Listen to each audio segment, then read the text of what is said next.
Is it on? Is it on? I think it's on. I'm pretty sure that I'm live, but this is so much different than how I usually go live that I'm not 100% sure that I'm live. So, I'm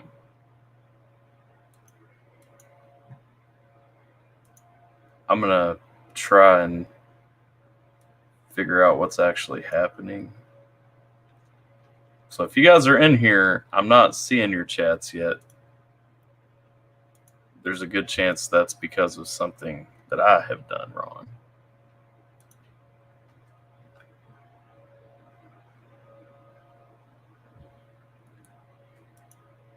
Let's see.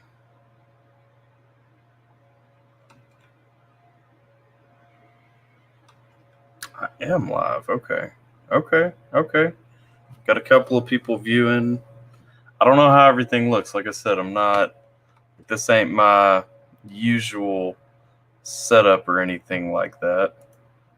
I was playing around with it. I did make a ticker. I don't know how I feel about this. What do y'all think? Default or minimal? That's default. It's minimal.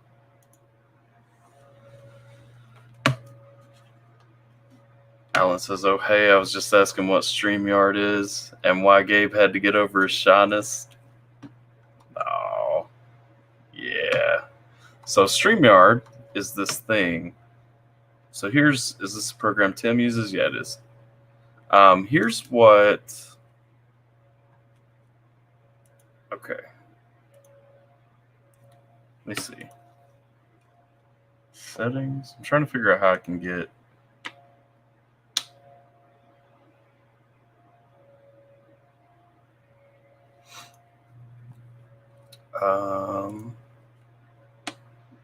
Oh, like Zoom. Yeah, it's like Zoom. See, I usually use Zoom.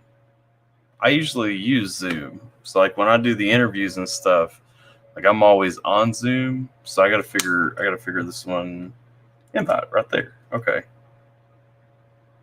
So anyone also, I don't know if I can kick people out, like if somebody were to come in with nefarious intent. Let me see. You'd be with a bunch of dudes. Who cares? Exactly. Who cares what you look like? Like, have you seen this guy right here? Like, this guy ain't some pretty dude, okay? Let's see. Let me drop this. I wonder if I pin it. Should I pin it? I'll drop it right there for now. If this turns into a thing, like a whole thing, then we'll look at pinning it. I really need somebody in here too, because there's like no, like I don't hear an audio preview or anything like that. And so I don't even know if like I can hear noises through this thing.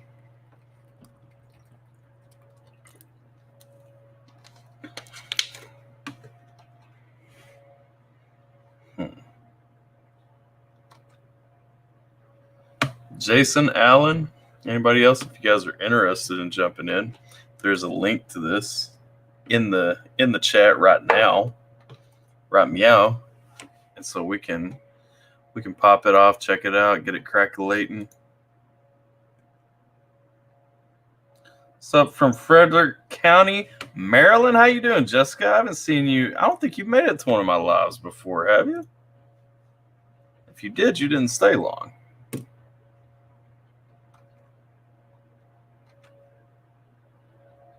Oh, what's happening? I can't view my stream analytics anymore.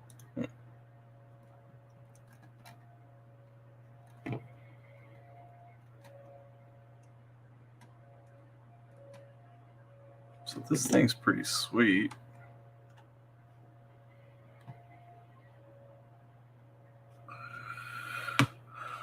My hubby, myself, and my 18-year-old daughter voted to not. You have to make a StreamYard account. Hang on, I've got something wrong in the settings. Then you shouldn't have to make. Alan made it. Hey man, hold on, I'm adjusting things. Okay, I'm gonna mute you for a minute. Then thumbs up when you want to unmute. Let's see. Jessica, 18-year-old daughter, hubby, and herself voted to not.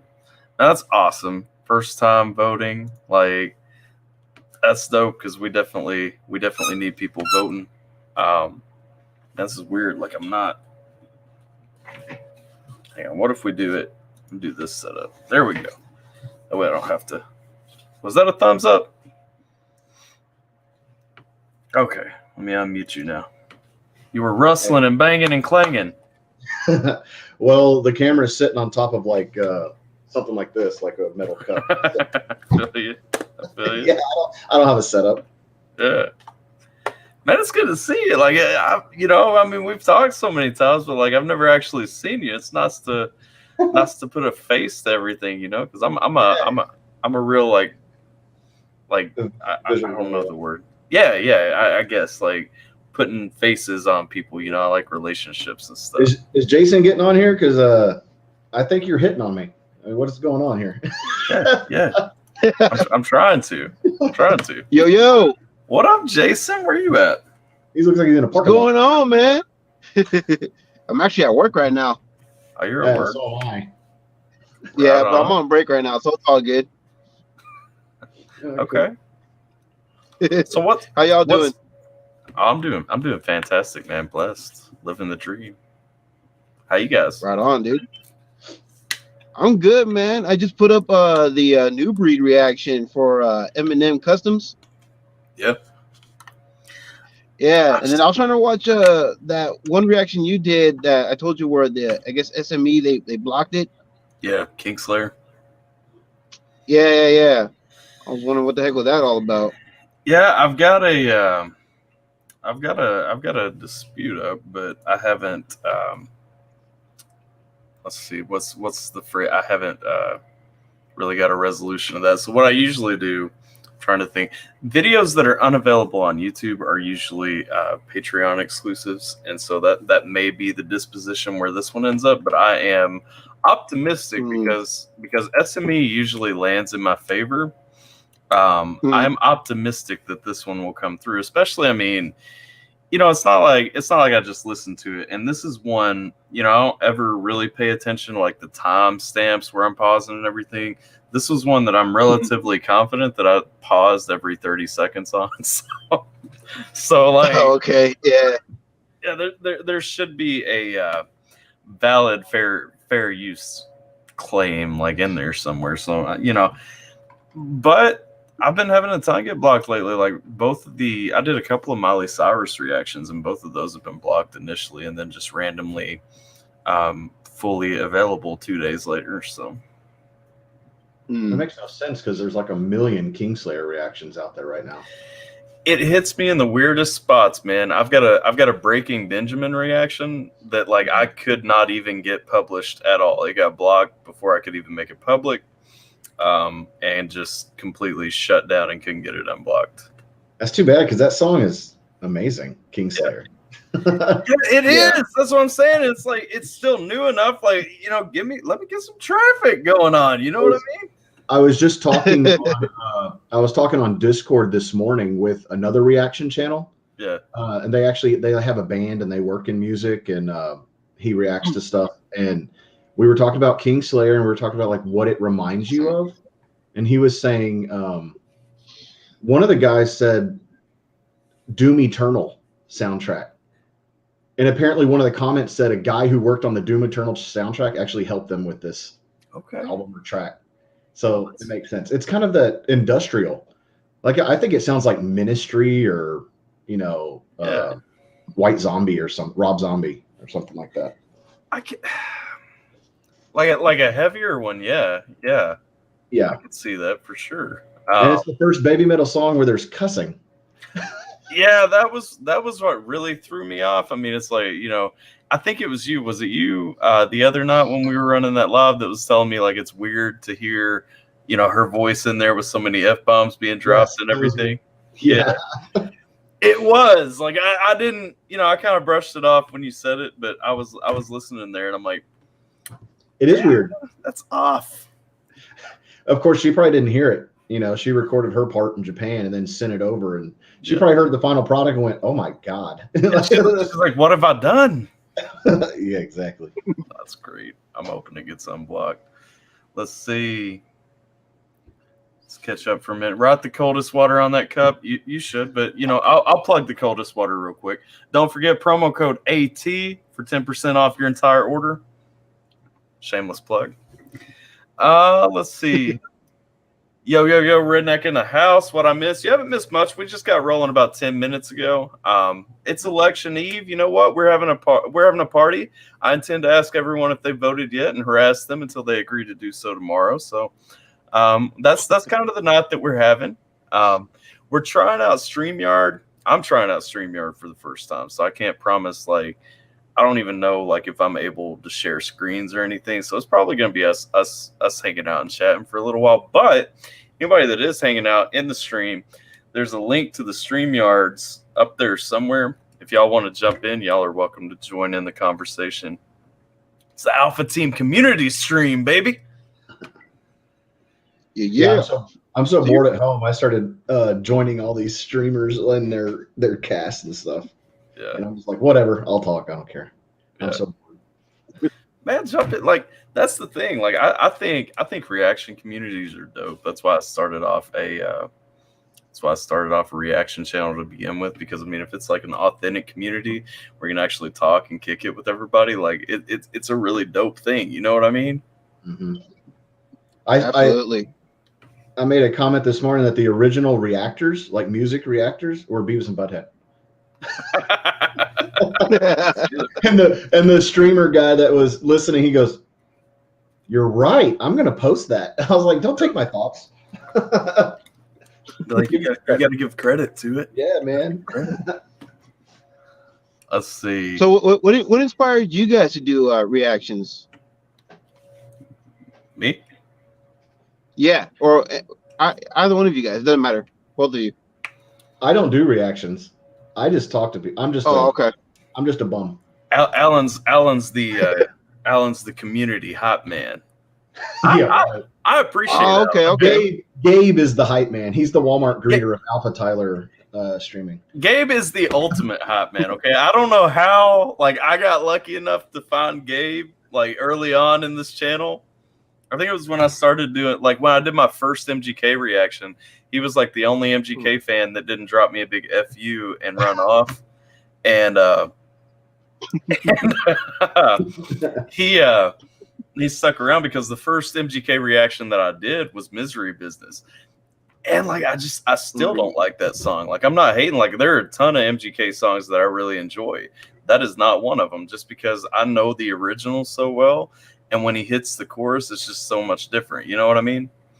Mm-hmm. And so I was super into I went through a big phase. MGK probably has the most reactions on my channel, but Gabe just kind of was the one that didn't tell me to F off and jump. So Gabe's been hanging though, and Gabe is the ultimate hot man.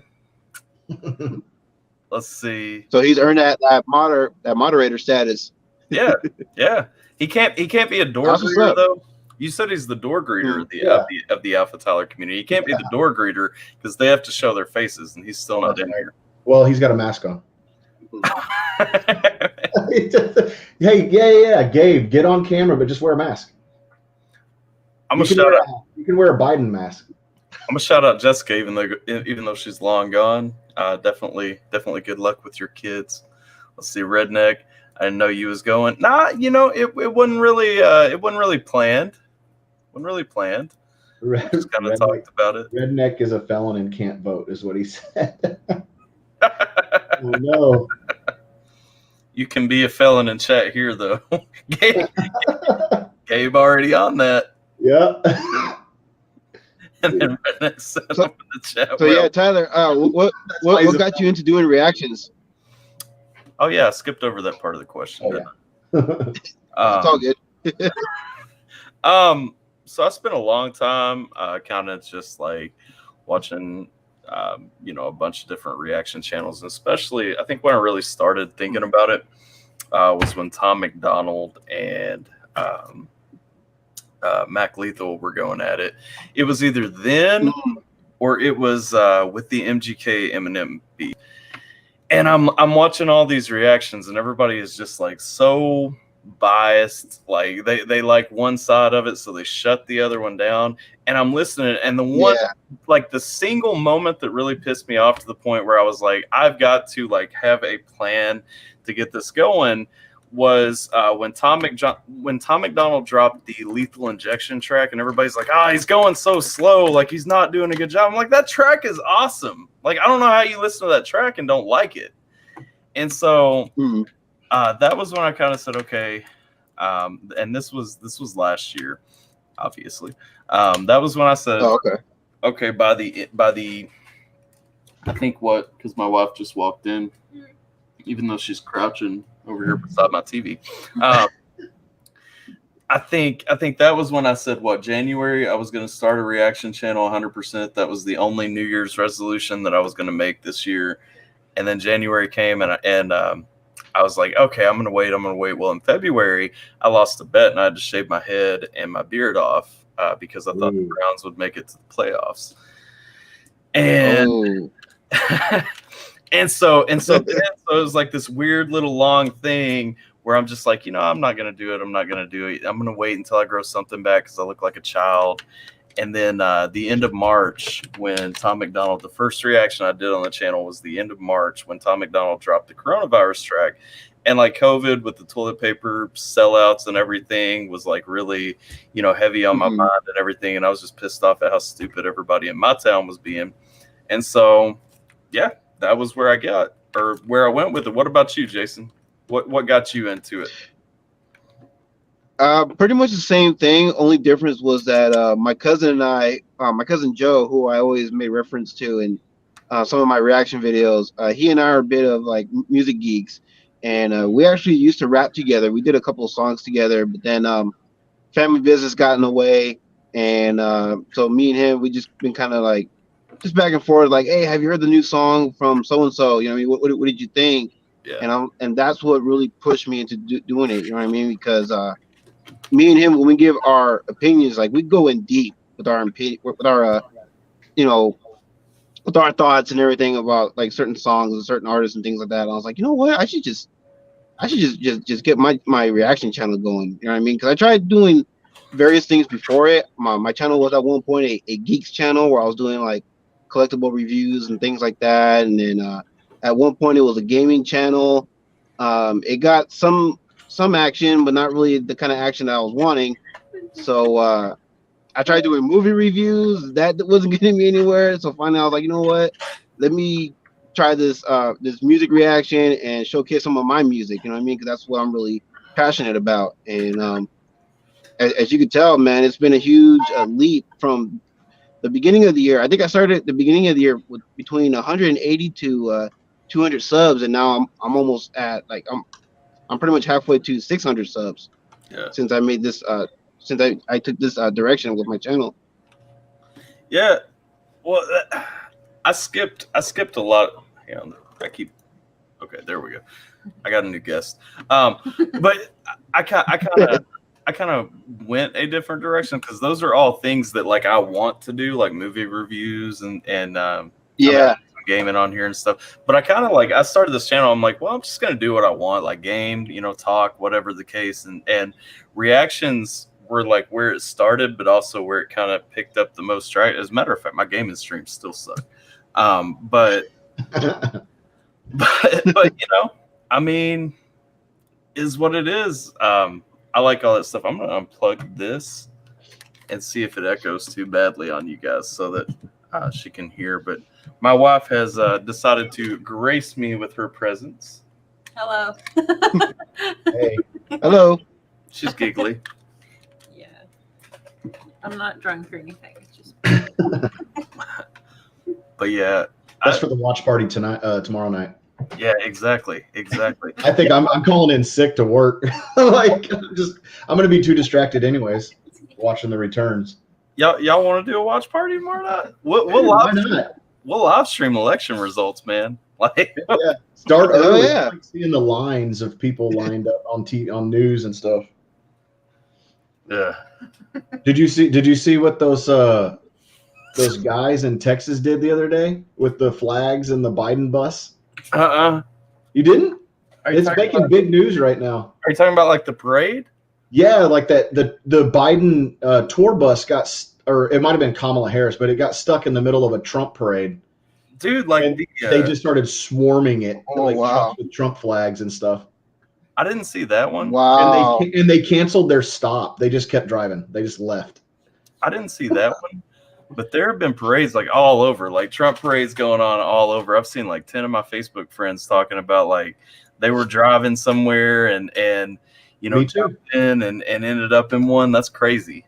I ended up in one that weekend. I was supposed to meet you. Oh yeah? Like I went down to where I was going, and we were just going to Starbucks or something, and I turned underneath an overpass, and boom, we were stuck in a. I was like, so I started honking and stuff. Awesome. And that's in deep blue country. See, yeah. So we're talking about the valley in Texas, like way down by Mexico. It's blue every time. All those counties are.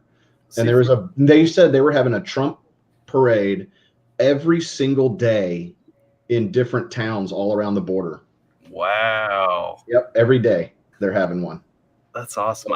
I've still got to go down there at some point. I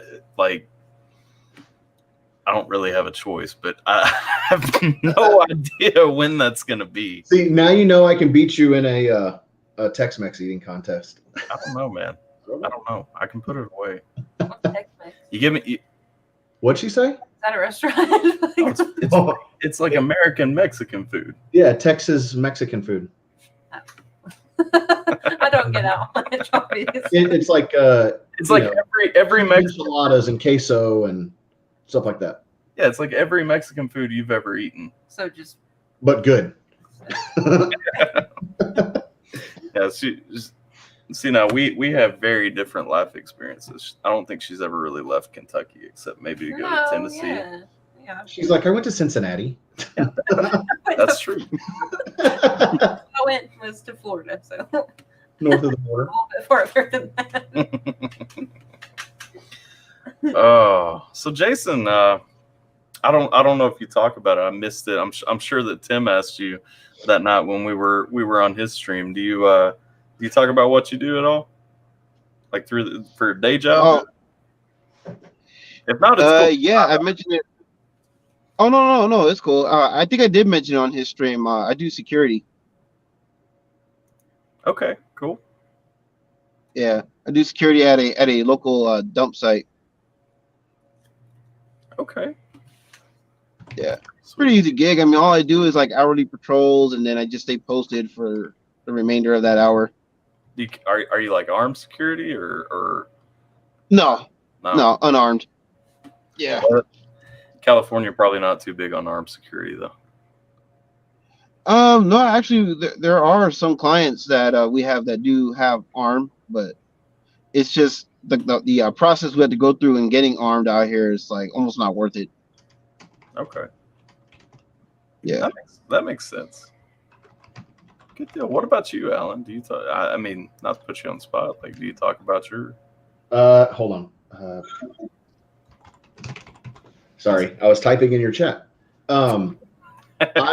I don't usually say who I work for, but it is the U.S. government. Yeah. I don't want to put out who I work for. I feel that. I'll tell you privately, but okay. Well, same. Give a shout out real quick. What up, Faust? Welcome to the stream. Even though you joined probably 3 minutes ago, and I'm just now shouting it out. I'm slow with this. Like I said, this is weird to me. Like, this layout is so much different than what I usually do, and so I don't know. It's different. Is it Faust? It almost looks like he's spelling Austin. I think it's Faust. See, it's got Austin in there. But it could be. Hey, I'm in Austin. I think it's Faustino. Okay. Faustino. Let's see. Taco Bell is more like. Oh wait, hang on. This was the one I was looking for. I thought American Mexican food was Taco Bell.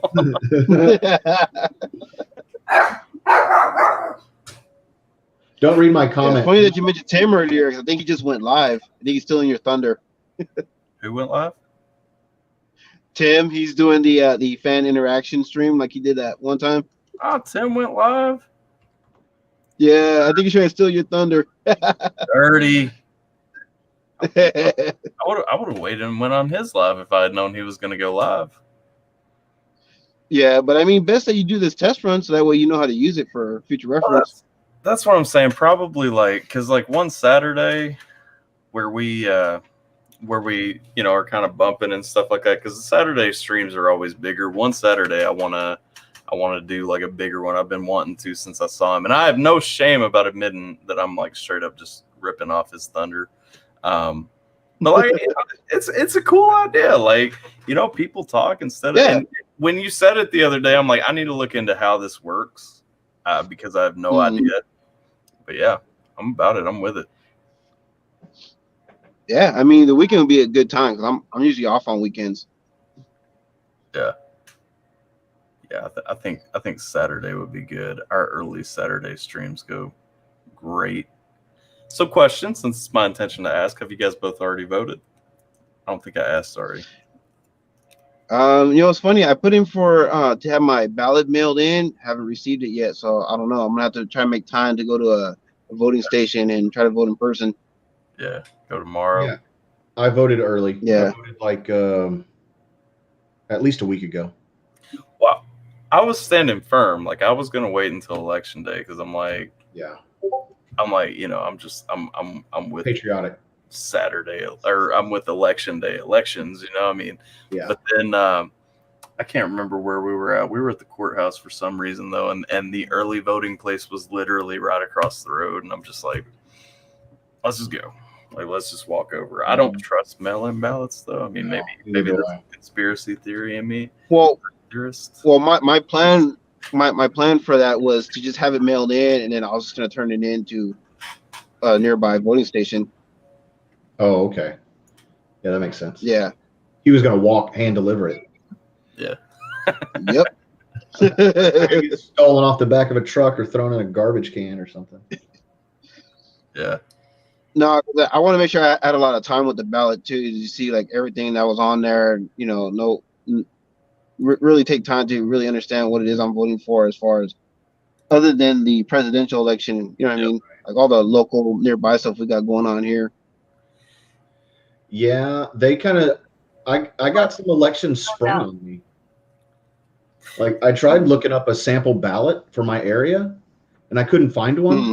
And then when I got there, so I was like, okay, I pretty much know based on morals who I'm going to vote for, right? Who agrees with me. So I went and did it, and I didn't know the whole state and everything. But then it got to local stuff, and I was like, I don't know either one of these people, so I skip. If I'm not educated on a something, I skip it. I don't give a vote to either side.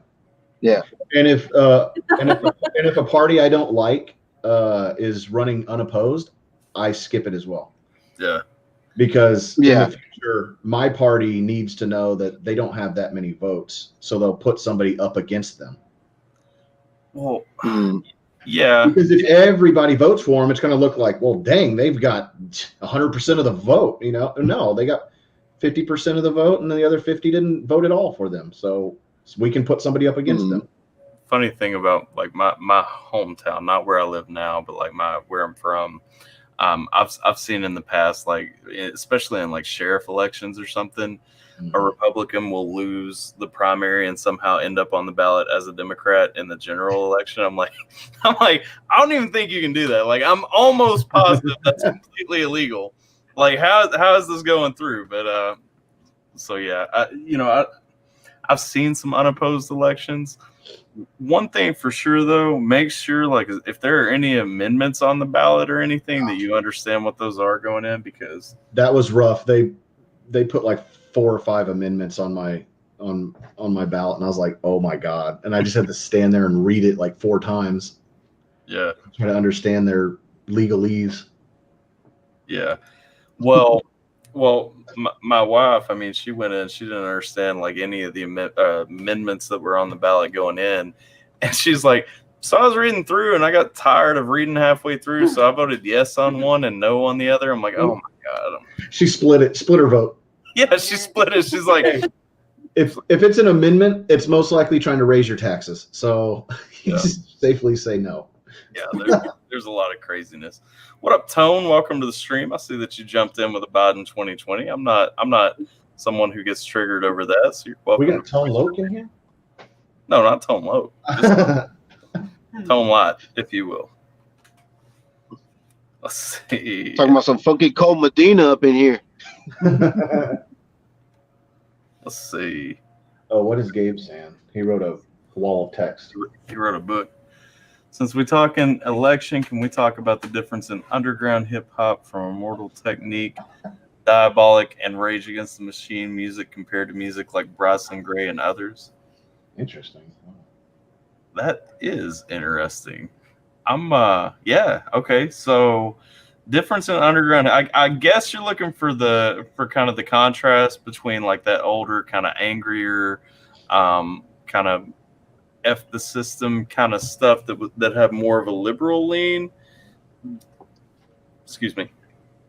Versus some of the newer stuff like Bryson Gray, Tyson James, and those that has a more conservative lean, but is still against the system. It's just a different system that it goes for. Is that where you're kind of leaning with that? While you take a second to answer, Tone said, Tyler, you voted for Trump. I did. I was pretty solid probably for about the majority of this year that I was going to vote for Joe Jorgensen. Over the past month or so, just the negativity from the left and all the baseless attacks, saying Trump's a racist when there's absolutely no evidence, the nonsense of saying he hasn't denounced white supremacy, like literal just blindness to the facts just pissed me off to the point that I couldn't go a different direction, because I'm like, this is stupid. Like, if this is what decides the election, then why have one? Yeah. All right, y'all. My break is up, so I'm gonna go ahead and hop off here and give someone else a chance. You gonna hop off, man? We'll come back if you get a chance. Because I'll try to jump back on if you guys are still on here. we're looking right here. I mean, Gabe's asking for some music insight, and I think you got some insight to give. Okay, well, I mean, I'll see if I can squeeze this one in there. He's going to be looking at his phone, and we'll see like a bad guy walking past him in the background. Like he just sneaks right by.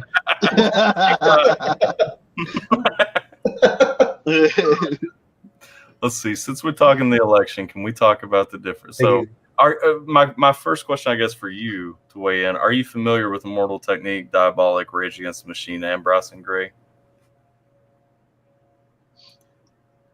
Were you asking me?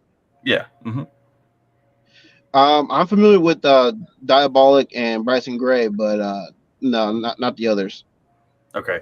Well, Rage Against the Machine is kind of a they're a rock group fronted by a rapper, I guess, is probably the best way to word it.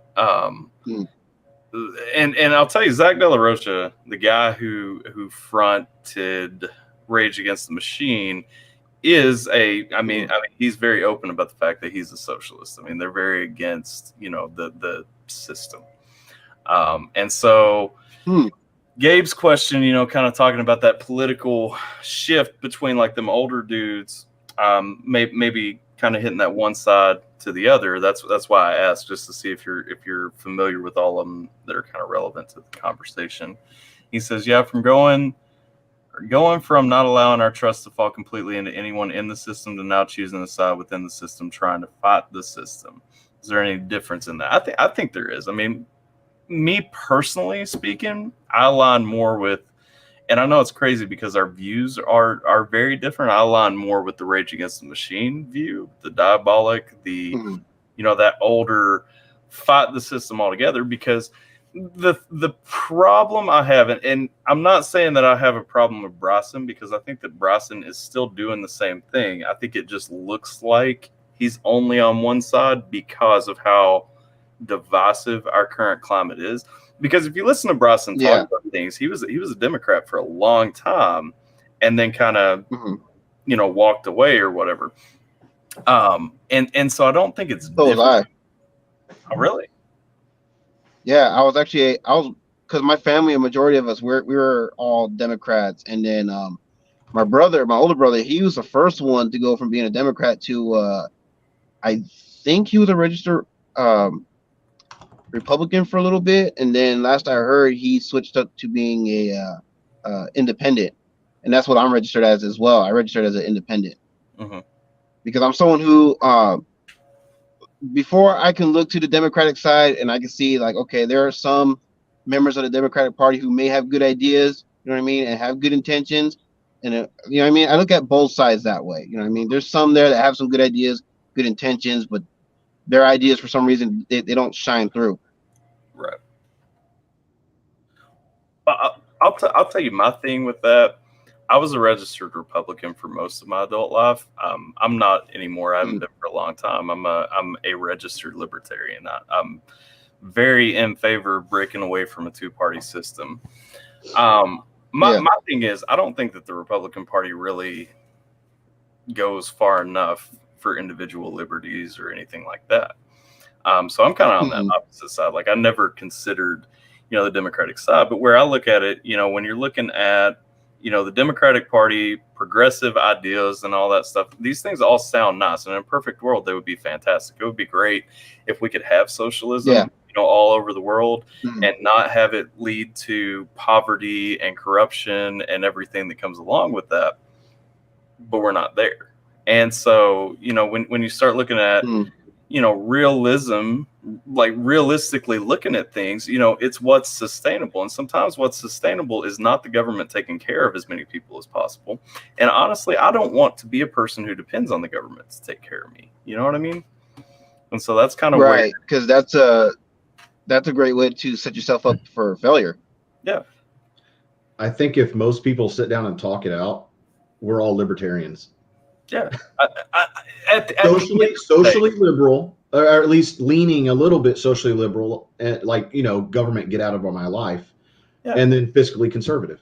Hey, don't spend more than you make, that kind of stuff. I think that's what we are. We want low taxes and the government to back off.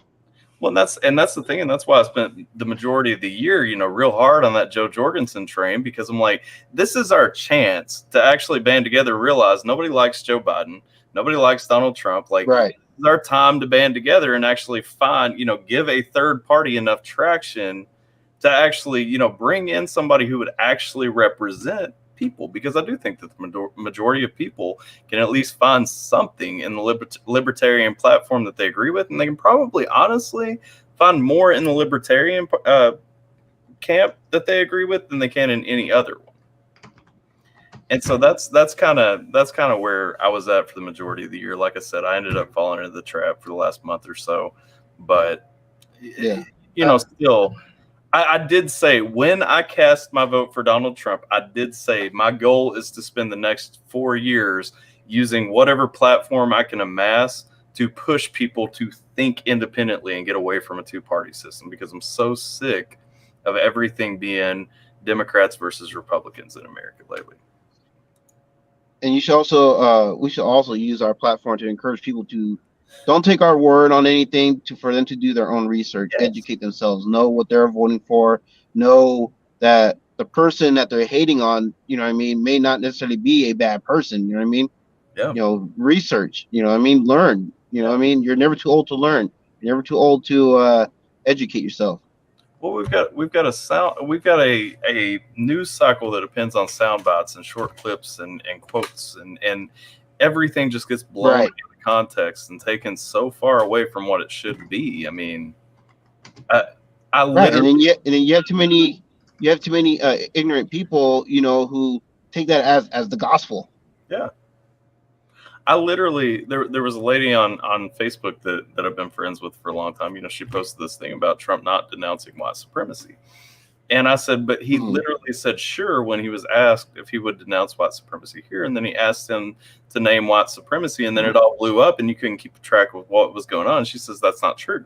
And so I found a word for word transcript of what was said through there. And I copied it and I pasted it. And I said, here you go. I said, and here's the link to the site where I got it from. I said, this is what was said. And she's like, no. She's like, so, and she literally jumped to, so you're saying that Biden suggested the Proud Boys. And I'm like, I'm saying that the transcript right here shows that Biden and Mike Wallace started talking about the Proud Boy. Like, that's where that even came into the equation. And she's like, of course. They must have suggested it because Trump couldn't have done anything wrong. I'm like, I'm not even voting for Trump. This was before I changed my mind. I'm like, I'm not even voting for Trump. Like, Because I remember that time because I was watching the debate and Trump literally said, like, what do you want me to say? Who do you want me to say it against? And like he listed off a couple of things and was like, yeah, I denounce them, whatever. Back. I was like, they made a huge deal out of that. But the Proud Boys are not even it is literally an organization made by guys to sit around and drink and shoot the crap. Like that's exactly what it was. Exactly. And then they just got mad at Antifa, so they started showing up to protest against Antifa, and then that kind of blew up. But they were never made to be some sort of racist white power group. That's the KKK, run by Democrats. Exactly. If you look at the Proud Boys too, it's not a whole lot of white men. There's other race that help make up the Proud Boys. There's a lot of Hispanics. Oh yeah, in the Proud Boys. Because it's down in Florida. Crazy. Yeah, and then you look at Antifa, a majority of them, it's all whites. I know. What was the picture that blew up a few months ago? It was the white woman Antifa screaming in the face of a black officer. And it was like, what is wrong with this picture? Like she's yelling about BLM to in the face of a black officer. I thought it was pretty funny. Let me take that off. I didn't see that, but I did see an incident. There was an incident a while back where it was a couple of Antifa members, and there was a black gentleman who I believe was a conservative, and this white guy, he actually called this black man a coon on camera. Oh my God! Or not yeah, or a Tom. And he called him Uncle Tom and everything, and then this white woman, she had his back and was defending the white guy instead of defending the black guy, which I don't understand.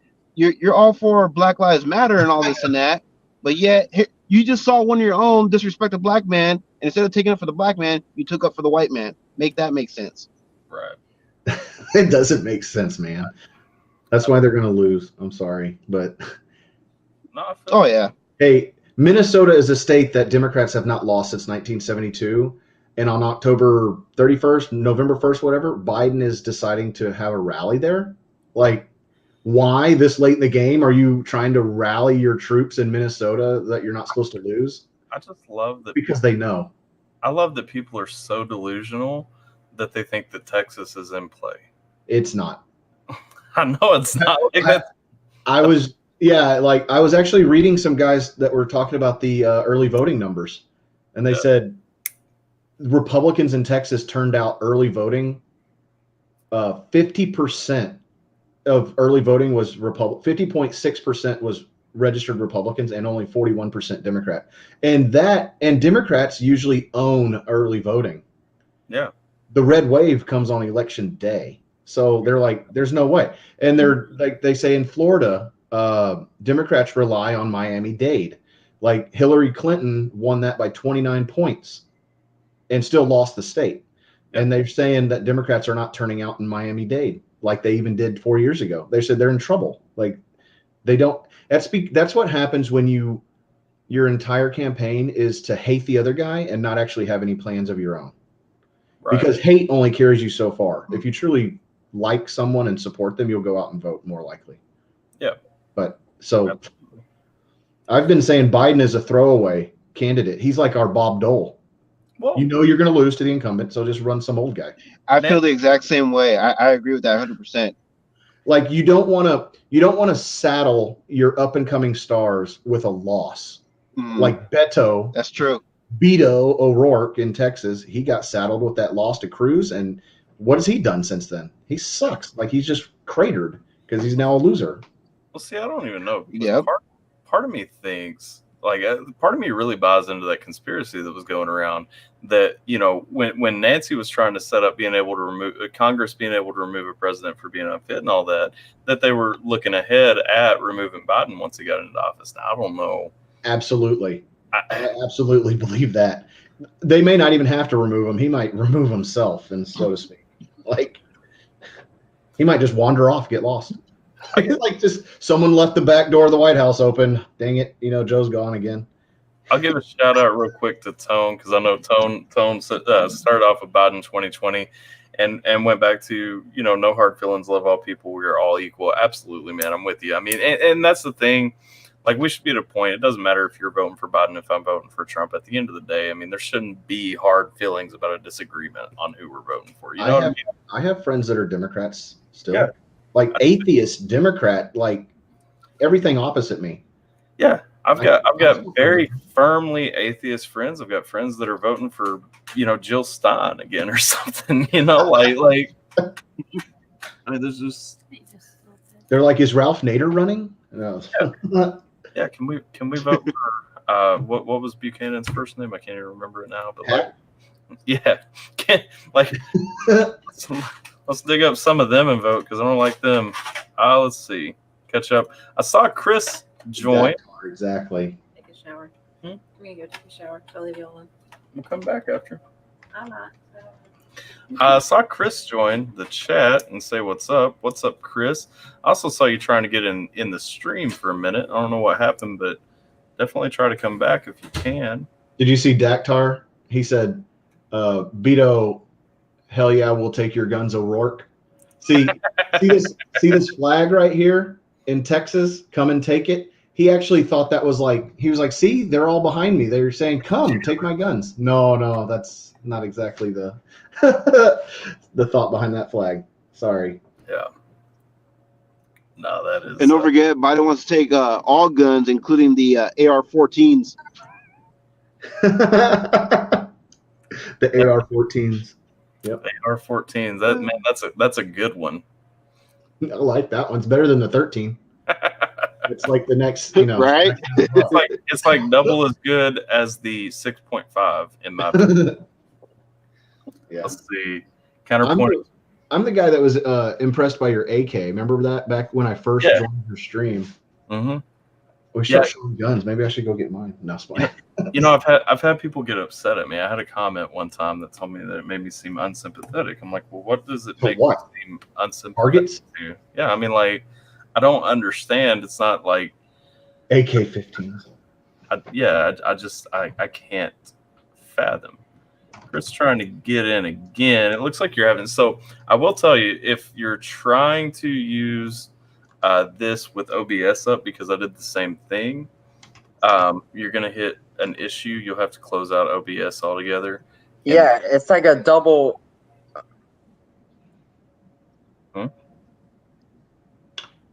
What's he trying to figure out? Oh, I was just saying you got to close OBS and then refresh, and then when you refresh, it should be up and good to go. Because I did the same thing trying to get in. Does he stream? So he's through OBS? Yeah. Okay. Yeah, he's got a reaction channel too. If you haven't checked it out, if you haven't checked out Jay or Chris or Jason, I don't know why I always want to call you Jay, man. Like I know why, because it's in your name, but like I just Jay is always just what I go to instead of Jason. I don't know. I have that. I don't mind it. As long as you call me any part of that's in my name, I'm good with it. Let me see. But if you want to promote me, though, it's Jason JV. Yeah, Jason JV. I'm gonna put a link. I'm gonna put a link to when I get a second here. I'm trying to get caught up on the chats. When I get a second, I'm gonna put a link to your channel so that if people wanna, I'm gonna tag you in here, and if Chris ever gets connected, I'll tag both of you guys down in the description so that everybody can get over there if they're looking to, or even if they're not, go look to. Right on, man. Appreciate that. Because I said please. Let's see. Dactar threw out counterpoint. Explain this. I think the idea of old school rage point of view. I feel that Trump more shows that viewpoint than current Democrats. He honestly does, and I think that's a good point when you're talking about the transition from like a rage against the machine to a blanked to a brass and gray.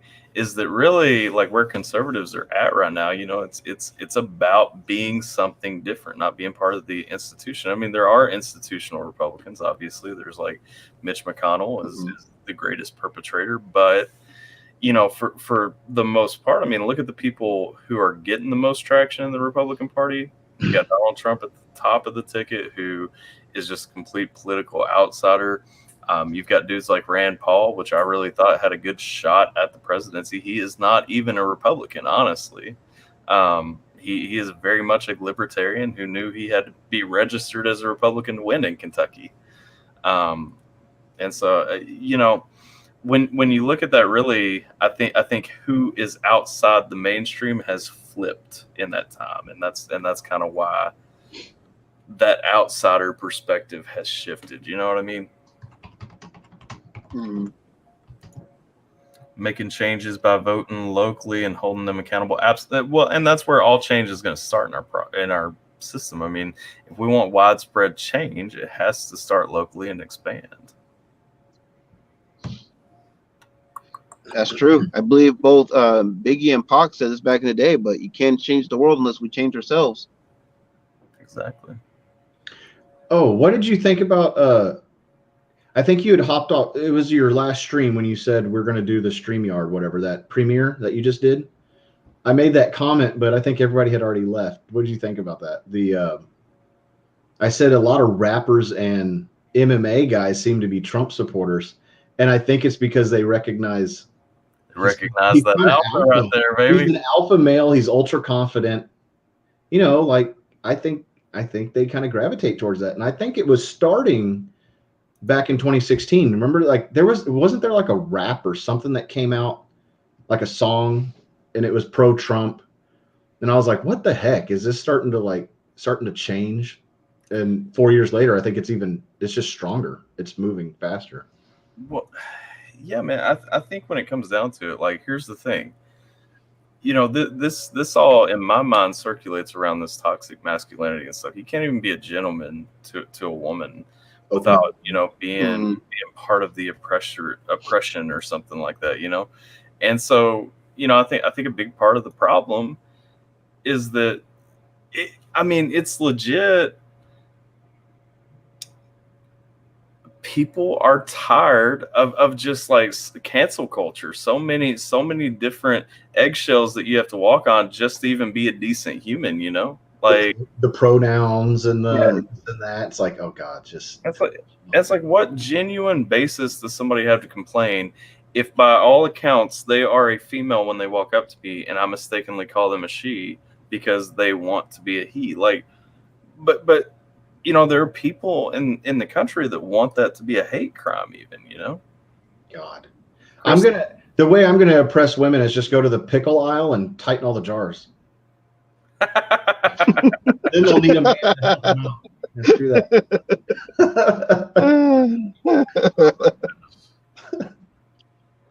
I don't know. What was this? Are you a fifth and sixth person? What do I have? I mean, I'm kind of big, but I wouldn't call myself. I'm talking about you. I'm talking about Chris because I've got like a screen and an audio for him. I'm trying to figure it out, guys. Okay. Yeah, he said he was not going to have just audio. Okay. I'm still getting caught up in the chat, so bear with me. Oh yeah. I'm just now. Hey, Luana was in here for a minute. What up, Luana? How you doing? I don't know if you're still here. Oh, he's got video. Welcome through. Hey, Chris got it figured out. I don't know. There he is. What's up, guys? What's up, man? Hey, how you doing, Chris? All right, y'all. Let's see. Gabe already got me. My door greeter already caught you, Luana. Yeah. Yeah, we just been. Gabe asked a question earlier.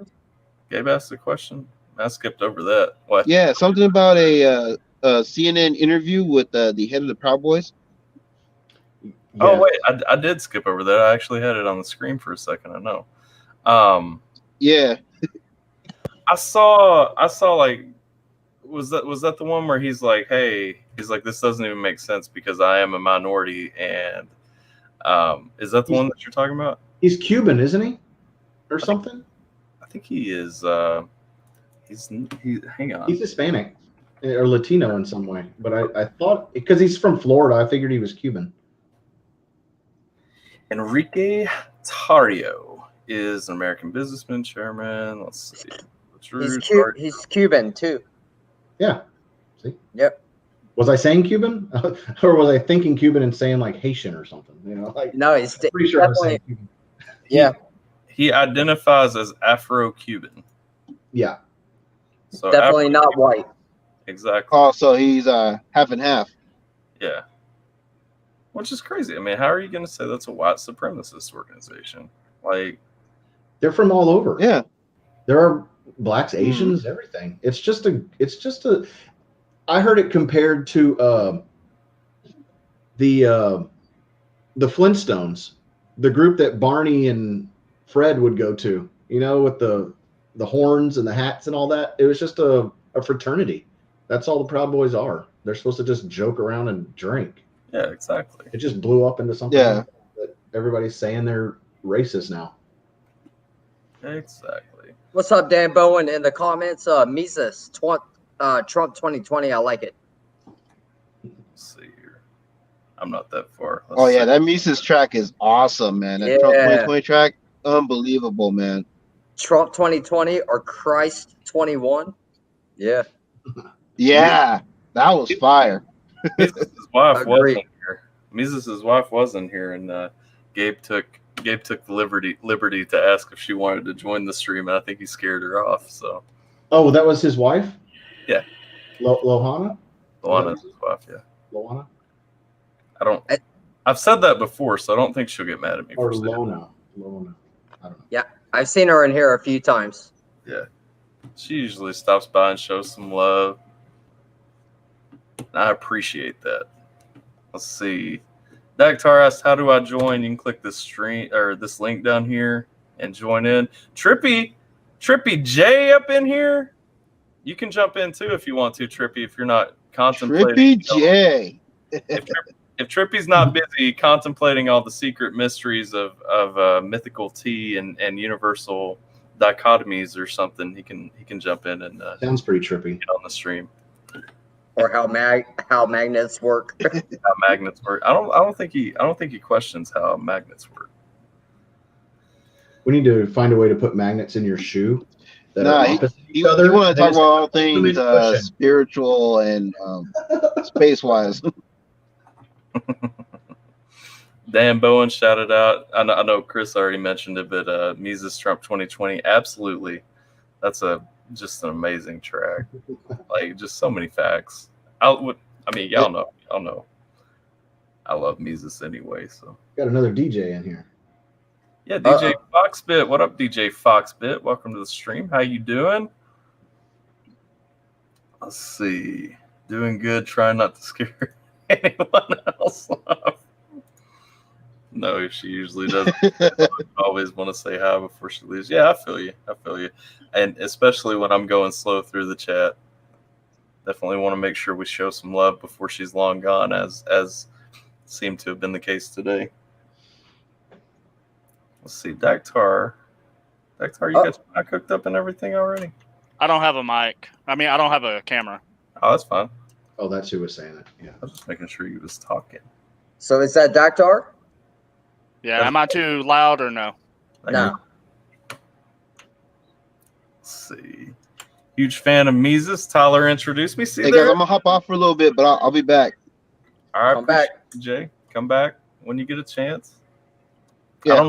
I don't know how long we'll roll. Yep, I will do. We'll go and come back. See you later, man. See you, brother. All right, y'all. All right, yeah, I'll be back if I can. Come back. Let's Later. see. Dan Bowen, huge fan of Mises. Tyler introduced me. See, there is a point to reaction channels, people. That's what I say. find music all the time through reactors. I'm gonna put my headphones back on so that y'all can't hear the echo that you were kind enough. Are you kidding? I never heard. I never got into Bring Me the Horizon until yesterday or the day before. Like I was like, who are they? I know Baby Metal, who I also found through reactors. That song's awesome, huh? Yes, it is, man. Yeah, man. They're saying he got back to his growling or something. Like I guess he took a break from it. Yeah. So, the one with what's that guy? The one with the robots, Obey. Did y'all do that one? I don't think so. With what? With who? With what band? It's like Youngblood, or something like that. But it's called Obey. I saw it on my suggested feed. I didn't hit it up. Is it good? Yeah, I mean, there's another one. The video has got the guy. Anyway, I don't know what the guy's name is, but he's a black actor. Like everybody knows him, Except you. except for my. Yeah, I don't know his name. Man. I'll find it if y'all want me. Is I'll he a find it. comedian? Is he No, a no, comedian? no. Oh, he's an No. actual actor. Yeah, hold on. What's he? Denzel, Will Smith. No. No. Some smaller Just town. start at the most popular one. Yep, I'm starting at the top and I'm coming down. Danny Glover. No. Oh, you guys don't know though. I've got it. It was Jussie Smollett. No. was Juicy a guy- Smollier. Juicy Smollett. It was the guy with the noose in his NASCAR thing. Oh gosh. Yep. I can't remember his name either. Bubba Wallace. Yeah, that's called a door pull. It's been there every year on every single garage. They got the FBI in on that. They had like 23 agents on the They FBI. probably on- have SWAT on team that. fly in, you know, like it's No. ridiculous. But no FBI wants to go on to look at a Hunter laptop. I don't know why. Okay, Y'all we're just took the cap off of it. Like, yeah, we're ready to go. YouTube gonna take this stream off pretty quick. Let's see. Shout out real quick, Meme Relief TV and Aaron. I saw DJ Foxbit got to go too. Let me say bye to you before my stream gets shut down. Yeah, exactly. Young blood. Yeah. Oh, You're gonna see this door behind me get kicked in. Yeah, just all of a sudden we all get raided at once. What do you know about laptops? If you want to get kicked off, it's real easy. You know, hashtag free Kyle. Oh man. Yeah. On deeper. I've actually tagged reaction videos with hashtag free Kyle. I'm not trying hard enough. We got to get him free. How is he still? Is he still in jail? His bail got set at $2 million Yeah. today? He's still in jail. Oh, we're talking about Rittenhouse? Yeah. Yeah. He got extradited to Wisconsin, right? Yeah. Like yesterday or day before? Yeah, he did. And then the last update that I saw was that his bail got set at like $2 million, which he's probably not able to afford. Oh, I don't know about that. I wonder. Everybody's gonna just send him money. Well, I was about to say, I wonder if there's a GoFundMe up for I bet there is. No, they keep pulling his GoFundMe's. He's having to use different sites. Are you serious? Yep. Dude, I'm getting tired of big tech. No joke. Yeah. How can GoFundMe say one person can't have a GoFundMe account while the other person that actually got shot in his arm, he's got a GoFundMe account. It's up to like $4 million or something. It's like It's a private organization anyway. Like it shouldn't be like, oh well, you can't do this on. I don't care if you want to fund a meth empire on there. Like if it goes through and people are contributing to it, like why isn't it? I mean that's extreme. Don't Yeah. Okay, let's look at the other one that happened recently. A black Trump supporter gets hit in the face by Antifa, gets his teeth knocked out. Adam Krigler sets up a thing to help him replace his teeth. He says any extra money that I get will go towards putting together more rallies, and lefties complain and say that it is a scam and get it pulled down. Yeah, I know, right? Like, it's definitely one-sided, and we have really no chance against the big tech thing going on. Like, it's definitely one-sided, and no, we have a chance, but what it requires is the actual correct rewriting of Section 230. Yeah, which agreed. Accurately defines what a platform is, what a platform can do. They can't be a publisher. They cannot publish like they've been doing.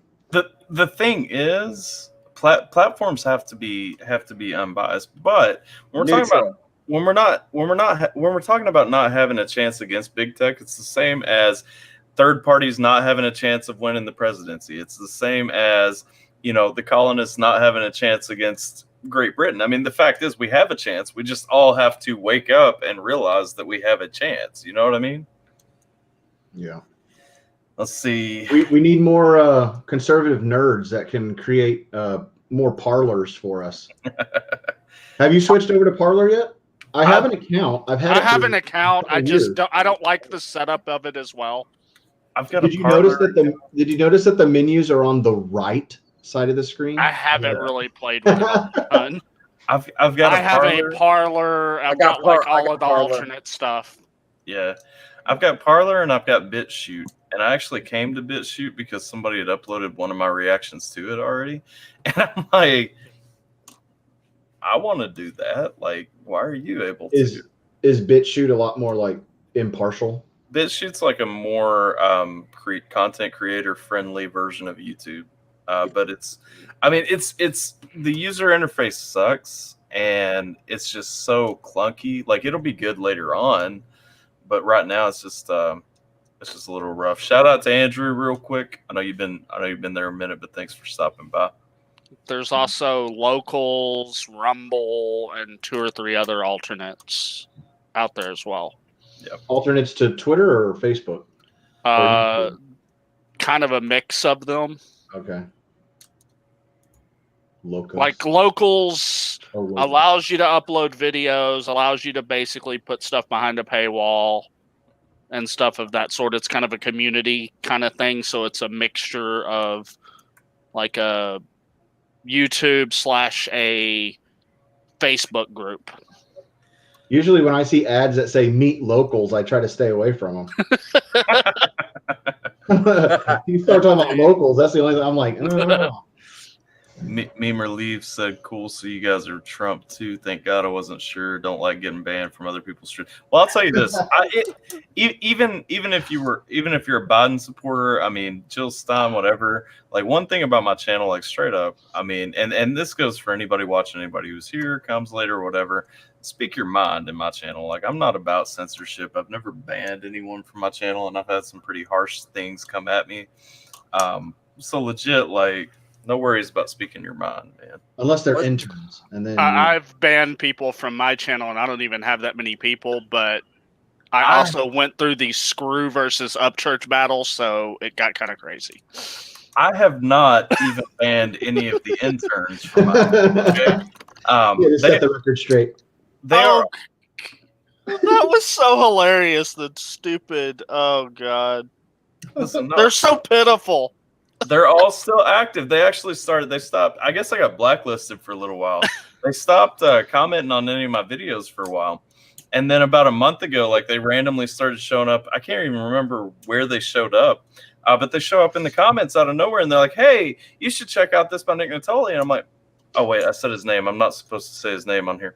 I got one the other day. It said "Do Alien" by Nick Natoli. I didn't even respond to it, put a heart or nothing, no comment. Yeah. Well, they came back, and so I just started replying to them all. I'm like, did Nick get new interns? Like, why are you here? And I copied a few of them that commented. I copied the link to my original video where I was talking about it. I'm like, you might want to watch this.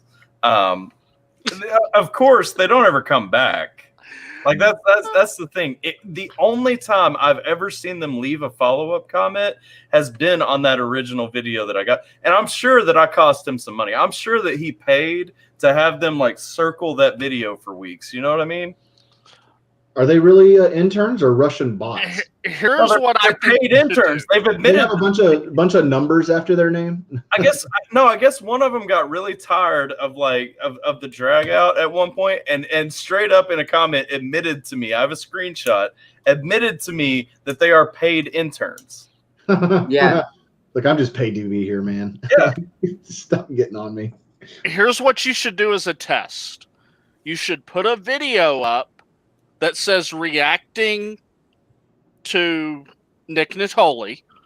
We've said his And name 3 times. Now he's going to appear. And Right. put a picture of it, of whatever song it is, Just and put the thing up. And then when you hit play, what you need to do is record yourself saying Nick Natoli is a bitch. Nick Natoli is a bitch, and Oh my just God. loop it for 5 to 6 minutes and post it, and see then how see many what upvotes you get. No, you would see the interns just posting their canned statement like, hey, you should check out this. Be like, they're not even watching the videos. I know. Oh, that's this what so I'm saying. fire. This so fire. Thanks for coming. Yes, exactly. Reacting. Then we know they're bots. You know what? I think I'm really gonna do that. I think what I'm gonna do, I think I'm gonna put it up. Maybe play like 15 seconds of the song, just so we can see if it actually, if they turn it on for a second, they'll see that it actually starts, and then we'll go the other way with it. Here's what we do though, because real talk, if we do that, I'm gonna need some help spreading it, or nobody is ever gonna watch it except for the interns. So I'll share it. So I gotta have y'all supporting it, getting behind it, like getting it out there. Oh my God. I'm in. Okay, let me tell you an interesting story. I am known by a lot of people who know me as far as reaction channels as being a troll when it comes to request. Yeah. I will give people great requests, and then I'll throw a total curveball at somebody. Like what? So, as an example, there's another reactor called Back to School Reactions. Yep. I started out, and he started, reacting to different Upchurch stuff. And then I told him, hey, you need to react to this diss track against Upchurch. It was done by Nefarious. Yeah. And he starts this video, and he's like, man, I mean, he had already reacted like the Screw Diss battle, so he just talked a bunch of crap before starting it. And if you've ever seen the video, Nefarious starts out rapping, and like 15 seconds in, he's like, screw, you think you can do this, or you think you can do that? I'm going to show you how to really diss Upchurch. And he starts, and he's like, Upchurch, you're a really great dude. And then he plays random music for the rest of the video. And he's sitting there jumping through this video. And everybody, it was just hilarious because he had no idea. Right. So I sent him another video another time, and he literally started the video, got up, walked away, let the whole video play, and then came back and said, that's how you do an Actar reaction. I was laughing my ass off. I was like, that's hilarious. Yeah. I haven't heard that or seen that. You haven't seen Nefarious's Upchurch diss? No, not at all. It's a joke. Even Upchurch posted on it and said, man, I'm subscribing to you for this. How do we put video up or no? You mean a video? I mean, that just would be all for him to do. I have no idea. Oh, you mean like share your screen? This is like a full on test run for me. I have no idea how StreamYards works at all. I can't believe I even got on here, guys. I appreciate it. So this is so cool for me. I tagged too. For anybody watching, I'll let you finish in a second. But for anybody, I'm Kanye now. For anybody watching, I tagged Chris and Jason's channels down in the description, so make sure that you go check out their channels too. But go ahead. You can go sub to mine as well, but I mean, I'm not gonna ever post any more videos, really. you want to tag too? I'll tag you. No, I'm just playing. I don't care. Where'd you tag them? I don't see it. You got to refresh. Yeah. Oh, you said into details. Got it. Yeah. Mm-hmm. I'm afraid to hit any kind of refresh button or anything like that. It might bump me off. Oh, let's see.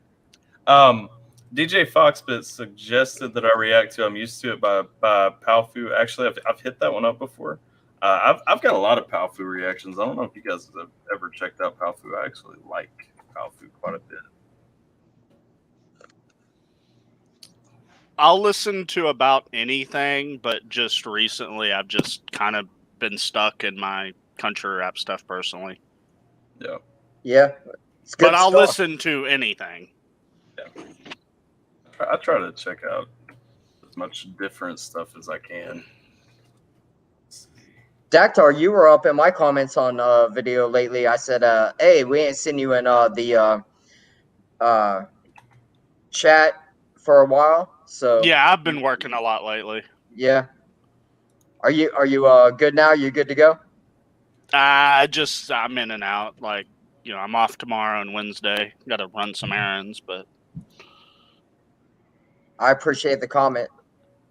I do a lot of other stuff as well. I'm a moderator on the Genius website. I do a lot of transcribing there and stuff. So I tried to get a wrench on Tyler's channel, but he said I gotta pay money. So I'm gonna let Gabe a wrench on here, baby. I'm gonna let Gabe handle that. I've got like 50 wrenches across different reaction channels that I never log on to anymore. It's hilarious. That's why I want a wrench on Tyler's channel. Well, my thing is like I wasn't even gonna make like Gabe just kind of became an admin one day because I was tired of YouTube literally blocking every single chat that could even potentially be offensive. White meat. Yeah, white meat. Exactly. Somebody said white meat talking about chicken breast. Yeah, me. It was Alan talking about chicken so breast. Stupid. Yeah, white meat. She needs to be here. That's racist. Is it Amy Lee? They blackballed you. Yeah. Who was it? Where I was talking to the Evanescence fan. Amy Lee Forever. Yeah, Amy Lee Forever. Okay. Yeah, she needs to be on here and get on the stream. I don't know where she's at. She should be. Bring Me the Horizon and Amy Lee have a song, you guys. You got to check it out. I do need to check that out. Oh, I see Ethic the God. Ethic, you want to jump in on the chat with everybody? We're discussing some things. Me and Ethic. So, fun fact: me and Ethic did an interview the other day. 3 hours. That was up on the channel, but apparently we watched the video later on, so the live stream got taken down. I saw a comment a minute ago too, asking where the Halloween special was. The video is blocked currently, but I am editing mine and Ethics interview, so that'll be back up at some point. So anybody who is curious what happened there. XMC. What? She hasn't been around a while. I thought I saw her just like a week ago. She hell. Yeah. I'm just reading what Gabe said. Yeah, I won't talk too much about why, but should be away for a little bit, I think. I actually just talked to her this morning. Friend got me hooked on Dot, and let's see. React to some of Meme or Leave TV's vids. Just check the channel out. Looks like comedy. Are you going to react to that request I threw in Discord soon? Yes. It's the Garth Brooks version of WAP. Yes. I need that in my life. Garth Brooks version of what? WAP. Wow. What? It's WAP. Oh God. Oh no. But it's not by Garth Brooks. It's a rendition by another singer over a Garth Brooks instrumental, and it's amazing. I don't think anybody could beat Leo, but no, this actually beats Leo. I'm sorry. Really? I loved Leo's version, but this beats Leo, in my opinion, for different reasons. How do we get that? Like, what is this StreamYard? How do you put a music video up? I don't know, man. Probably neither. not going to be able to do it in this setup. Let's see if there's a share your screen option. Okay, so here's my question for everybody, because I got here a little bit late. Yeah. If you had to give a percentage on average, what percentage do you think that the polls are off? 100. It can't be 100%. I think they're off. I just think it's They're definitely off. I think it's unrealistic to say that there's such Just a huge... just follow Trafalgar. They're the ones who got it right last time, and Rasmussen. they're saying Trump's ahead in all of the swing states. Yeah. I think Ethic's filling us out to see if he wants to jump in. We're kind of jumping topics. We're talking about Election Day being tomorrow, but I already voted. I promise you don't have to support Trump 2020 to join the live stream. Yeah, you could totally be for Kanye or Joe Jorgensen or None of the above. Harris. I mean, God knows it should be the Harris Biden ticket. He actually said that. You know, Joe Biden is a proud Democrat, and he's running for the Senate. So, you know, Yeah, exactly. vote for him. Just 2 days ago, he showed up in Florida and walked on stage and said, "Hello, Minnesota." Yeah, that was great. Hello, Minnesota. I'm Joe Biden's husband, and Yeah. I'm running for the Senate. Oh my gosh. I know. Is So everybody obviously- ready to tackle Truma Luma Lama da ba ba ba ba ba? Is that like 18 letters in a row, brother? Yeah. Wait, what? Yeah, Oh, you didn't heard see that? it? Oh, it's so good. I don't know what. It Shrimalama reminds me of something I saw. I'm gonna go find it. sounded like 80s rap. Ethics says he's saying that the polls are off by 17% and sticking to that. Facts. I mean, it could be close to that. I mean, I wouldn't disagree. If you guys don't know, by the way, have you guys checked out Ethic the God? Yeah, the one with Trippy J. I saw. Ethic. Well, Trippy J is the guy that's trapped in a desk behind him, but you know the what is it? Existential. Existential threat. Oh man, That's a hard word, Tyler. We forgive you. existential. I'm from Kentucky, guys. Like, If it's over 5 words, it's a very compound word for him. Or 5 letters, it's a very compound word for him. exactly. That's harsh, man. I know how to say dirt. Dirt. That's harsh. Ethic. So here's the true question: do you call it a commode or a shitter? Toilet. Oh, toilet. I think we're all in agreement that it's a toilet. Commode. I've heard. We say that in Texas. I understand that commode is a valid term, but I don't know who on earth uses it. You know what I mean? Nobody. Texans. Texans. Older Texans. Yeah. I've heard it called the porcelain god a few times. Porcelain throne. That's only if you're throwing up after drinking Exactly. a lot of beer. Yeah. Yeah, that's what I heard. Mm-hmm. Let's see. What is this thing on Ethic going on top? If Ethic does, I mean, Gabe did offer to do some free boob painting, and so I mean, if y'all missed the interview, y'all missed a lot. No shoes, no shirt, no live stream. No. Gabe was offering. Why was Gabe offering to paint boobs? I just remember a bunch of super chats coming, and people like tipping me $5, and I said one more, and I'll show you a nipple, and then all of the super chats stopped. So hasn't that been like a all fans kind of like joke? OnlyFans. OnlyFans, yeah. I don't know. I was offering a nipple for one more super chat, and then everyone left. Yeah, I've got I was nipples, Greg, could you milk me? Hey, That's off of Meet the Fuckers. Yeah. Hey, Daktar, I finally got to what I finally found what I was going to read to you about you said Biden with all that funny word he was trying to say. Truma Luma, yeah. Yeah, Trumaluma Ding Dong or whatever. I saw it was a Babylon Bee, and the headline says Biden polling well among Pentecostals after he speaks in tongues. That's so great. Somebody else is here.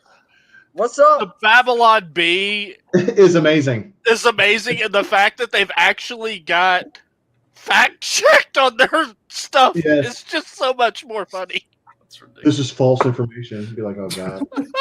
Yeah, like they don't know what is a joke or not. It's crazy, man. So I got a question. Does anybody have any predictions on what the hell's going to happen? Yeah. Civil War. See, listen, I'm going to be honest with you. I think there's extremists on both sides, so it's going to be very interesting no matter which way this goes. The extremists are the ones burning the cities already. Conservatives don't burn cities. Here's my question when you say extremist on both sides. Can you name the extremist on Trump's side? Who are they? On the right. LNG. No, Okay, hold on a minute. Not to start an argument. I have a shaved head. So. No, I'm just asking.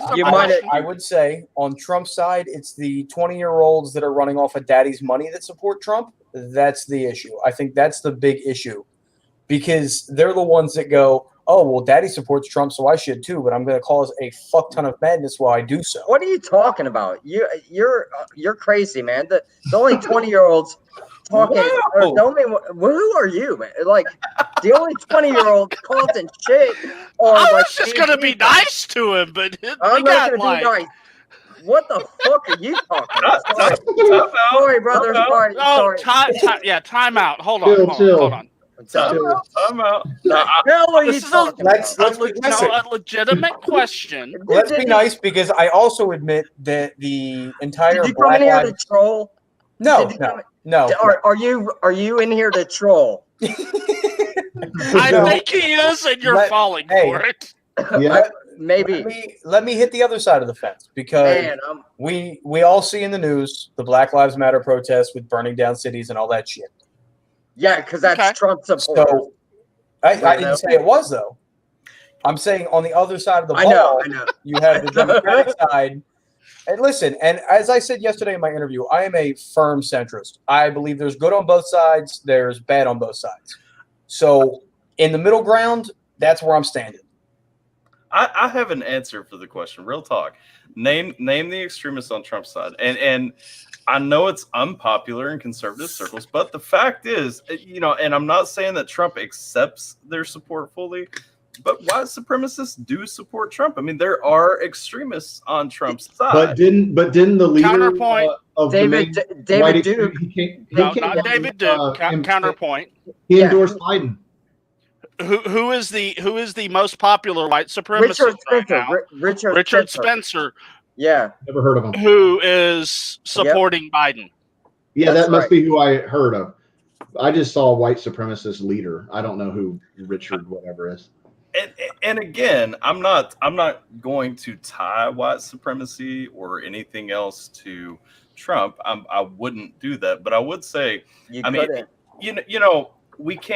we can't say that there aren't extremists on both sides. There are extremists on both sides. White supremacists are Americans too, and they have to vote for someone. So who they vote? I mean, whatever. But see, it's not stop them from voting for you. I mean, it's not a personal thing. That's what I'm saying. I'm not tying it to him. Yeah. I'm just saying, you can't say that there aren't. I'm backing up. No, I agree with that. But here's where I have the difference of opinion.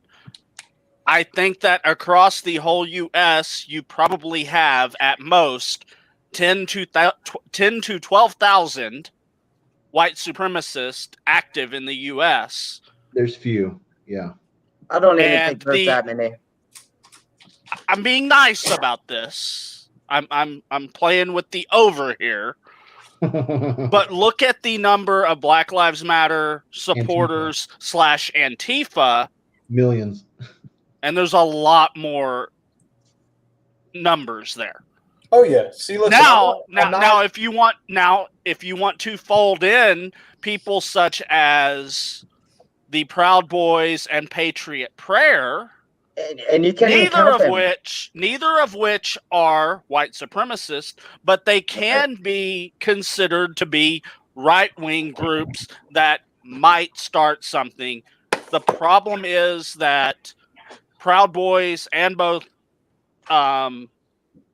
Patriot Prayer, you know what they're going to do? They're going to go to a place, they're going to wave their flags, they're going to yell USA, and as Right. long as Antifa doesn't show up and try and start something, they're going to go to the bar, get drunk, and leave. Yeah. Yep. They're not into burning down people's stuff. So Not at all. I mean, like I said, I mean, it's a rough situation, and again, as somebody, like I said, I mean, you know, I really, I think you fairly have to look at both sides in a situation, and you know, as somebody who votes for Trump, I can still say there are still extremists on both sides that will be upset about the outcome if it doesn't. Oh, I agree, but I do not think you will have mass rioting from the right.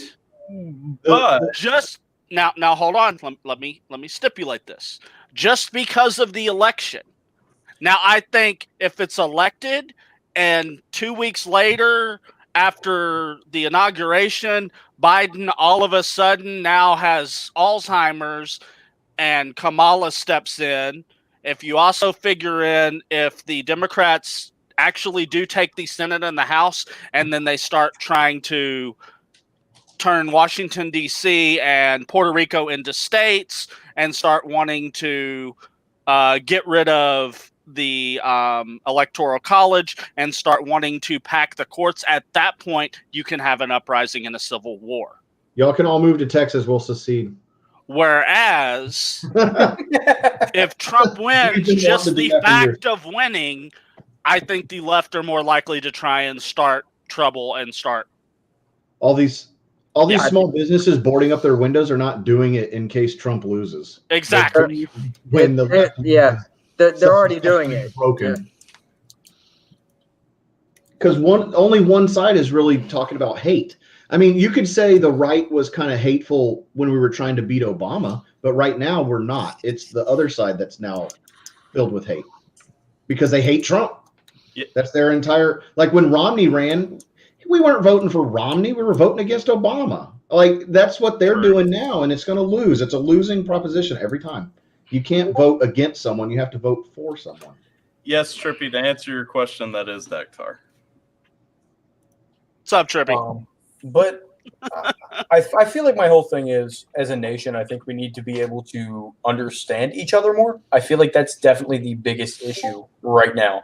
The lack of understanding and the lack of compassion between people. It kind of leads to a rabbit hole of hell, so to speak. I think that's my main issue with it when it comes down to everything. I mean, because you have people on, especially on the Democratic side of things that are so, Trump's such a bad person, but they don't give facts. They don't give the supporting details. You know what I mean? And same way on the other side, they don't have the information. So they're Feel just free going to out. ask me anything. I would love this. Yeah, see, the problem is I think that we do have the information. And like, if you ask anybody about, like, Joe Biden, we can give you reasons why he's incompetent and he's, delusional. Like, we can give you the reasons. The people on the left seem to be the ones that always run away from the argument, in my experience. Biden's never really had a real job. He got into politics 47 years ago. He ran for president in 1988 before he had to drop out because of plagiarism. Correct. He was a major writer on the 1994 crime bill. He wrote it. He was against busing and stated that he didn't want his children to grow up in a racial jungle. As far as the whole super predators thing, I think it's there, but I can't really pin down when he said that, so I'm not going to really say that's a guarantee. But I also know that, if you have a problem voting between me or Trump, then you ain't black. There's multiple things he said that if Trump had said the same thing would have been eviscerated. There's also the sniffing children. That's Yeah, that's a little weird. Dude, I've been calling him out about that since he was vice president. Those same pictures have been around forever. Because they happened when he was vice president. You know, when all those congressmen were taking oaths, he'd do it on live TV. It'd be And on apparently the like apple does grabbing not the fall girl. far from the tree, considering his son is on camera getting feet jobbed. Yeah, on crack. I don't want On to see crack. that. Thank you. I love. I feel like ethics. Like, man, we just talked about like all this for 3 hours a couple of days ago. We did, and you know what?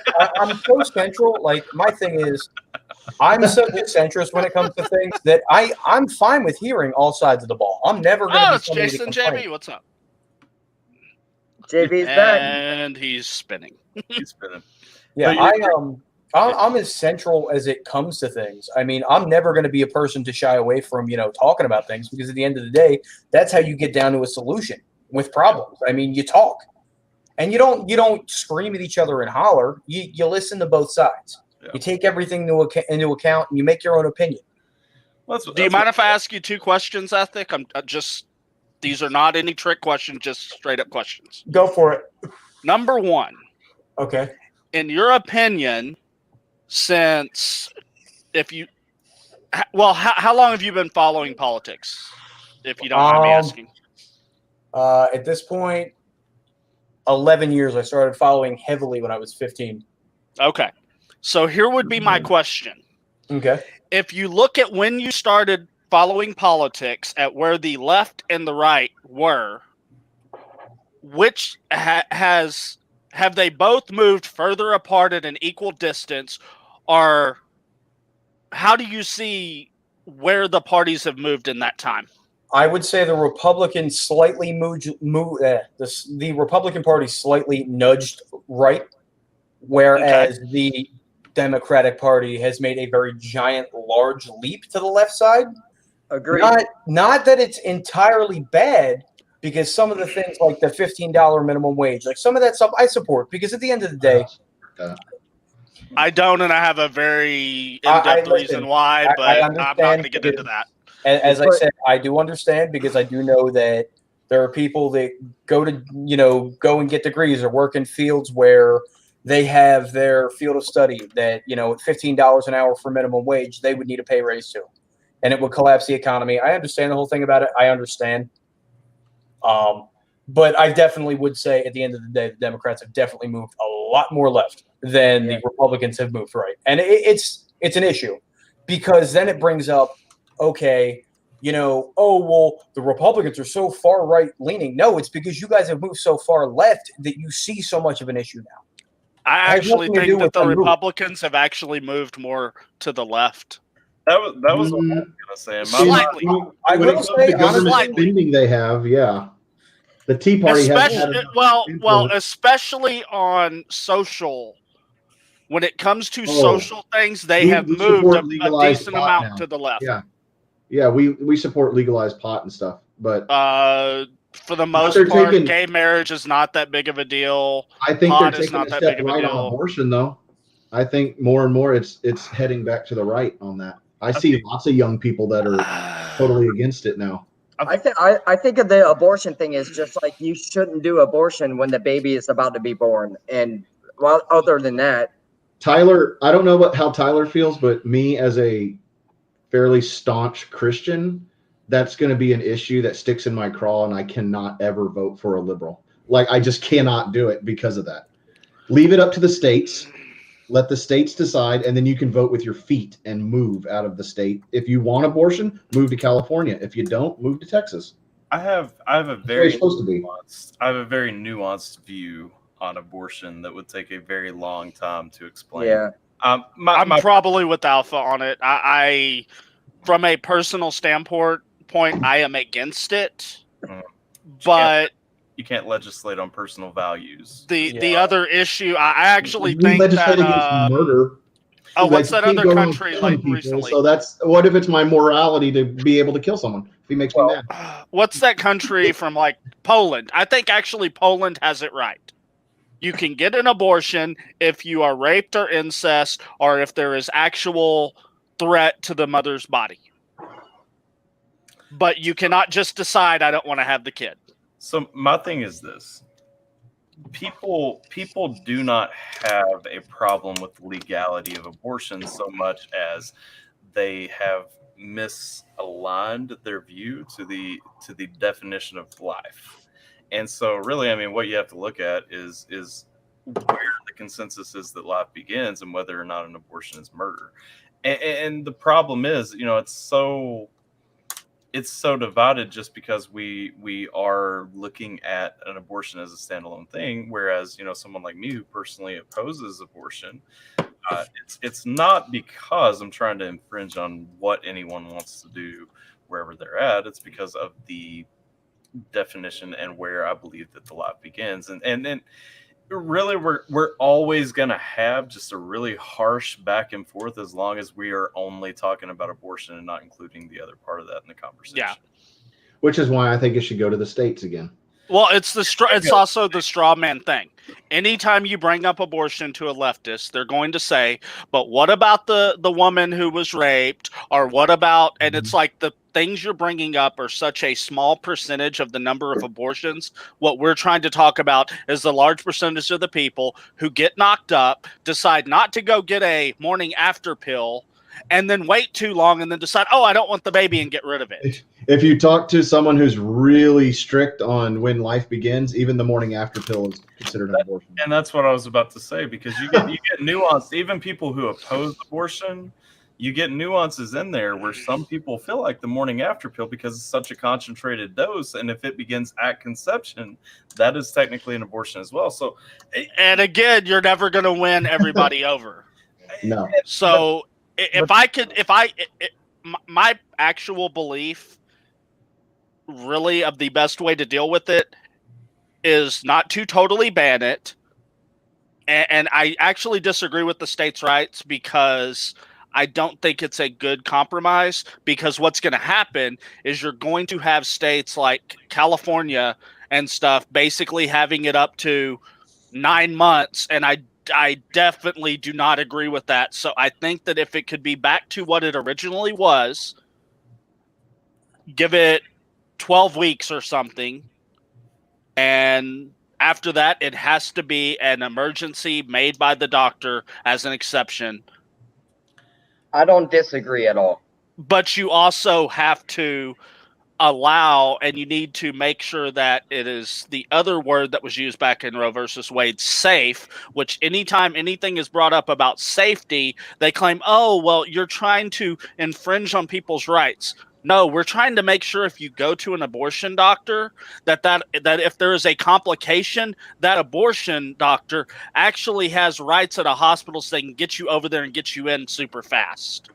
Well, I'll tell you guys, where my harsh line kind of fell away, because I used to be very staunchly just 100% against abortion in all situations. But, when my wife was pregnant with our daughter, and I really got to thinking about things and, had to kind of look at, where are we at? The reality is I'm mindful enough to know that if my wife's life were to be in danger, I would absolutely want to preserve her life and just try again later, and I don't feel like there are enough people that are introspective enough to say, where would I stand if I were in this situation? That's why I refuse to take, an absolute hard, stance against this whole situation. Yeah, but Tyler, I don't think that's like the majority of abortions. No, I would definitely. So I would say the majority of abortions is people who don't know how to properly use contraceptives going into sex. Birth control. That's the issue. Right.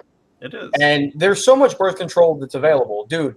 If you're fucking with somebody, tell them to use a condom. Use take your fucking your birth control. They have IUDs. They have IUDs. There's so many things where you can, prevent in the beginning, the forefront. That should be a last option to begin with anyway. It shouldn't be, oh, I had sex with a guy on a one-night stand. Oh, now I'm pregnant. I don't want it. Peace. Nah, like there's got to be something. And that's what I tell people all the time. I mean, I was almost wow, ENFP. I was almost 30 years old before I ever had a kid. You know, that doesn't mean that I wasn't active. It just means that I knew what I was doing. I was careful, and I made sure that there was no kid coming out of the situation. You know, and you know, when I finally had one, it was because I married a woman that I knew I wanted to have a child with. You know what I mean? Right. And I think, you know, to Ethic's point, absolutely. I mean, most abortions are the result of somebody who doesn't want to face the consequences for their own failure to prepare.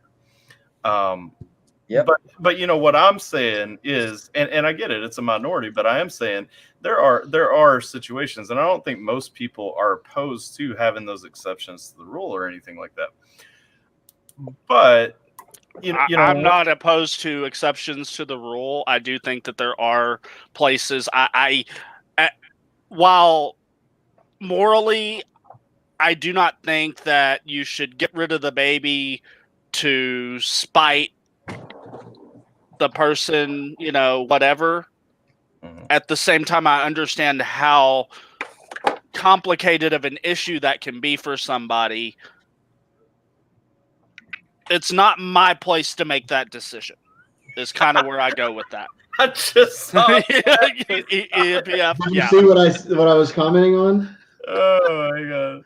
Who said that? People who like being cum buckets. What is that about? But here is my total out of left field thing that you would never expect me to say. I do agree with taxpayer-funded abortions on one condition. Each taxpayer-funded abortion comes with a hysterectomy. I don't agree with taxpayer-funded anything personally. But do you understand what I'm saying here? You get a one chance. You get one chance. That's where I'm saying, guys. Like we're gonna be. I get what you're saying. We're gonna be all over these crisscross. Kind of tongue in cheek, but I mean, you know. Well, I was gonna say, do you also cut the balls off of deadbeat dads? I mean, like, I'm saying, what are you gonna do? I mean, there's two. It takes two to dance. I think honestly, I mean, and I'm not saying we should legislate this, but I am saying, if you are a dad who can just up and leave, you know, the mother of your child and your child, then I mean, you don't deserve them anyway. Personal view. And you don't deserve a chance to have another one later. No. I mean, golly. I mean, a little snip never hurt anyone. I I mean, that could be extreme punishment for not paying child support. Extremist. Even that gets a little crazy because child support laws can be absolute bullcrap in a lot of places. I agree. Just ask Tiger Woods. No. Is Ethic coming back? I was having fun chatting with him. What's a Yeah, yeah. I actually had to pause my cam for a second. I'm in the process of making a Jack and Coke because I know that I'm going to need a drink. It's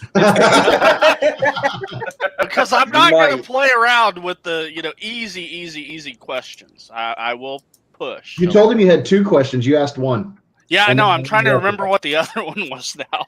Well, there's that close memory for you. I'm 41. Leave me alone. You know, it's starting to go a little bit. I'm not Biden yet, though. I got you beat. By 5 years. Gabe did ask a valid question of who's into conspiracies. I'm into conspiracies. Where was that I'm not question? really into conspiracies. Raise your hand. Depends on the conspiracy. I mean, Yeah. I believe we went to the moon. So, like, you know what I mean? Like, I'm not that far out there, but It's not a TV show? no. That wasn't Arizona. I like how that reporter said that to, was it Buzz? And he just decked him right in the street. Basically called him a liar to his face and he punched him. That was great. What was my other damn question? I'm trying to figure it out. No. Maybe you've had too many Jacks and Cokes. What, I were don't you gonna even ask drink. him what his favorite ice cream flavor was? Like a No. good Biden softball? Can you imagine that? No, that would not be a like Biden softball. That would be a Pelosi softball. Get it right. Well, I have a question. As someone who enjoys dark liquor, I need to know how you can still drink Jack Daniels. Like, By mixing it with Coca-Cola. That's the only way. But it's also okay. He wants Knob Creek or something. I was gonna say I would prefer. You know what? I like Wild Turkey. Knob Creek's all right. And I love Johnny Walker Black Label, but I'm also not putting out $45 for a bottle to drink on a daily basis. You know what I mean? So like I gotta weigh the costs and effectiveness. And Jack Daniels gets the job done. So anytime I think about buying Jack Daniels, I just realized there's some Wild Turkey 101, like literally maybe like 5 bottles down, and it's the same price. Is it? Do you only stick with like Kentucky bourbons, or do you go like Canadian whiskey or anything like that? Like the Crown? I mean, listen, I'm going to be honest with you. I'm Irish. I'll drink fucking anything. He likes Jameson. He likes Jameson. Oh, dude, Jameson. Oh, I have stories about that shit. Oh, you want to drink that? You want to drink that? Conor McGregor's whiskey, would you? No, it tastes like fucking cat piss. Get that shit Exactly. away. But if you don't drink it, it'll punch your lights out. Am I the only person here who thinks it tastes like Jameson? No, because it tastes like absolute dog shit. I wouldn't drink that if somebody paid me. Is it dog shit or cat piss? Come on, Is it a get scotch? it right. It's a mixture. Combo. Oh, I think it tastes like Jameson. I think it tastes pretty close to it. well, you know. That said, I haven't drank Jameson consistently for about probably 10 or so years, so I don't fully remember the last bottle of Jameson I bought. As somebody who has gone through a bottle and a half of Jameson at parties, I will tell you it does not taste like Jameson. Of course, did you even taste anything after a bottle and a half? Like, okay, so Jameson tasted like water. Water tasted like literally nothing, but that's what water tastes like. And really, like, I had no taste buds after that night anyway. Yeah. I woke up the next morning. I had a really bad cotton mouth, and I wanted to vomit everywhere. So I'll probably never drink Jameson again. Yeah. I'll tell you what's really good. I mean, if you like Johnny Walker, if you're a Scotch man, Monkey Shoulder is really good for a budget Scotch. I don't know if you've ever had it, but it's fantastic. My neighbor works for Tito's. He brings home bottles of Tito's and just gives them to us. I don't even drink it, but he just gave another one to my roommate. Look, it's Trippy. What the heck? Jay. He just appeared out of nowhere. And he has fruit again, I think. And he has a shirt on. Yeah, he's got a shirt on for like the first time. Look at that. Yeah, you put your full screen because you exist. You're not hiding in the fucking desk. What's up, What's Trevor? up, brother? I like your fruit there. He's got some sort of fruit salad. All right, go back to talking about horny dudes in chat, Trippy. They're roommates. I didn't even know that. Yeah, we share a room. The cool thing is I got a bed and he sleeps on the floor. And for some odd reason, he enjoys sleeping on the floor, so this works out. Yeah. It's a step up from being homeless. There you go. It keeps him in tune with his chakra. Hey. If you guys don't know, if you guys don't know, Trippy has already agreed to do an interview on my channel, and he will continue to get these jokes from me in every platform that I see an opening until he comes on the camera. That Daktar? Yes, it is. Bro, I haven't seen him in so long. He like disappeared. Yeah, he was gone. I've been busy. He's been busy. he goes Busy. fucking Christ. I have to drive to like Austin twice a week, so give me a little bit of a break. Oh, Daktar, where are you located? I live just outside of Waco. Okay. I just drove through there yesterday. Have you heard of West? Yes. That's where I live. You live in West? Yep.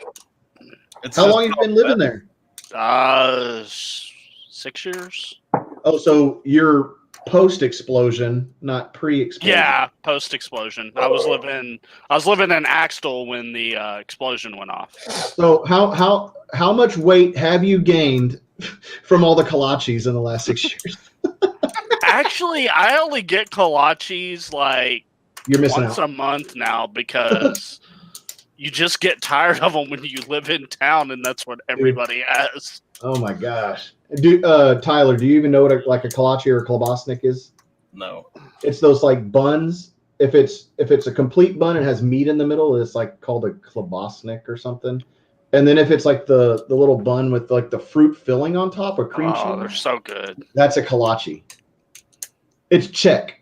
We have a huge Czech population in Central Texas, and it's though, dude, if you come here, you have to get some of that. You either go to West, it has like 4 or 5 places. Best one is Czech Stop, personally. I like traveling. I like to go to the other one, Slovacek's. It's got better bathrooms. It's got better. Yeah, I go there all the time, but their sausage kolaches their kolaches just are not as good. Look at this. We're leaving them in the dust with this conversation. I'm sitting here like y'all are speaking a different fucking language to me. Now the barbecue over there is amazing. I like their barbecue. Yeah, their barbecue's pretty good when they added it to the. Yeah. They also have a Christmas bazaar. They'll do that again coming up. Oh God, they have so much Christmas stuff there. I'm trying different layouts on this. Well, Dactar, I live in Kyle. I've heard of it, but it's not. It's between Austin and San Marcos on I-35. Free Okay. Kyle. I've been right by there because last year I was actually covering San Antonio twice a week. I would either start in San Marcos and drive into San Antonio, or I would start in Kerrville and drive into San Antonio. What do you cover? Right now I'm covering Waco Temple Killeen. No, not where. Like what? Like what do you? I pick up for a couple of nonprofits. Gotcha. I pick up for American Veterans of Texas. Okay. Pick up for the Shriners, their circus and stuff like that. When you say cover, I was like, what's he cover? Like high school football? Oh, no. Covering football. Like, Coverage area. I cover the Waco talk. Temple Killeen area. I will drive to Waxahachie, Ennis, Corsicana. I do Austin. I do all of the Marble Falls out to Fredericksburg. Do you hold your nose? College Station. Oh God, Austin. I was every freaking corner there is like homeless. Do you have money? I'm like, go get a job. You're young and able-bodied. Get out of my face. I'm just looking at him like, I've wanted to do it. I keep wanting to do it, but I just can't bring myself to go to McDonald's and pick up applications. Hand up an application. Oh no, that would. I'm an asshole though. Trippy says I'm gonna align your chakras. Stop bullying me. Oh, that sounds invasive. You will not invade my chakras, sir. Oh, he's gonna do something from the sounds of it. You're aligning something. So here's my question: if you live in Kyle, did you join in the Trump train messing with the Biden bus? They did drive through here, didn't they? It was they went from just outside of San Marcos, I think, or maybe New Braunfels. They were in New Braunfels, I heard. All the way to Austin, basically, just outside of Austin. I missed it. I was in Fort Worth for Halloween. Oh, it was so hilarious. That was great. Do you see now they're trying to flip the news on him and say like, oh, we were being dangerous on the roads and stuff like that? Yeah, and then you watch the video, and the only person being dangerous was the white car. Was the white, from California, who doesn't know how to drive apparently. Yeah, no, they were trying to be aggressive. Actually, there's a trick that they don't understand. They thought they were in California and they could just force their way in, and they don't understand that when they look to the right, It's a big That truck. vehicle's bigger than me. That don't work. Yeah, it's not a Chevy Bolt. The tires and wheels come up your window.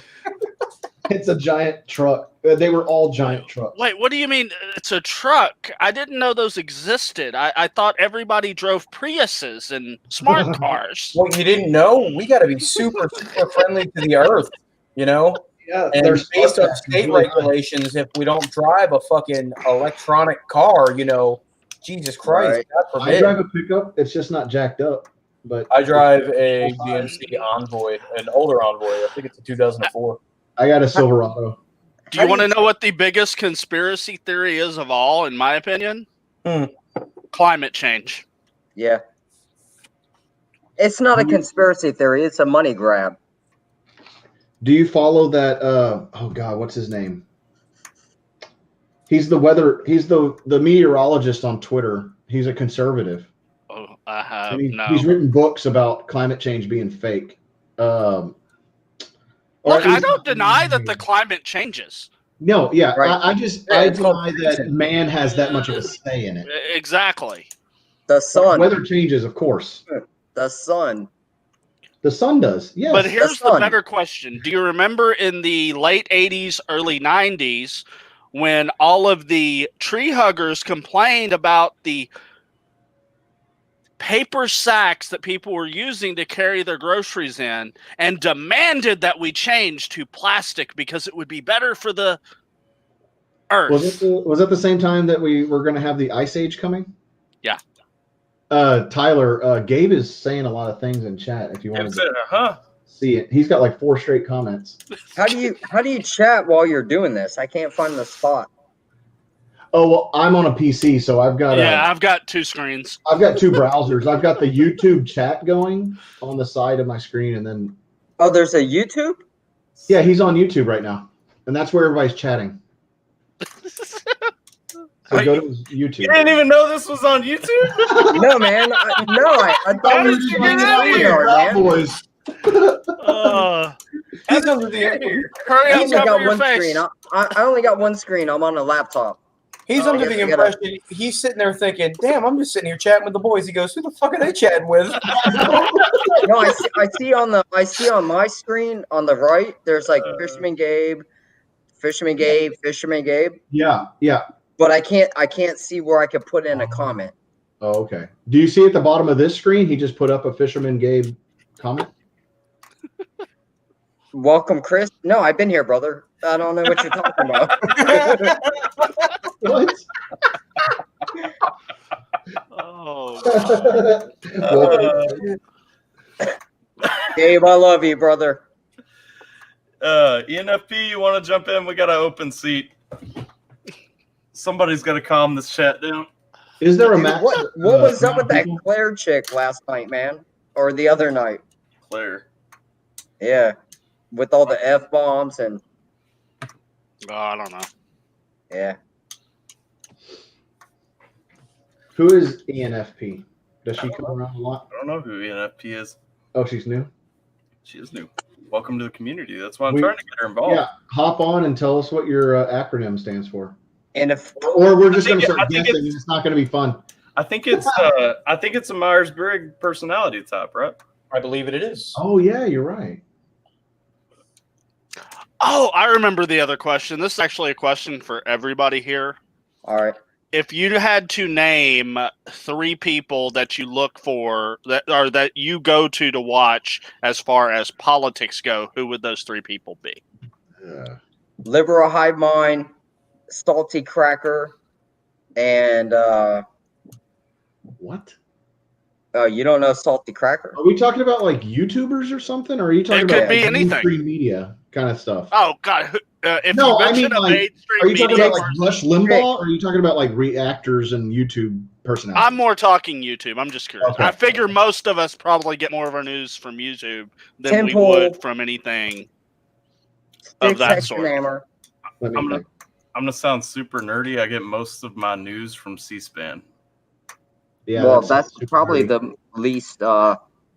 biased. Yeah, Yeah. I mean, it's literally Probably the most middle of the just road. the facts, ma'am. Yeah, that's what going that on. is. I mean, Go Friday over here. I mean, as far as like political commentators, I usually try to steer toward people who are a little funnier with it. I like the Hodge twins a lot. I Yeah. love Hodge twins. Conservative brothers. I listen to some conservative radio, so I listen to the big names. But YouTube, I don't think I've ever watched anybody on YouTube about politics because Really? YouTube That's is crazy, man. like sports. So I don't want to come talk politics. I want to watch something funny. Epic I've to actually God watched is who a I go lot to. of Tim Pool. I go to but Epic to God. It's Yeah, don't come to me. because it's because of a. I want to try and find people who don't have exactly the exact same views I do. Ooh, how about Jordan Peterson? I would say I like Jordan Back, Peterson. you know what? Me That too. guy's Been got a kind of problem. AFK for a while. I like him. Jordan Peterson was having health issues. Sorry, Yeah. Doctor. He had But, COVID. or I something, didn't mean to interrupt, but Jordan Peterson's back, and he was gone for a while. He's still having health issues. Yeah, I know. But he's back. Mhm. I'll be real with you guys. Like, as far as like mainstream politics and stuff, I get most of mine from liberal sources. I like to watch I like to listen to NPR a lot. Oh, nope. I watch a lot of the late night comedians that are very liberal. I mean, but Oh, God, no. honestly, like, I mean, I just want to consume it all. I want to take both sides into account. Like, that's my thing. Like, I do like Tucker Carlson, but like outside of Tucker Carlson, there's some not of like his stuff. I mean, Oddly enough, even though I'm like really far right, I don't really like Tucker Carlson. I don't like his personality. It's just he's so to me. It I just didn't like it's the same Ted thing with Cruz at Rush the beginning. Limbaugh. It's just Rush kind of- Limbaugh he bores me. Limbaugh bores you? Yes, he bores me Hmm. because smart as hell. he says a lot of the exact same things I hear, and I'm like, this is nothing but an echo chamber for me. Oh, So do you that's like, why I watch some of. I actually watch a lot more center left people than I do anything else. Like the only one that I would say is more center right that I watch or have watched would be Ben Shapiro. he's funny. I like Ben Um, Shapiro. I that like guy's so Hodge far right, twins. Do you listen to I Joe like Pags? Crowder. Do you listen to Yeah. Joe Pags since you're in Texas? I've listened to a little bit, but not a lot. But like a lot of it, I talk to is like people who were lefties who are now coming to Trump, such as Tim Pool, Adam Krigler. I actually watched quite a few of the people from Walk Away, such as Carlin Borisenko. I don't know if you ever heard of Unsafe Space, but it's a woman and a guy there, and I love their like they do 2 podcasts one on Monday and one on Friday, and their views are different than what mine are, and I get insight into it because Carrie from that show is a former social justice warrior who's gotten out of it, but her insights from being in it are helpful for somebody who lives in Texas and doesn't really have what their viewpoints are. Dactar, you said you like Steven Crowder, right? I like Steven Crowder just to watch some of his funny stuff. I cannot watch when he does like a live like commentary. a live Yeah. commentary because I can't he either. talks over everything that you're watching. Yeah, like the debates, right? I can't watch those. Like Yeah, I can't either. afterwards, yeah, but I can't do it while it's going on. Have I you actually seen want to hear his what they're saying. have you seen his how to control your Biden skit? Haven't. Oh, another one. If you like cartoons, check out Freedom. No, Toons. no, it's not a cartoon, brother. Put it on your list. Steven Crowder, how to control your Biden. Put it down on a list. I will. Tyler's got a list. Right? Yeah. Yeah. Put it on your list. It's hilarious, man. See, here's the thing, guys. I started my channel after I've seen a ton of stuff, right? So I really can't go back and do and try. I don't want to lie to my audience. I got like 20 people, 21, and I don't want to lie to them and be like, oh, I'm reacting to something. It's real that I simple. already- All you need to do is put review. Then you're not Really? lying to them. Yep. If Yep. it is a review, it's not a reaction. Means you've already seen it, but it may have been a while. You're going to see if you pick up anything you didn't pick up before. Well, then I could have like 80 more videos than I do. No. There you go. I'm All saying right, so getting back to what I was saying, how to train your Biden, guys, it's hilarious. Check it out. I'll be honest. Like when it comes to Steven Crowder, I just don't think he's funny.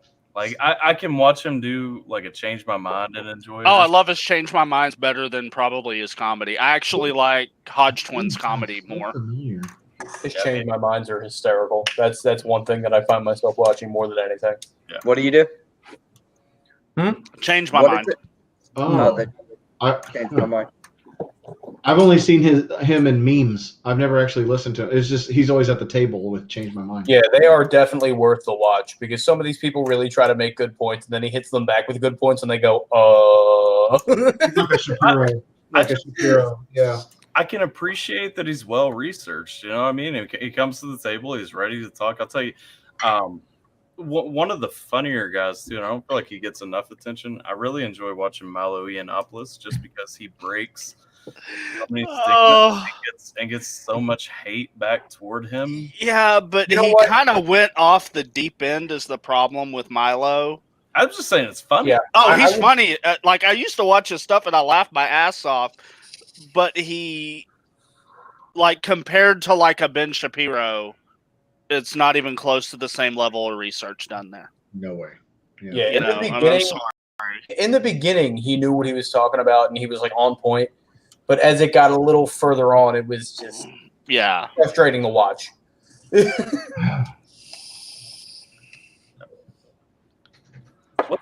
What's happening? So polls are opening in person tomorrow. Does anybody know a good joke? I have a really good joke. If you don't, Let's hear it. do you know what Pirates? I can get the stream shut down. R Do you know what a pirate's favorite letter is? R. You Mm-mm. think that, but it's actually the C. This is terrible. That's Oh. terrible. Oh, That was the joke. Very, I heard that very one. bad. Yeah. That was on one of those. I think it was like a cop versus a fireman doing dad jokes. Oh God. I'm serious. I just saw that on YouTube like a week ago. My, And it's like you lose a point or something if you laugh. If That's you so actually laugh bad. at a lame joke. my second favorite joke is do you know why a pirate can't learn the alphabet? Or something. Because they always get stuck on the C. Oh man. Well, I Yeah. typically have better delivery or a more receptive audience at least. Yeah, a child. Do you speak to a lot of liberals? No, wow. Probably. His audience is Antifa, not a children.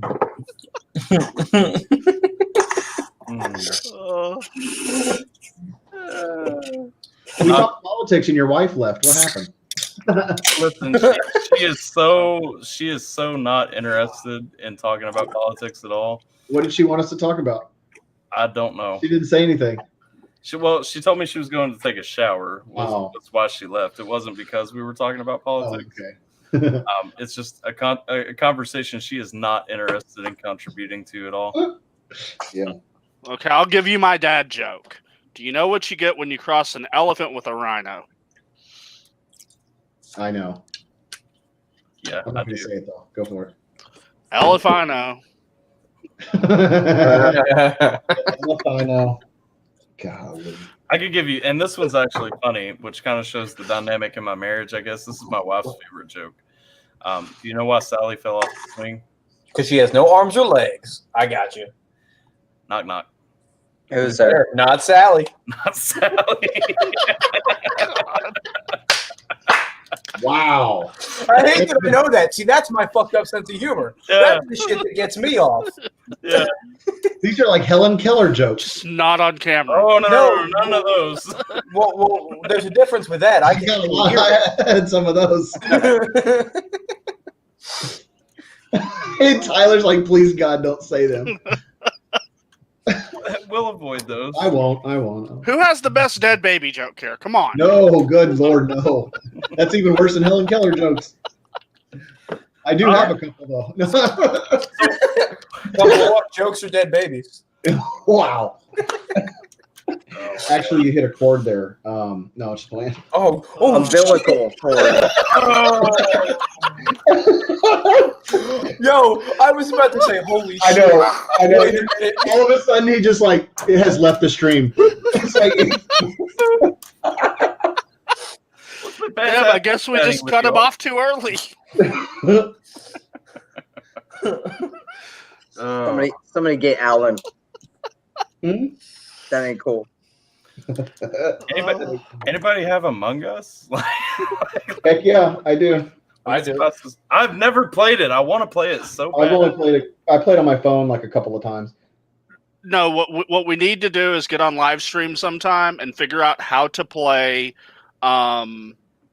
Cards Against Humanity on live stream. Oh, Oh, My fucking humor is Christ. I down. get in so much trouble. I am 100% down. yes. I I'm think 100% YouTube down. would shut that down quick. I don't give a shit. Fuck them. There has to be a way to make this happen. Do it on Yeah. Twitch. I love Cards Do Against it on Humanity. Twitch. Man. I'm pretty sure you could. I mean, I know there's sites that you can use to do Cards Against Humanity, and all you have to do is just show that and Tyler. throw everybody up on imagine- the side. Could you imagine this group on Phasmagoria? I already told him I scream like a bitch. That's no bueno. You have got to What? play Phasmophobia with us, Ethic. I told him. What is What is that? Is this It's another this Biden game he gap? streams all the time. It's a fantastic game. I haven't played it yet, but I've watched him play it. Really, no laughs at another Biden gaff? Come on. Oh, I didn't hear it. Balzacs, I see you in the chat. Get in this thing. Click this link. Well, what Figure the it heck? out. I mentioned Phasmagoria and he immediately shows up. That's crazy. It's like a bat signal or something.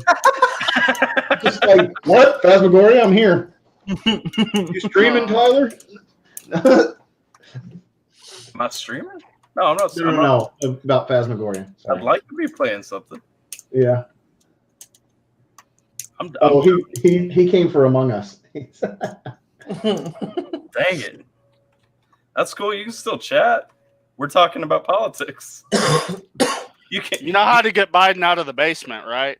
Oh, Yeah. he's Put a child at the top. There you go. upstairs. He'll smell his way out like a rat in a maze. Oh, Jesus Christ.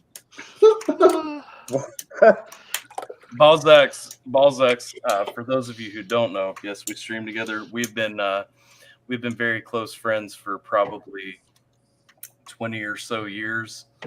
When I mentioned earlier that I've very close friends who are atheists and Biden supporters, He's one of them. maybe. Oh, stay off the screen. Oh no, we get to pick his brain. This will be fun. I'm not a zombie. Well, He's aren't most safe. Biden supporters zombies? Pretty much. They certainly aren't children. 'Cause, well, yeah. Did y'all see the little girl that had the thing? Yes. The Biden. Oh my god, that outfit was great. Are you talking about my daughter? Oh, No. wait, are you talking about the Sniffin' Joe Yes, costume? get off me, you That shit twit. was fucking hysterical. Oh, It's a Biden mask over her shoulder, and like these fake arms wrapped around her, and he's like trying to sniff her, and she's just like trying to get away. her facial expressions were great on this picture. Did you see the other two little like blonde girls, and they both had matching shirts, but it said like Biden from Biden. Biden. Yeah. Yeah. My daughter has one of those shirts. Really? You put a picture, right? Yeah, I put a picture up with her. Yeah. Still, I think the best shirt that I've seen is "Make AOC bartend again." Jesus. Let's, That's good. yeah, please. Somebody Someone shut on- her up. Someone today on Twitter had a big picture of her doing that stupid face she makes, and I commented, "Can we just send her to a glue factory already?" Horse teeth. Yeah. That horse face. I just look and go, Mr. Ed has nothing on this bitch. Oh, wow. Nothing. Y'all so mean. Yes, Oh, did we you say are. bitch? Wow. I don't like AOC. Good grief. Oh my god. So you guys never heard of Salty Cracker No, on YouTube? Really? no. I don't think so. Can't say I have. He's got like 1 million followers already, only in the last 2 Okay. years. No. That's worth a look. Now for like YouTube comedians, I like Josh Prey and Ginger Billy's pretty good. And that Ryan Long is freaking hilarious. I kind of made Tyler do a JP Sears reaction the other night, and Sierra hated it. How the left and right fight. She's not about the politics like half. I know, man. I can tell. She's just like, I don't. She's like, this happens. I'm like, yeah. It was true though, right? Like what they're saying. Like nobody wants to listen. It's fair. I mean, nobody wants to. I think we've seen that in this chat though. People have Yeah, a dug little in, bit. even in this conversations, people have dug in. Like that's what I'm saying. Like, Right. It is so hard. Are you trying to put me further in a hole or something? I haven't. no. No, he's talking about me. I'm throwing. You need to move me above him if he's dug in. I don't want to be underneath him. Come on now. I'm throwing out there. So if you guys don't know, I have a history degree. And when I first started studying history, like one of the biggest things that we talked about all the time, it was like, all this stuff about like historical lenses and, be careful to find something without a bias. They're like, throw that away because you will always have a bias. And I'm like, okay. Like, sure. But I mean, real facts, like it's the hardest thing to overcome is our own personal bias. I mean, you can't, literally everything that you view is shaped through what your bias is. And so like when I say logically the only thing that makes sense to me is libertarianism, again, somebody else can easily logically say the only thing that makes sense to them is socialism. I can't just tell them they're wrong. I can. Yeah, but you can't do it with credibility. Oh, trust me, I can. Yeah, you point to all the countries that have failed because of it. There is no legitimate argument for socialism with the failures that it's had before. Venezuela, prime example. I can make a legitimate argument for socialism to you right now, and that is, I mean, if people weren't human. Yeah, it puts people on a level playing field. It takes care of the most people. It is the most user friendly. It just doesn't work. Wait, now hold on. You are correct. It puts people on a level playing field. Here's the problem. Eventually, you run out of other people's money, or the other money leaves, and the level playing field is going to be so far below what we have here that it's not even funny.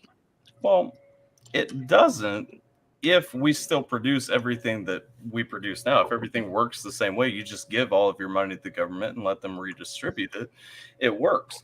Okay. All right. So hold on, Tyler. Right. So if you and Sierra together, let's say you make a combined, let's say 60 grand a year, right? And your neighbors down the street who don't work, they're on meth, they don't want to do any kind of work, they make 10 grand a year, right? So the government comes in and says, we're going to evenly distribute everything. So you went from making 60 grand for your house, and the other people that are making 10 grand is the question. Right. So now you get 30 grand out of your 60. And time out, because you're taking it out of context, and that's what I said. It doesn't work because of human nature. But if I'm okay with the redistribution, why would you be? If I am completely happy to see everyone on the same playing field, it works, and it is the best system. And now here's a bias study on. You want a bias study? It is biased, but it exactly shows what you're talking about, Tyler. Mm-hmm. What you have is you have a college, and I do not know if this is actually ever done, but here's the basic story. At the beginning of the 6 weeks, the college professor says, we are going to grade according to socialism. So they go into the first test, And the people who make A's make A's. A bunch of people fail. At the end of the thing, everybody in the class makes a low B. Yep. And they go to the next test, and they end up having 4 tests or whatever. They go to the next test. The people who made the A's and got a B decided, well, I'm not going to study for this.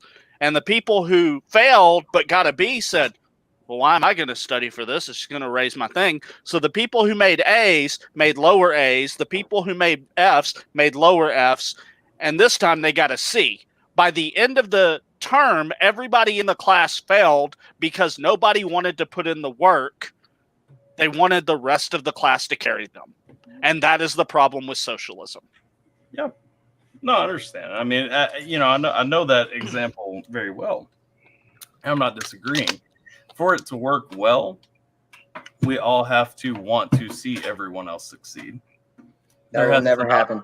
It will never happen. I'm not saying that it will.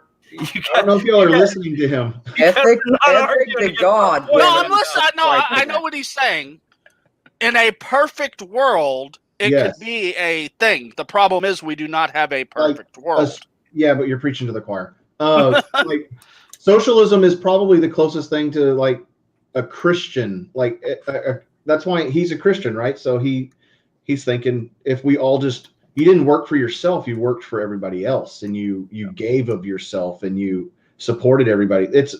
Socialism is very Christian if you think about it, but everybody's greedy and selfish and everything else, so it's not going to work. So capitalism is the closest we're going to get. It doesn't work because eventually I'm going to want to keep mine because there's competition. And the politicians who gather up all the money and redistribute it, they're going to redistribute it to themselves first. In their pocket. What's left over is going to go to everybody else. The tipping point with socialism in most examples that you can find is corruption at the top. It's not even necessarily Socialism, communism, all of it. Yeah, it's not even necessarily that I just don't want to see someone else do well. It's just that the government doesn't manage it, and eventually the people who are in power inherently move to a higher status. I do want to see people do well, and I think capitalism is the way to do that. Capitalism is the best system. It's just like the electoral college is the best system, but that doesn't mean it's the perfect system. It's a perfect system, exactly. Yeah, that's another question I have. As far as the electoral college, I actually have a theory that if the electoral college was ever actually gotten rid of, I think it would backfire on the Democrats. Yeah, I do too. Here's my reason. Tyler, what are your wife's thoughts on the electoral college? You're a hate spot. What is the electoral college? I don't even. I didn't go to college. What is it? That's what AFC would say. I elected not to go to college. I don't know what you're talking about. What is it? So you know all the votes they count up on election night? Like, oh, you get 38 for Texas and 2 for New Hampshire. That's the electoral college. Sort of like it's electoral votes. Okay. It's based on population. So based on population. Actually, it's slightly different. In a breakdown, the electoral college is a combination of both the number of seats in the House of Representatives, which is based solely on population, and then the Senate, which each state gets 2 senators. So what basically happens with the electoral college is it is not a pure popular vote. It is a popular vote based on the state. Yeah. Winner take all in all but 2 states, Maine and Nebraska. But the smaller states so the lowest get is a little 3. bit more standing. The lowest is 3, right? Yes. 2 plus 1. Yeah, so like 2 New plus Hampshire 1. And Hawaii or whatever. I don't know. Actually, I think it's like Montana and like South Dakota, North Dakota. Okay. Basically, we live in a representative democracy. I'm going to break this down because I was a teacher for a Was I pretty close? Leave again. I used to teach social studies. Okay. She's like, I need to take a second shower.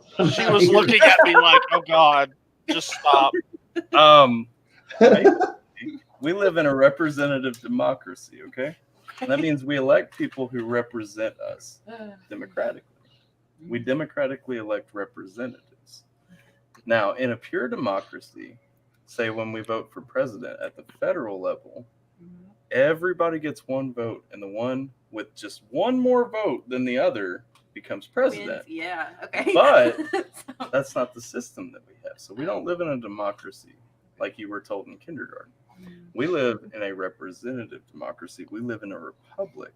And so what we have is a system that protects rural areas like our beautiful Commonwealth of Kentucky or Minnesota or something like that, so that all the population centers in New York and California don't decide who the president is for places that don't have the same issues that we have. Because, if you take a population center, I'm throwing New York and California out there because they have more population centers. But in these population centers, They don't care about farmers. They have different problems. They have no idea how to raise like a garden or something, right? Okay. Whereas I grew up gardening with my dad, and so I know how to raise a garden, right? Okay. But what they're going to vote for is not going to reflect. Ban all gardens. California and Gabe want to ban all gardens. Yeah, those jerks. Now they They Now want she to gets turn it. it into a concrete jungle. Now she gets it. So, what are your thoughts on the electoral college?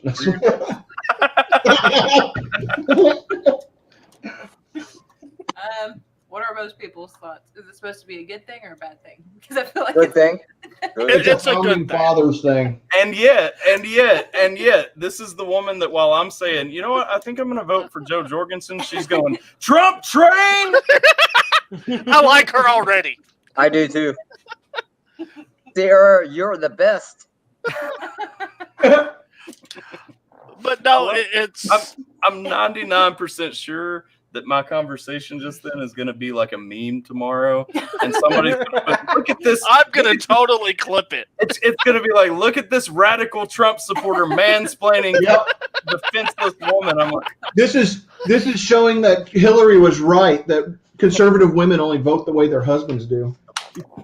Exactly, right? Oh my god. Ellen But what's is funny is so she smart. told you to vote for Trump and you switched. So, hey. it's not true though. She's been on the Trump train like all along. Oh, he's pee whipped.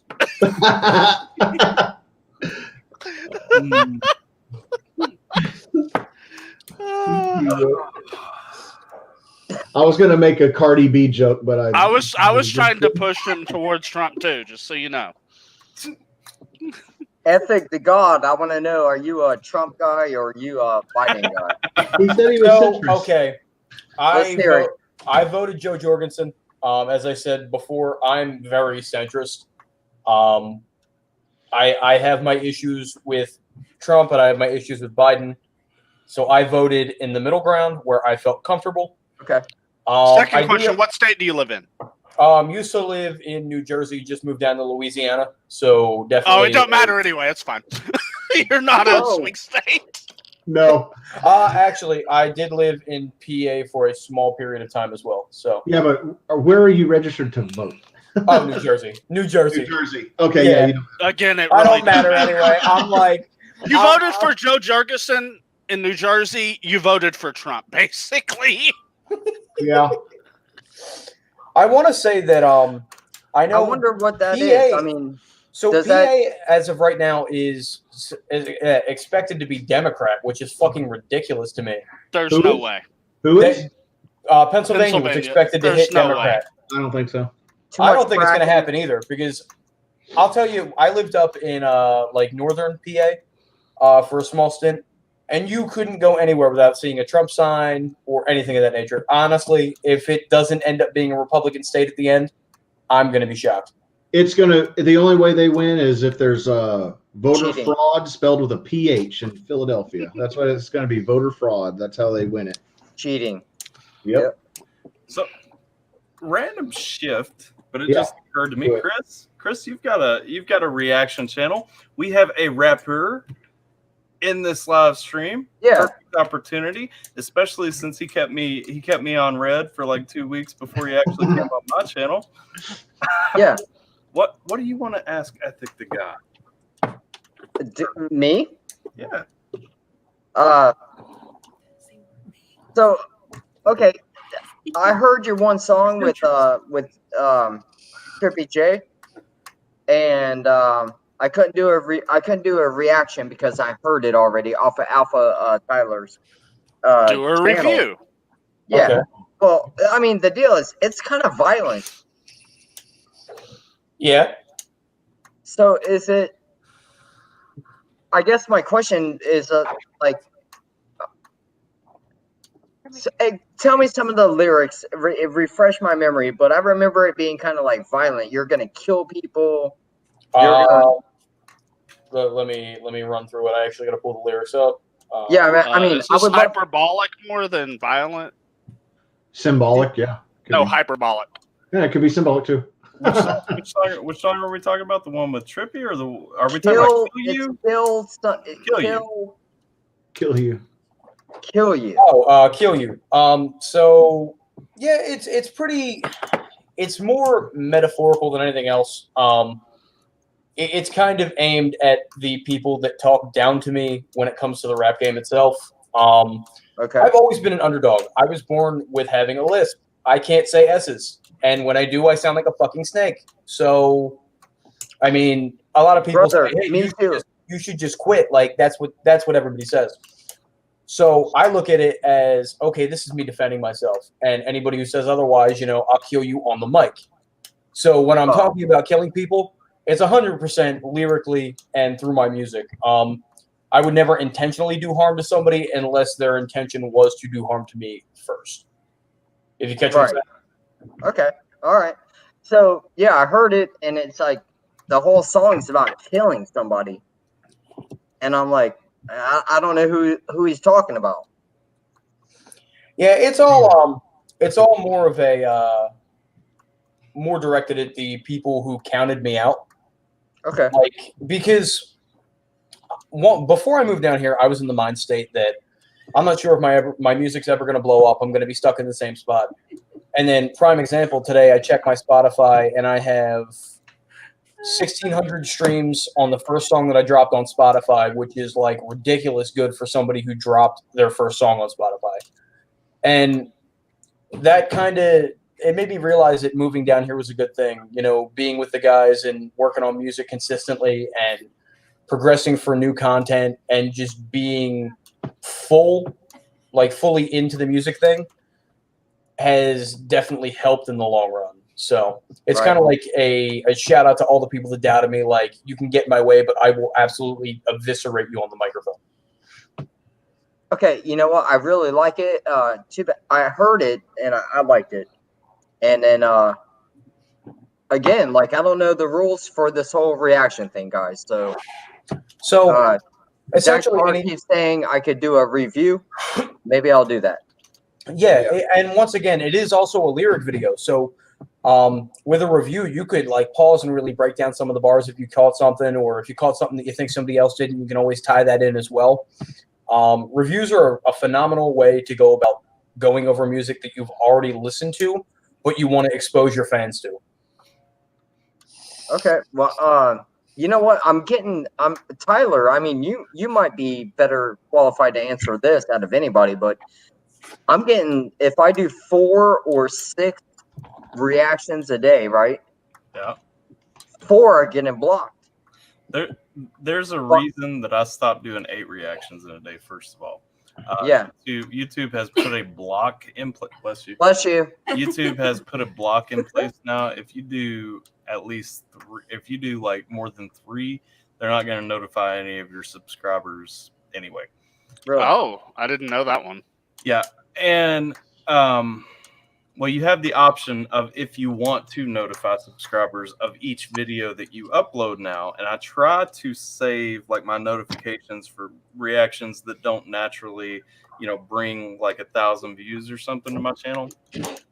Just so that like the smaller reactions actually go out into people's news feeds and they end up looking at them.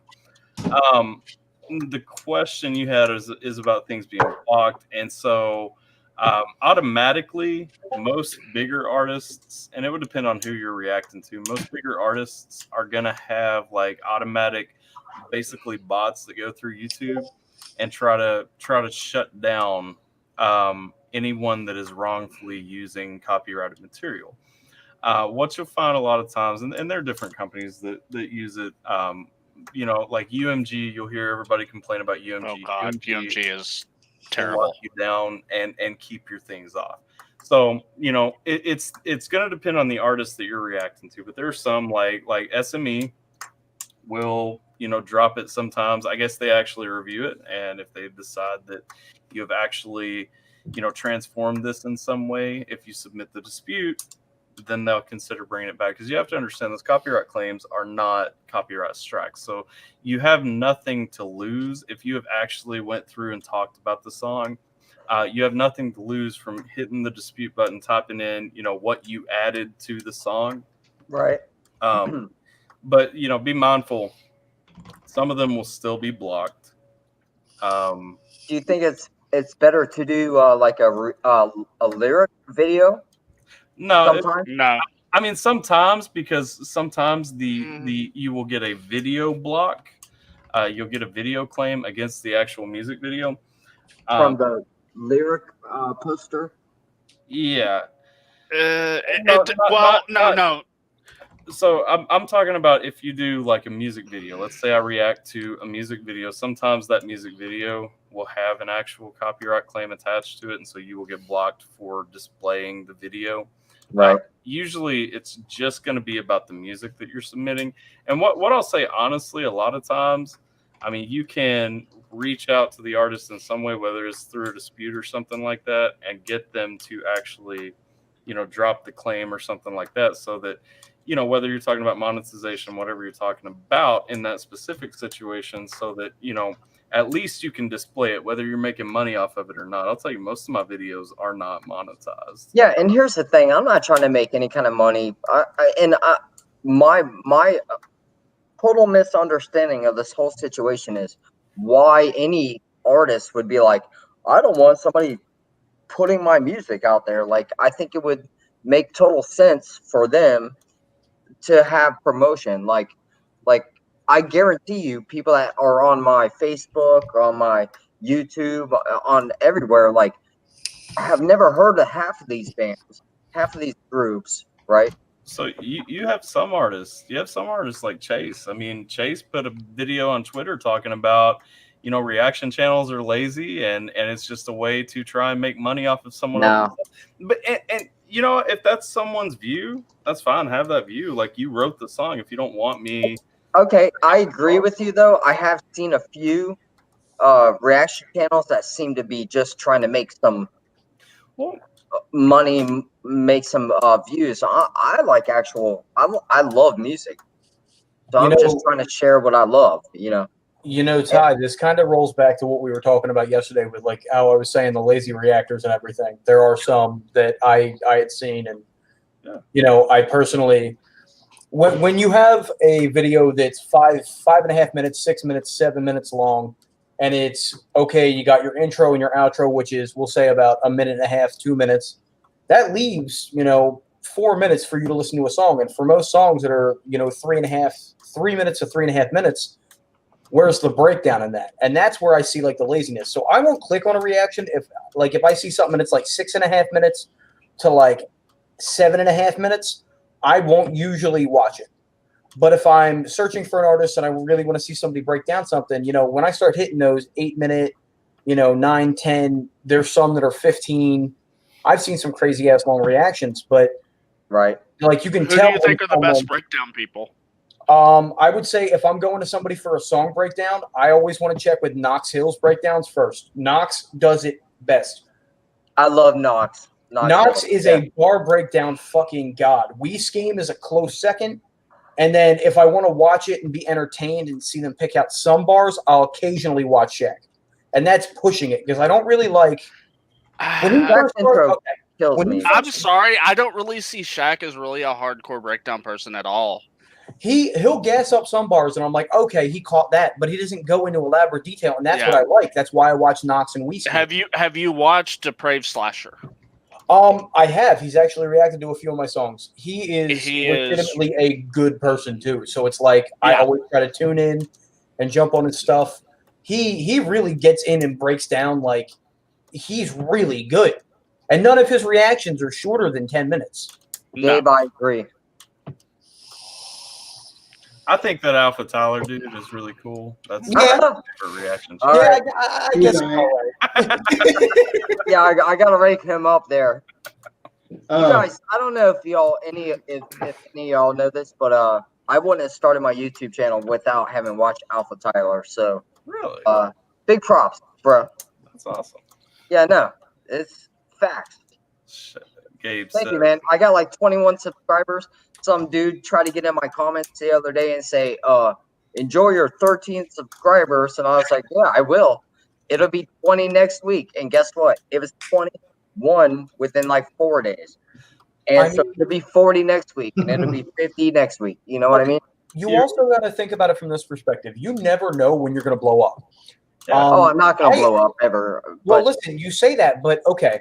Here's how my stuff worked out. I had like 110 subscribers, which was like a fucking mind-blowing amount to me. I dropped a diss track because it was strictly, I had beef with an artist. I was in a really like irritated spot. I wanted to voice myself. I woke up, and the next day after I dropped the track, it was like midnight when I dropped the track.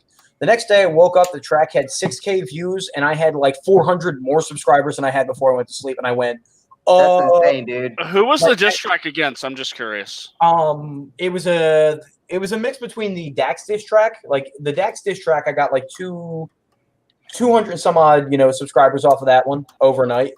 And then the Screwface diss track, because I dropped it the same night as the Script project with Crypt and Screwface, which I did because I knew, they're going to be looking for this. They're looking for Script. They're going to see this diss and they're going to click on it. And, smart thinking. I'm trying to think if I ever saw your diss track. Oh, trust me, you did. The Screwface diss track, you've definitely seen it. It has like 13K views. Everybody who does things on the YouTube scene in like the YouTube circle has seen that diss track and commented or shot me a text message or what was the name of the song? Checkmate. I think I've seen it. Yep. Wait, did you always go by Ethic? No, it was by Reaper originally. Okay. Now it adds up. Fuck. All of a sudden, Dactar's like, oh shit, I'm talking to Reaper. This makes everything a little less. Just the Ethic threw it off. I'm sitting here and I'm trying to go. I saw. Yeah. But prime example. I probably commented on that as well. I hate Screw. You did. I think it was under the Upchurch comment, if I remember correctly. Yeah. I hate Screw. Yeah. I can't say I have a general taste for him. He's gone more towards reactions, which I'm glad for because it's one less person I have to deal with in the rap community that has a bullshit opinion. But I also think at the end of the day, he's not a phenomenal rapper. He has the same 4 flows that he uses consistently.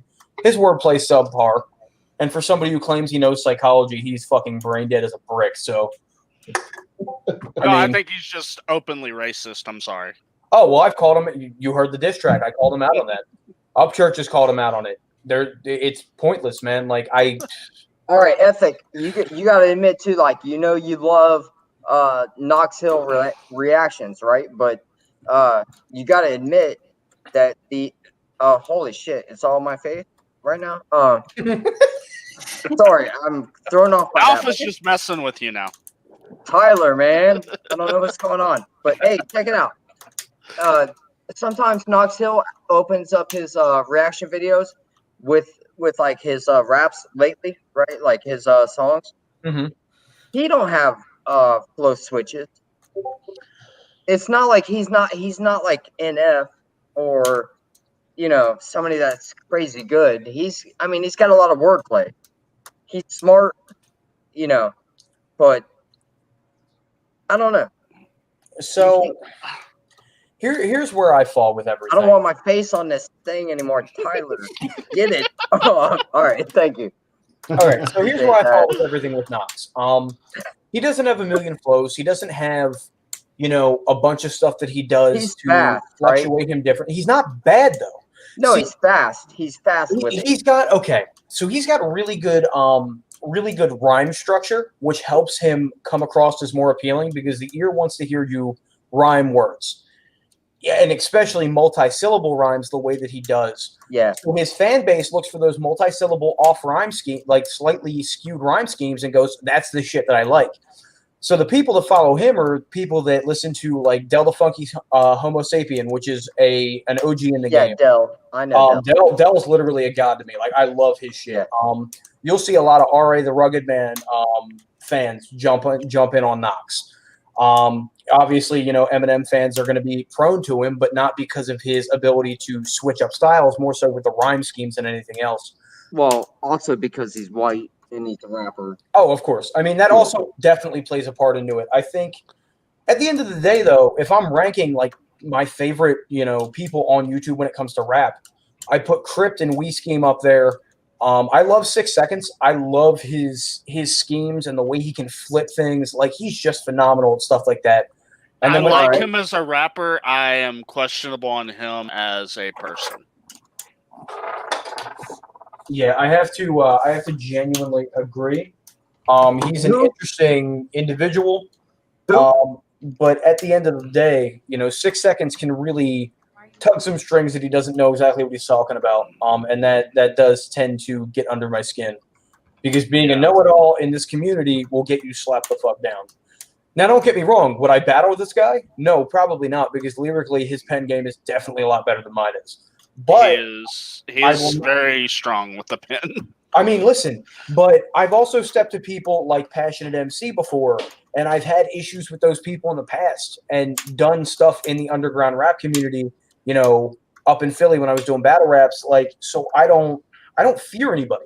So if he all of a sudden started talking shit on me the next day, like I'd be like, okay, let's get it rolling. Drop your track and I'll respond. Because at the end of the day, I don't shy away from a challenge because no matter what, even if I lose, congratulations, you just gave me more fucking clout. So I look at it from that perspective and go, that's life.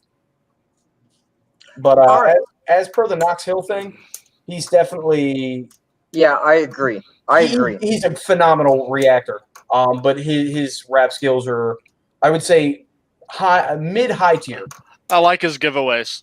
I like his. Still waiting on all of them, but I like his giveaways. I'm waiting on that paper. Right now, you get a free piece of paper, 3 holes with the lines. Wait, what? I just want to give away today. from a reactor. Yeah, I got a $100 pair of headphones for my Xbox. Oh damn! I know. I was amazed. I think I lost my headphones. Who's doing headphone giveaways? His name. He's a really small channel. He's got like multiple channels, but he's called Lazy Tech Tony. Like he works for Microsoft and goes around and so he knows all the products. Yeah. And he gave away a Turtle. Is it Turtle Beach? Turtle Bay? Which one does the Turtle Beach? Turtle Beach. It's like a Bluetooth. It connects to the Xbox. They make one for PS4 as well. Nice. So I was like, okay, I'll enter.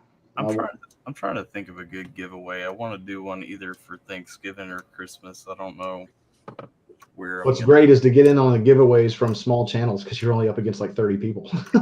That's what I did. Yeah, I actually, it's funny that you mentioned the giveaway thing because I'm actually doing a giveaway. I'm buying a piece of my merch and giving it away. And essentially what I'm doing is it's $1 to enter, but all the proceeds are being donated to a charity. I don't know which one I'm going to aim with yet. But then I have a random name generator, and any of the proceeds are going to be donated to a charity of the winner's choice. So, okay. Yeah, I definitely want to do something like that on my channel, and having almost 1.4K subs, it could be a good thing to do. I'm always about giving back, so like any chance I have the opportunity to, like I had a song that I like, all the stuff from the Dax disc was monetized, and I ended up getting like $2,000, $3,000 off of it, and I donated all of it to the Suicide Awareness Association. So, nice. I mean, I hardly keep any of my money as an artist. I think I put a suicide. I know I did actually. I put a suicide awareness hotline on one of my reactions lately. I think it was of one of the jelly. It wasn't Jelly Roll, but anyway, I did lately. You know, you should bring awareness to that when you have a platform. If people are looking, you Yeah. know. I once pissed off someone real bad about 5 years ago because I was majorly bullied as I was growing up.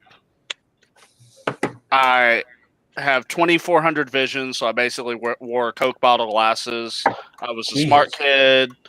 So I was constantly picked on growing up. Now, understand I'm 41 years old, so, you know, it's been a while.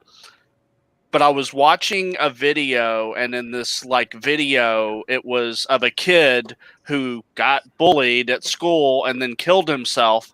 And they were like making this big deal about the kid, and I basically just blurted out and I said, "This is wrong."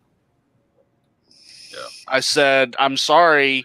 I do not think the kid should have, you know, died." I said, "We're living in a world where nobody has a backbone anymore, and anybody who's going to kill himself over getting bullied or bullied online is basically," I outright said, "I'm sorry, you're weak." I mean, I also think that it comes to a point where if you are getting bullied online and it's paying that much of a toll in your life, Get off of online. Either that or be willing to talk to somebody about it. Don't let it boil up. You know, this is coming from somebody with major clinical depression and major clinical anxiety. You know, I don't know if you guys have noticed, I need liquid courage to get on a fucking live stream. I mean, that should tell you. That is what it is. But I'm one of those people. It comes down to, you know, I've made 13 attempts on my life because my brain is fucking psychotic. It has nothing to do with crazy, bro. Hey, listen, I'm still here. Yeah, I've gone through hell, but I mean, I'm happy for every day that I live. Every day I put my feet on the floor and I wake up is a good day. I've realized that, you know, attempting suicide was definitely selfish. And I know that at the end of the day, I would have harmed more people and helped more people. Granted, I had succeeded. So I keep that mindset, and I remember that my music every day helps more people than I could have ever thought. So that's what keeps me getting out of bed. Now, understand, my lash out was not trying to lash out at the person who killed himself. It was more lashing out to the people who were putting this person up on a pedestal. Oh, no, absolutely. You should never, like, at the end of the day, that person should have been able to reach out and talk to somebody. If they really needed to, you got to grow a set of balls and be like, hey, you know, I feel I need to step away from this, and step away from it.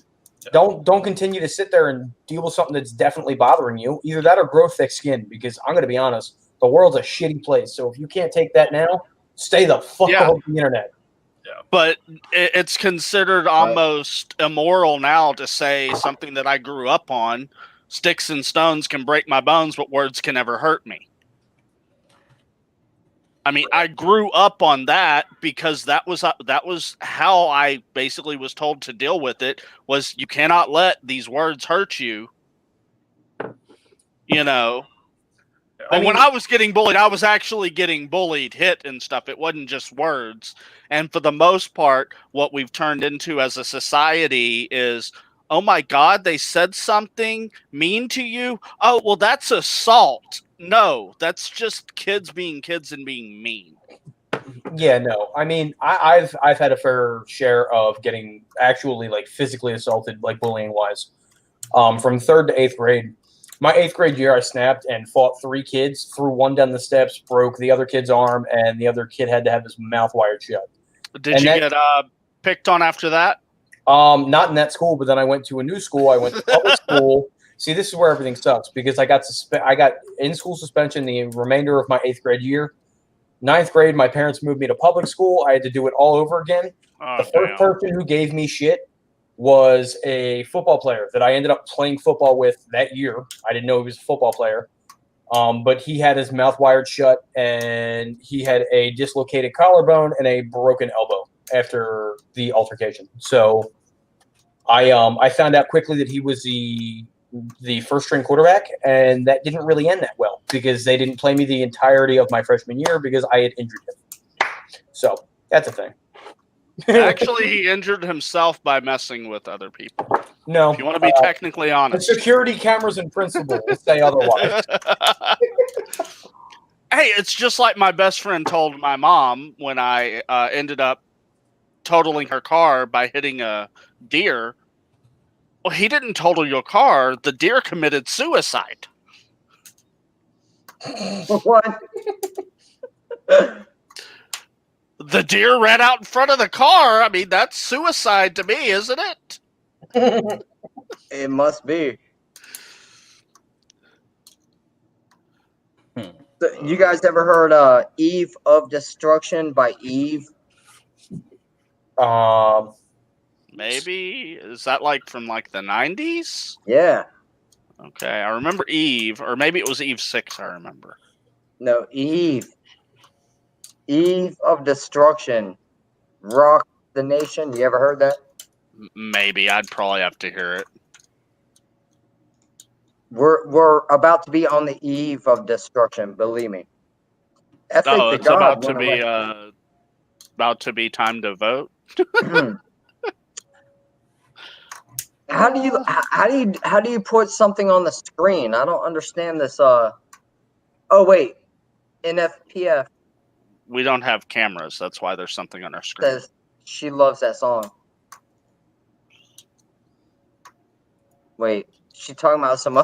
What the hell, Gabe? What are you talking about? Chicken shit deer. What virus, Levi? I didn't know there was a virus going around in deer.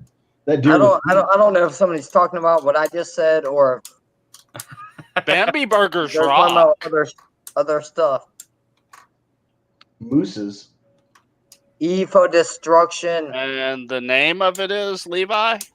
rocks the nation. Yeah, what you talking about, Levi? What kind of virus is there in deer? I thought deer just carried Lyme disease, the ticks. Well, they do have Lyme disease for sure. Yeah. What's that one?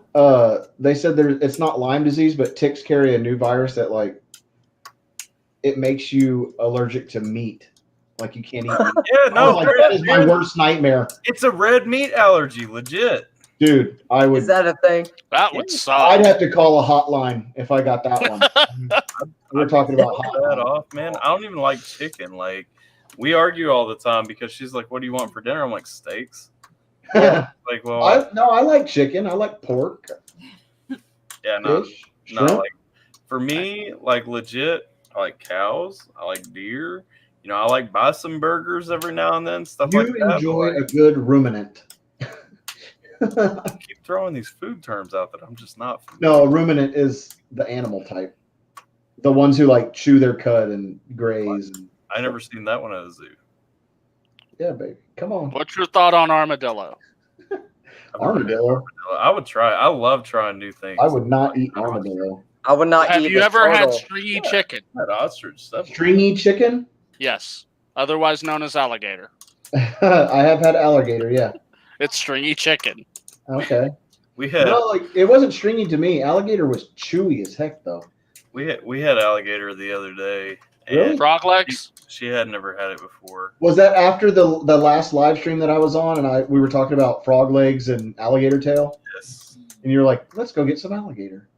Man, I love different food, I guess. I don't Did know. she like it? She did not. It's all up to the breading. If the breading is good, you'll like it.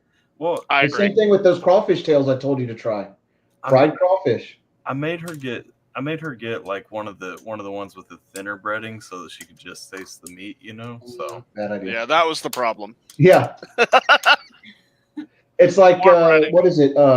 Octopus. What am I thinking of? Calamari. Yeah, calamari. It's all up to the breading, man. They look like Love little some calamari. onion rings. calamari is good, but octopus is fantastic. I like clam strips. Give me some of that. Trippy, click on that link. Trying Yeah, to why think. don't you get on? Come on, get on. Have you ever had Rocky Mountain oysters? No, thank you. No. What's that mean? What's that mean? You're not tricking any of us, It's goat nut. except maybe Ethic the God. Like pepperoni. Actually, it could be goat nuts or it could be calf nuts. Yeah, And pepperoni, I think you're nuts. No, Pepperoni is made out of the goat. I thought it was What? He's talking about its nuts. Did she say she likes mountain oysters? I can't say anything. I was at a party and somebody was cooking something and I tried it, and then my mom was like, "Oh, hey, that's what this is," and I went, "Fuck it, it tastes good." I just kept eating them. I didn't care at that point. Oh man. I was like 16 years old. This is like 20-something years ago. Are they kind of like a fried Twinkie? Got the cream filling? Actually, I don't even remember. I just remember whatever seasoning or whatever was done. It was good. Sorry, nobody got my terrible. Yeah. I chose to ignore that one. Come on, man. I'm Sorry, sorry. I'm back. I had to go get another soda for Jack and Coke. I was distracted. I was watching Trippy ignore my messages while he's over here bopping, so I had to. He's I think he is mixing and mastering one of his tracks. So you might want to list out all types of meat you eat now, Ethic. What do you eat? Okay. Well, obviously beef and pork. I like venison. I've eaten gator. I've eaten kangaroo. I've eaten Kangaroo. That's an interesting. Dude, kangaroo jerky is fucking amazing. Kangaroo jerky is good. Remember when I got some? Really? Yo, Tyler, are you A good buffalo jerky is you good too. are you part of the fucking jerky club? No. What is the jerky club? There is a online membership that I have to a jerky club, and they send you all types of different jerkies with different flavors and shit from different places. Wow. It is the best thing you could ever find. I promise you. How do you spend so much time on the internet and I haven't heard of the jerky club? I don't know. I'm sorry. Christmas is coming up soon. I was going to say, listen, I will definitely send you a link. I hope you're ready to spend $30 a month on jerky. Oh, maybe not. Hell, at $30 a month, that sounds like they're only going to send you maybe 1 pound. I'm pretty sure I spend more than that on jerky anyway. So I mean, this is probably an upgrade to my lifestyle. Our kid I was don't gonna have say- meat. It's okay. I think they send, from what I remember, it's like 2.5 pounds worth of jerky. So Really, for only $30? That ain't bad at all. Hell, here in Texas, it's like $23 a pound. Jesus, Yeah, I Yeah. don't know why jerky is so expensive here.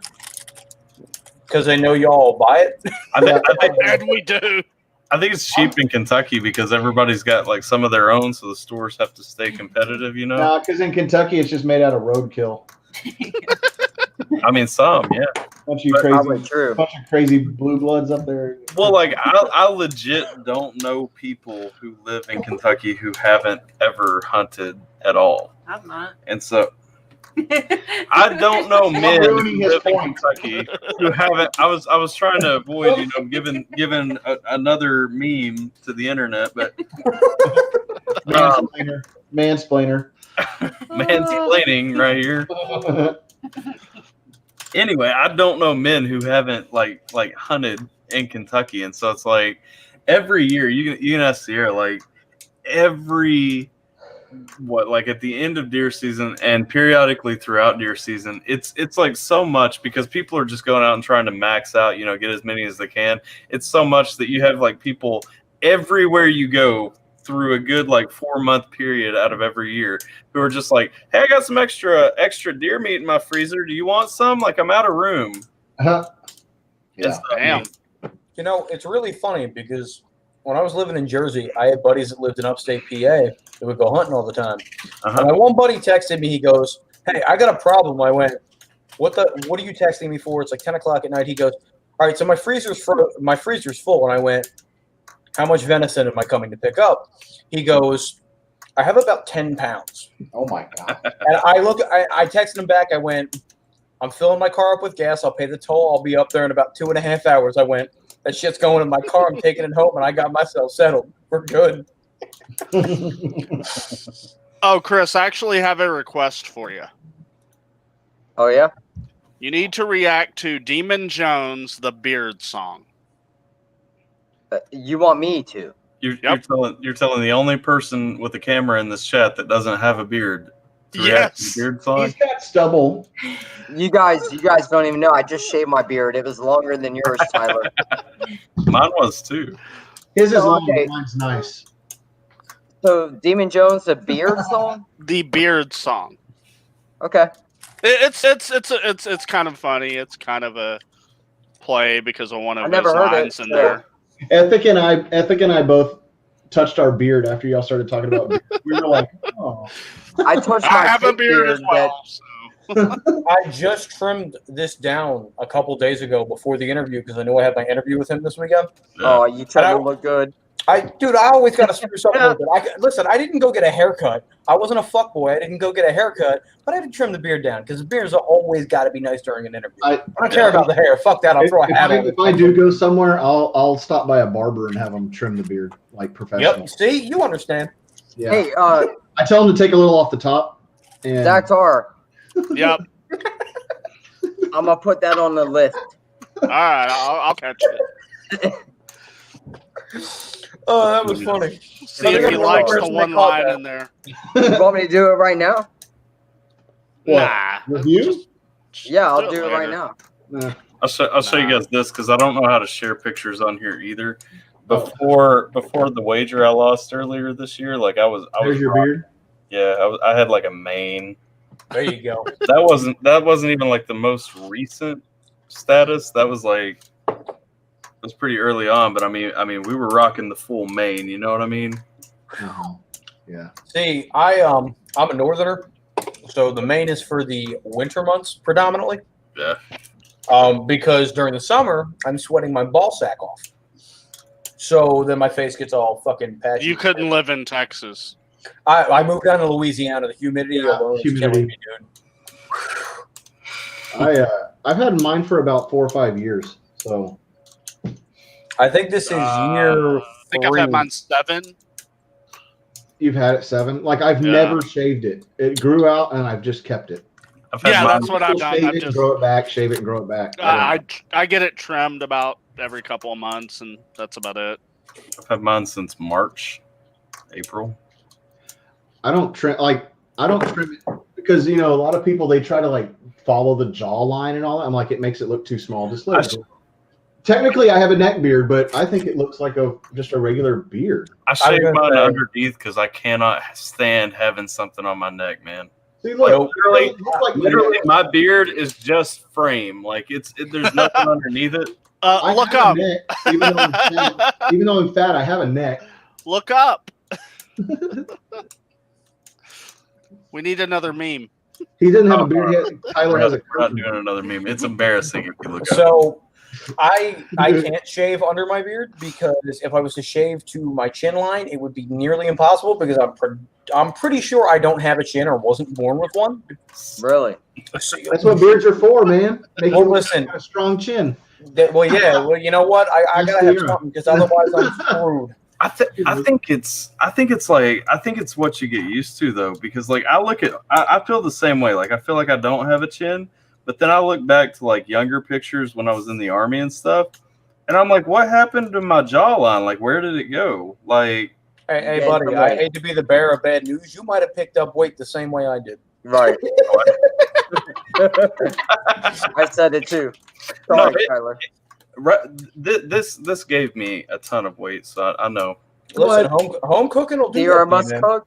That's not cooking. She just wanted me to eat with her every time she ate when she was pregnant.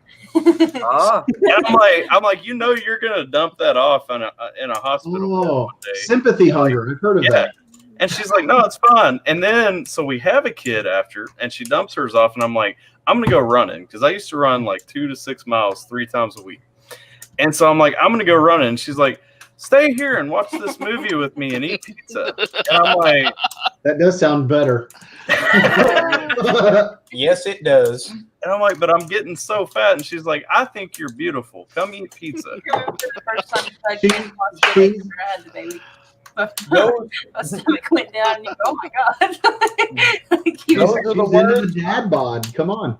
See, those words, I think you look beautiful. Stay and eat pizza. That's what I wish my life was around. Listen, Where do I I find gained- one of these?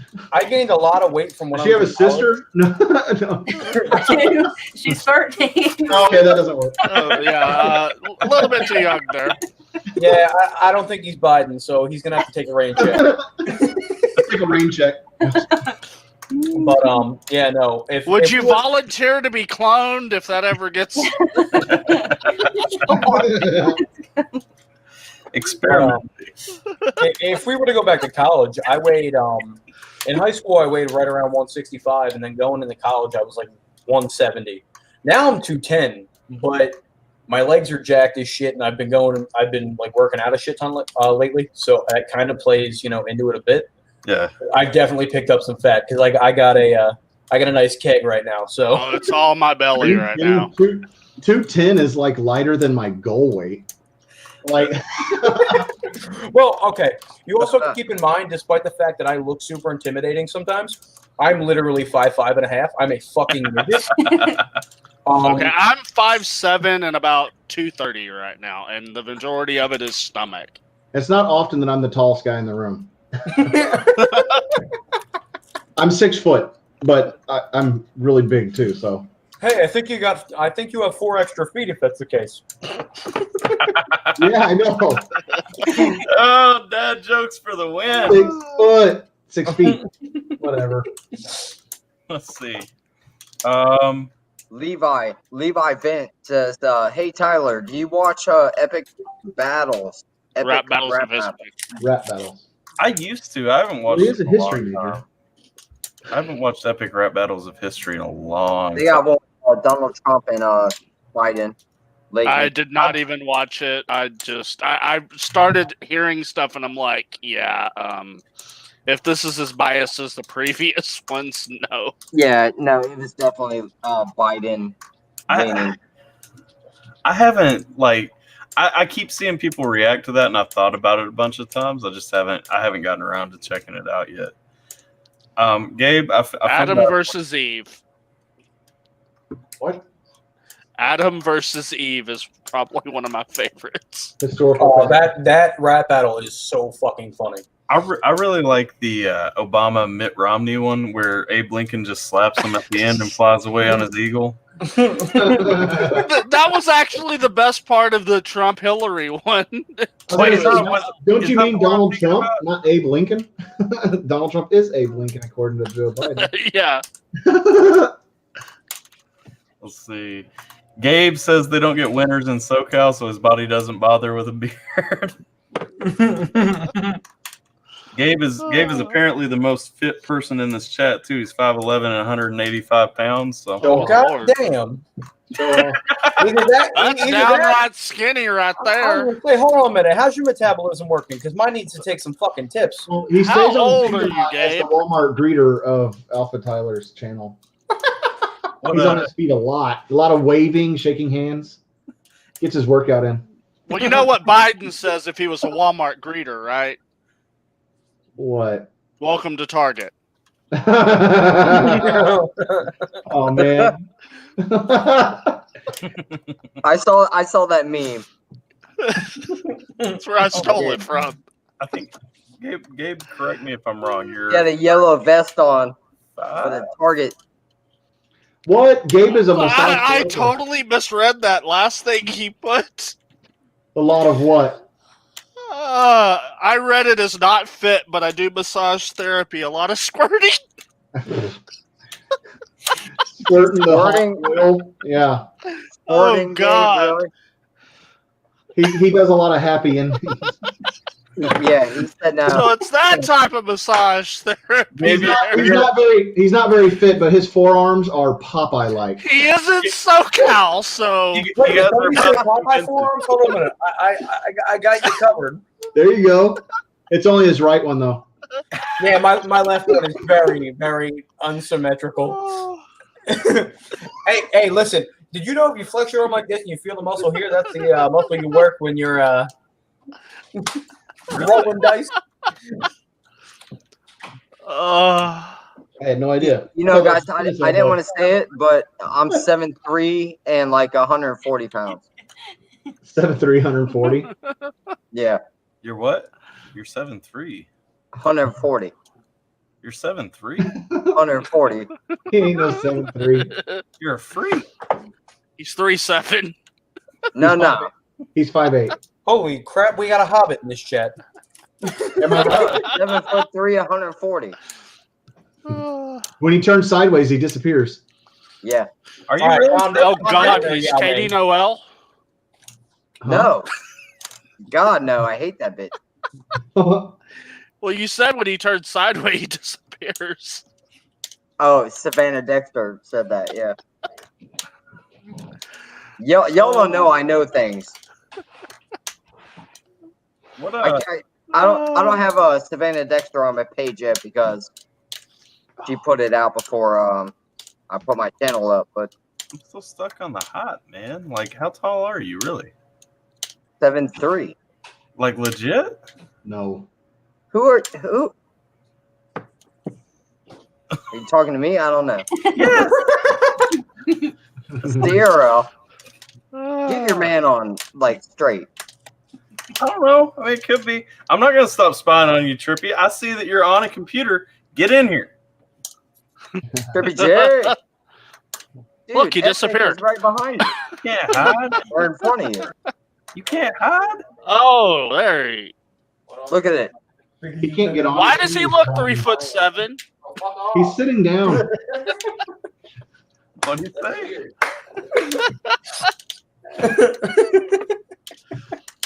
I keep going in No, Gabe. I'm not. Trippy, Come what do you on. have on your head?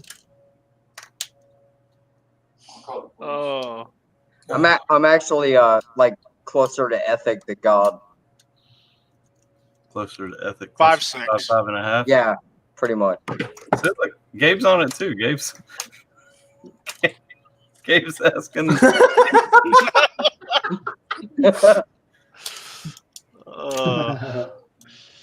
Oh, Christ. Mm. Yeah, Chris is apparently Yao Ming, in case anybody was wondering. Yeah. Chris. I like sushi. Oh, Christ. Does that count? I don't know. Yao Ming is Chinese, man, not Japanese. All right, noodles. I don't know ramen. What the heck? What is? Hey, I look like a redneck, but I got some culture. Sweet and sour. I don't know. Oh my god. Oh, stop. Did any of y'all see what Alyssa Milano did on Halloween? What has she not done? She I hate dressed up Alyssa Milano, as dude. Ruth Bader Ginsburg and Yes, I then saw misspelled and put RGB. And somebody said, well, what does RGB stand for? Red, And green, I went, blue. really goofy bitch. RGB. The red, green, blue. Who is a ENFP, guys? I don't know. She's new, but she won't get on the chat. She's Get out. on the chat. We're steering her away. Do you want to join the chat, ENFP? Give you the link. Maybe she doesn't answer to ENFP. Woman in there. My wife needs company, she said. Yeah, we need Nope. more girls. It's hey, look, hey, check it out, guys. I looked at my analytics. Y'all know what that is, right? Yeah.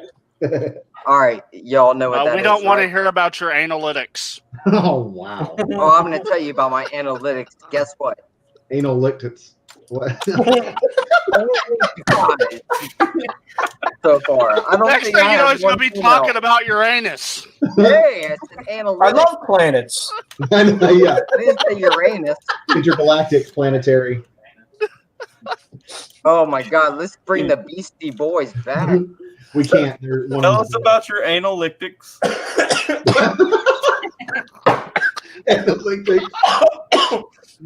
I'm not gonna put lipstick on my anus so you can talk about it.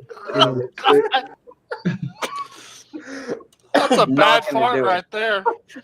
This Trump train's gone off the rails. Like, where are we going with this? You started it. What? Tell us about it. Like, What? I didn't start it. You looked at your analytics and all of your fans from China. I was just trying to say I was 7'3", and then Gabe fell for it. Yeah.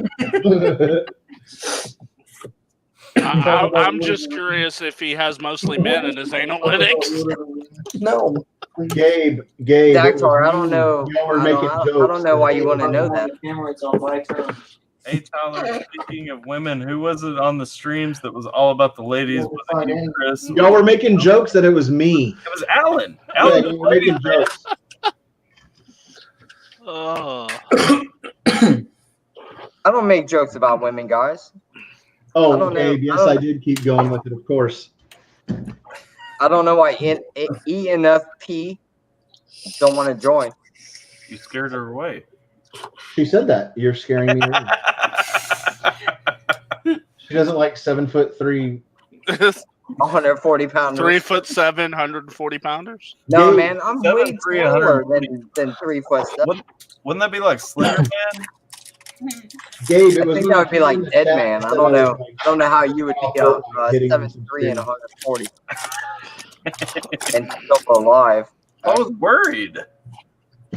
Yeah, don't worry. I eat rice. Good Lord. Oh. I picked up today to stop drinking. Like this would be so much better if I was just buzzed right now. Gabe eats sticky rice, but it's not by choice. He just gets to wash his hands sometimes. He loves raw stuff. Oh God. Oh my god. Be nice. So I'm getting too comfortable with you guys. Like it's starting to come out. I'm sorry. Yeah. Keep it off your screen. Delete this stream. Like when you're done. This never happened. Nobody implied the Gabe was a dirty masseuse.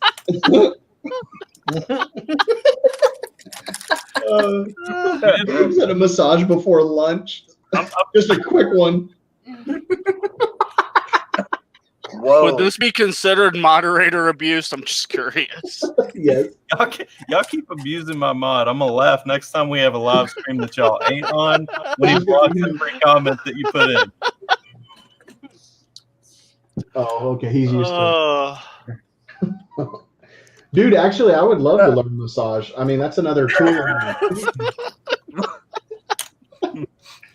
I meant for ladies, not like personal massage. You know what? Knowing your They luck, have power tools for that. We have to use our.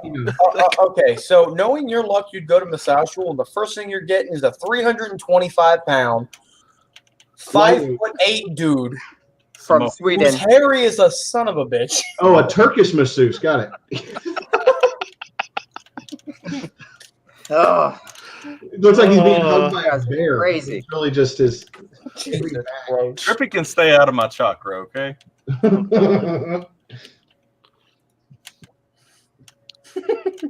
Stay out of my chakra. I don't know who gets abused more in this stream, Trippy or Gabe. I don't know, man. I think it's a pretty equal tie.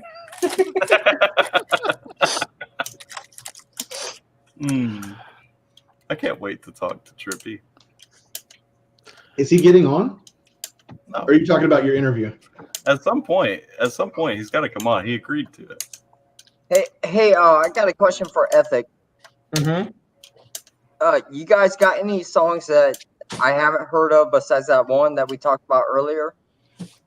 That Yes, are plenty. actually on YouTube. We all know exactly what songs you've ever listened to.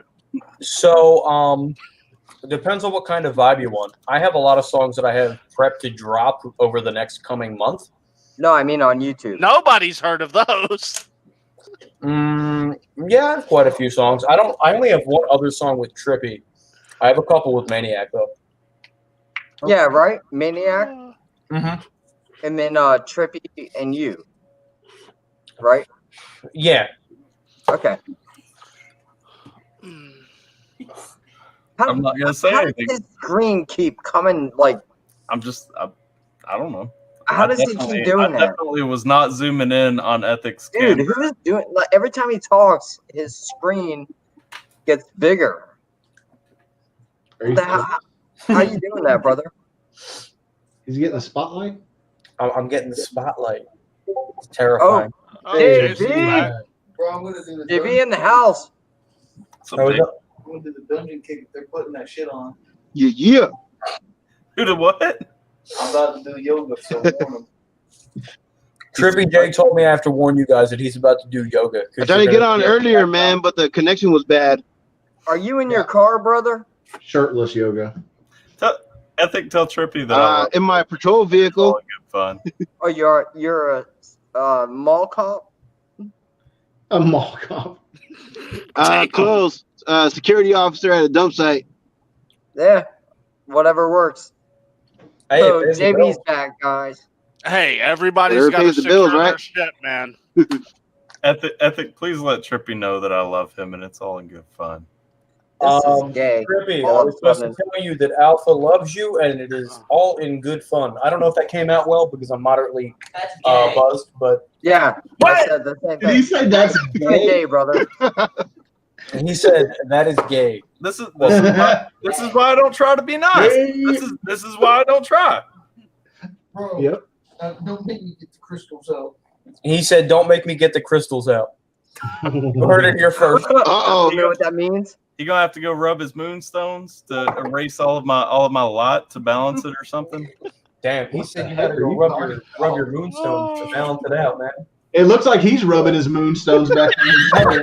I mean, like, That's exactly what I'm doing before I go to bed tonight. Rubbing my moonstone. Alan's he's got the like, they're right perspective. there. I can almost get to him. Yo. That's called the Yeah, teabag. Manson got a rib removed to help with that. Just let him know he can have. Oh. He can probably I'm spring. just gonna swing like this so y'all don't think that. Yes. Wait a minute. I'm sucking my Ethic, did you say you swing that way? What? Oh, God. What? Yeah, no. Unfortunately, I hate. Yeah, to, no. hate to disappoint. He's really into the yoga. direction, and it is 100% forward. My dick swing. My boat doesn't float. Your Is that boat the doesn't float? forward-leaning porcupine?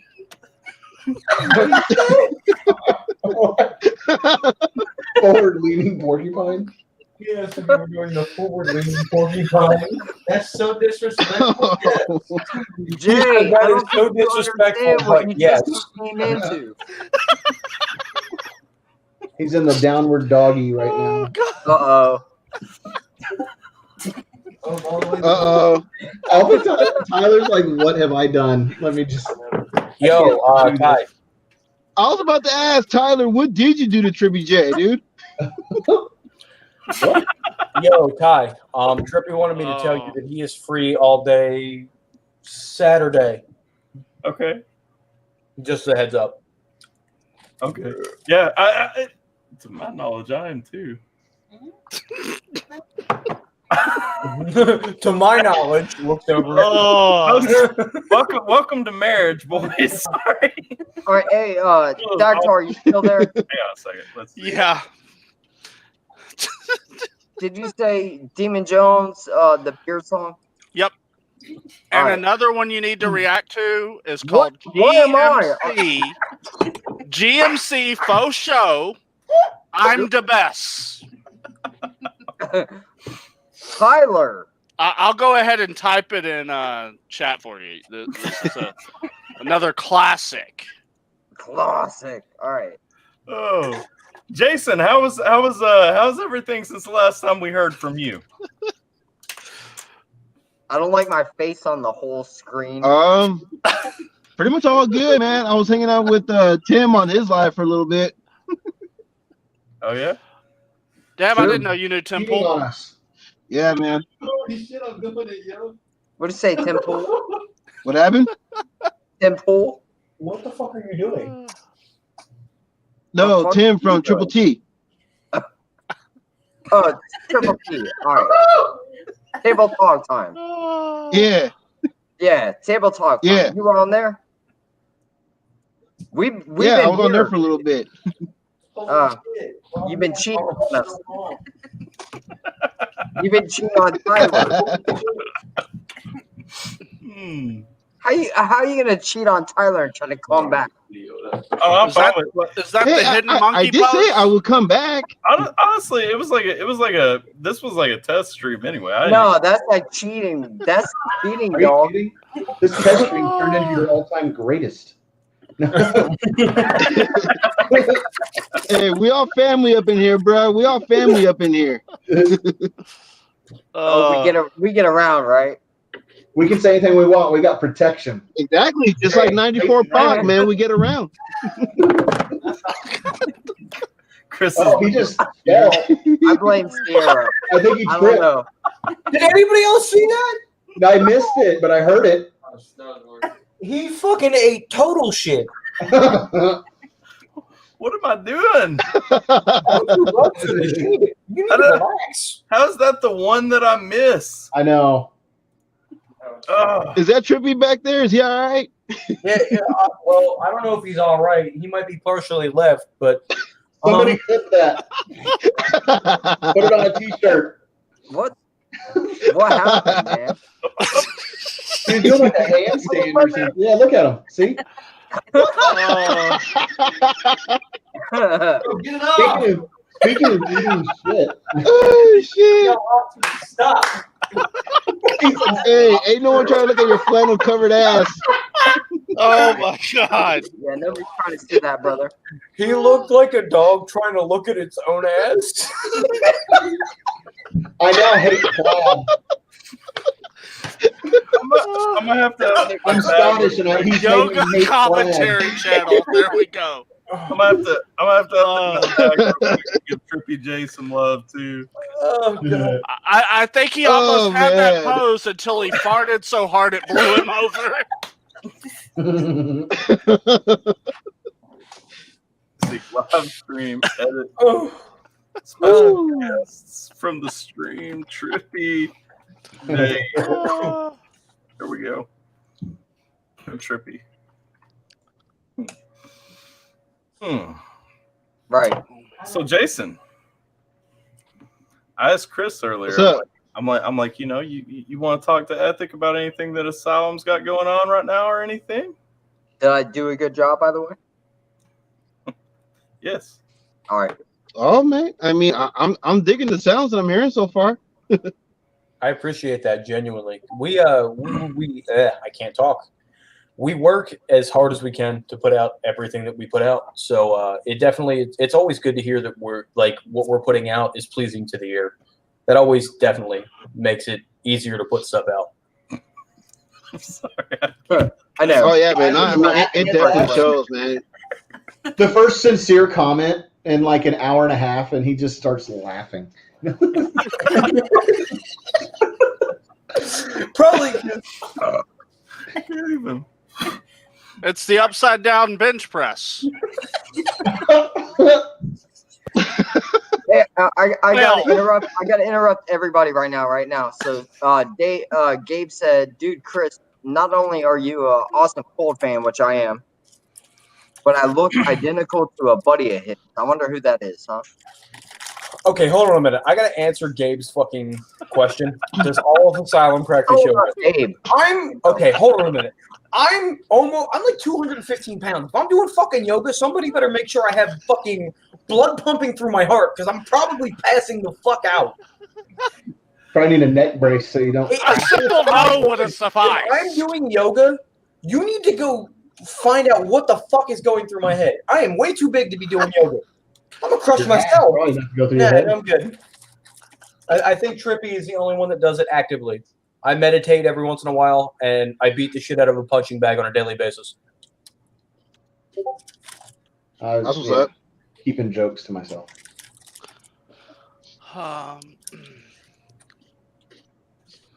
Gabe is super in favor of yoga.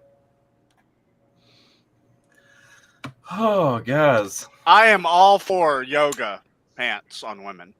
Yeah, Well, you 300%. Me too.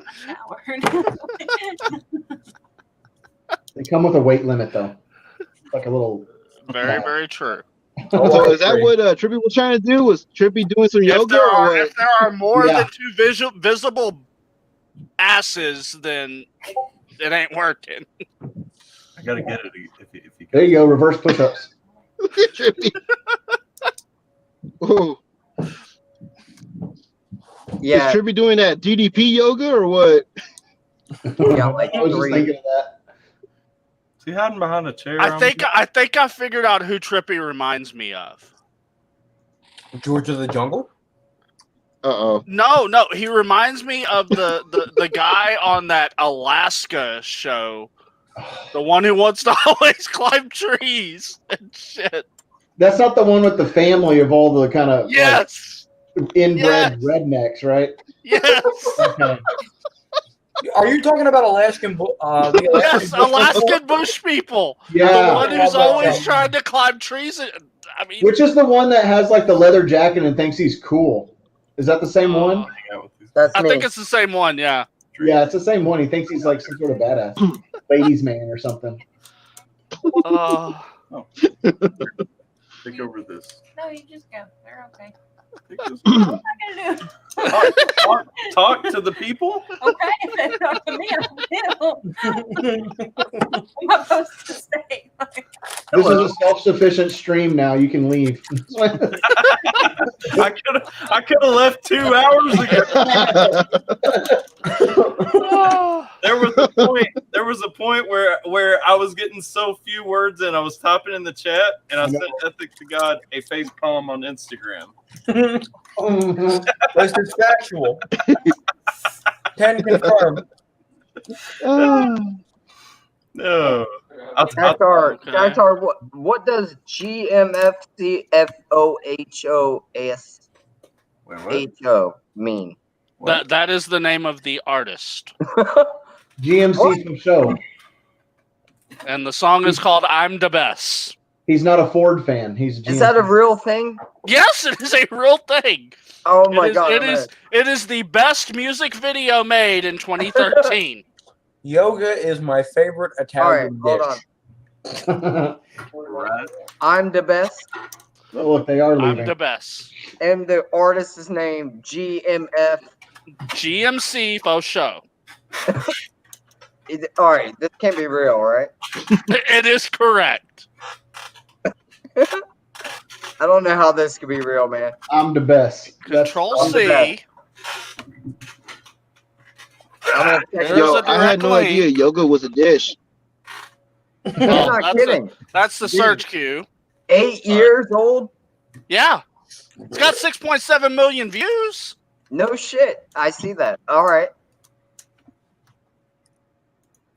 Is this like a? I think you will really enjoy. The best part is the subtitles and the spelling. I'm the best. You have another question in the chat, my dearest. Oh I my. have a statement for you first. What?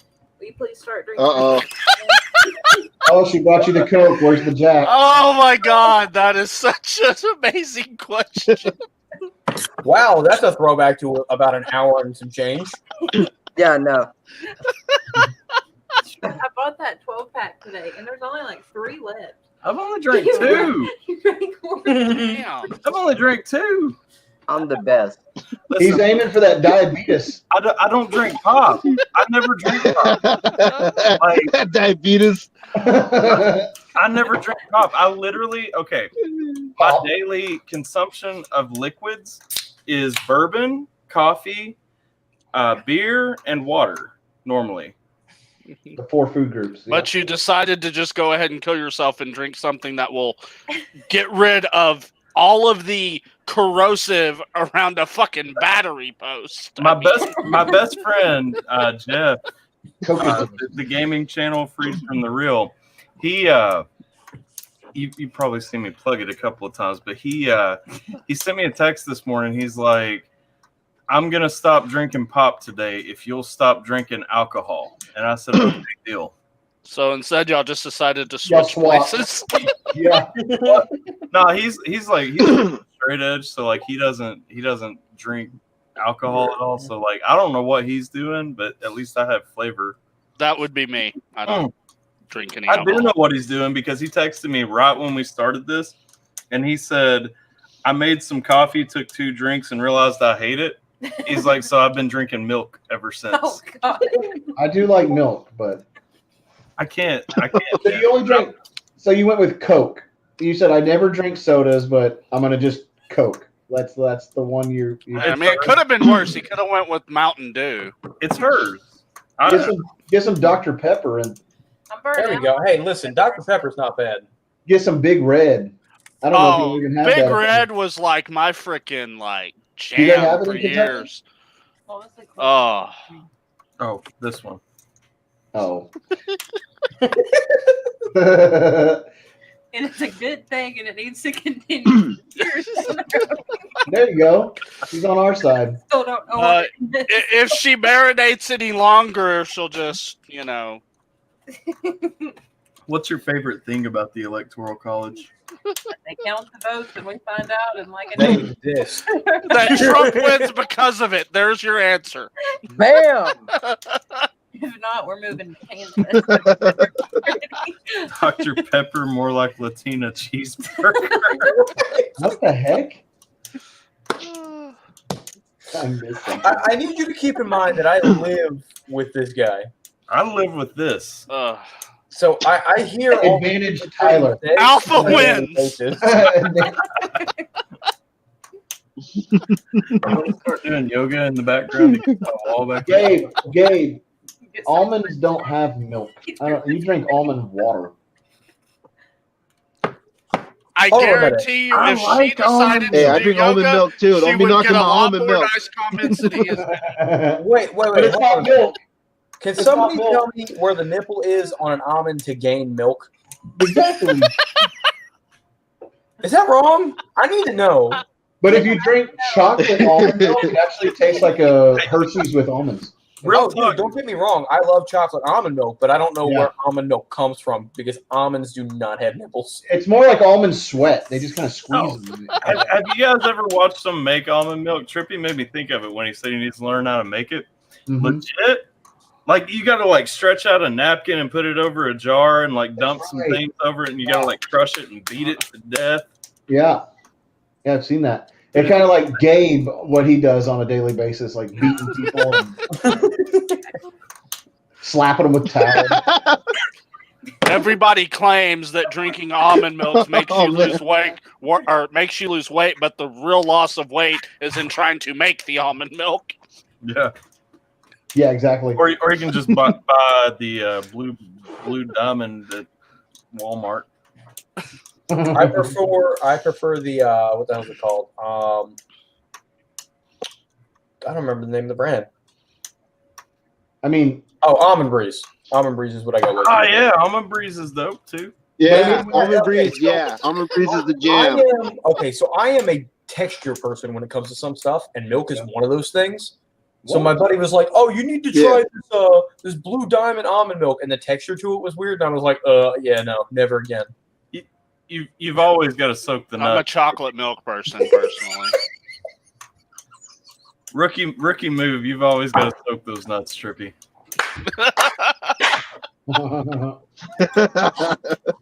Oh my fucking! as long as you don't soak in nut.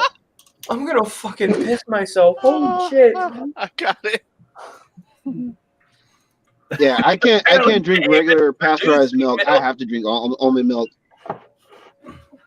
I mean, I was What'd you lactose say? like when I was younger. Lactose So intolerant? I could not have regular milk when I was younger. Can't you drink goat's milk? See, I'm a Tried total that. opposite. When I was younger, I could drink regular milk, but then as I got older, I don't know, maybe with age or something, I don't know. But now I have to drink almond milk. I can't drink pasteurized milk anymore. All of a sudden, your stomach was like, "Yeah, you know that milk you've been drinking? Well, that mixed with cheese, yeah, no, buddy, Yeah. we're putting an end to that right now." Yeah, pretty much. Some lactose Like you switch up to almond milk, damn it. Like, I okay, mean, I get it. So my problem is I grew up 15 minutes outside of Philadelphia, so cheesesteaks are my life. Obviously, why I've gained weight. Mm. And everything needs to come with extra cheese on it, especially when you're over in Philly. You get your cheesesteak with extra whiz and fried onions. Yeah, so being lactose intolerant and getting extra cheese on things is not a good time, especially when you're going to a Birds game. Yeah, no, Oh, yeah. But Cheese Whiz is like fake. never cheese. again. Listen, it ain't. It's all fun Does and it games. have lactose You in get it? yourself at an Eagles game. Let's just put it that way. All right. That's all you need to know. Yeah. How come we can't post links in here? What? You can probably post them in here. I think it's because YouTube won't let anybody post links in my chat unless it's me or a mod. Really? I don't really know why, because I have the setting turned on where people can post links. Let me try. I want to post. Yeah, because I tried posting a link yesterday, but it wouldn't show up as a link. It was just like a regular text. And I think Gabe's link went through. It's just text. Yeah. I can't even put text. Yeah, you have to be a mod. Well, how does Trippy J get on there? I don't know what Trippy just said. He said case of morphine. What is that? Gabe, if you got a recipe, let me know. I've been waiting. I feel like Trippy and Gabe are having a side conversation about milk and nuts still. Yeah, but where are they having that conversation at is my question. on YouTube. Right here. We've been I'm here. not on YouTube. I'm on StreamYard. On the YouTube chat. Nobody's chatting in StreamYard chat. Yeah, the only time you can see a comment is when Tyler highlights a comment. That's the only time you can see it. I want to post interior crocodile. When Tyler highlights a comment, it'll randomly just pop up on the screen. Yeah, you need to go to his YouTube channel and then I'd open rather that, send and then movies you have the later. chat there. But make sure to mute the YouTube channel. When I go to Yeah. the YouTube channel, guys, listen. When I go to the YouTube channel, I get cross feed audio. You can mute the You mute the YouTube feed. YouTube feed. All right. Yeah, you gotta mute the YouTube feed. Yeah. Okay. All right. Mute it. Thought you were So if anything, all Look, we've I'm not learned a is that computer pro. Trippy needs to soak his nuts tonight. That's what we've learned. All right, Trippy. No, it's all so good, brother. Dave Just said- when you go on there, just turn the volume all the way off. Okay. Yeah, especially while he's soaking. Nobody wants to hear that. Oh God! You've let your cat come disturb my snakes. You have snakes? I have 2 ball pythons. Oh, Alan, I got a question for you. Since I noticed one of your little things behind you. This way. Yeah. Yeah. What is your thought on the eyes of Texas are upon us? My thought is these kids are a bunch of spoiled, entitled brats, and that the big money donors are not putting up with it.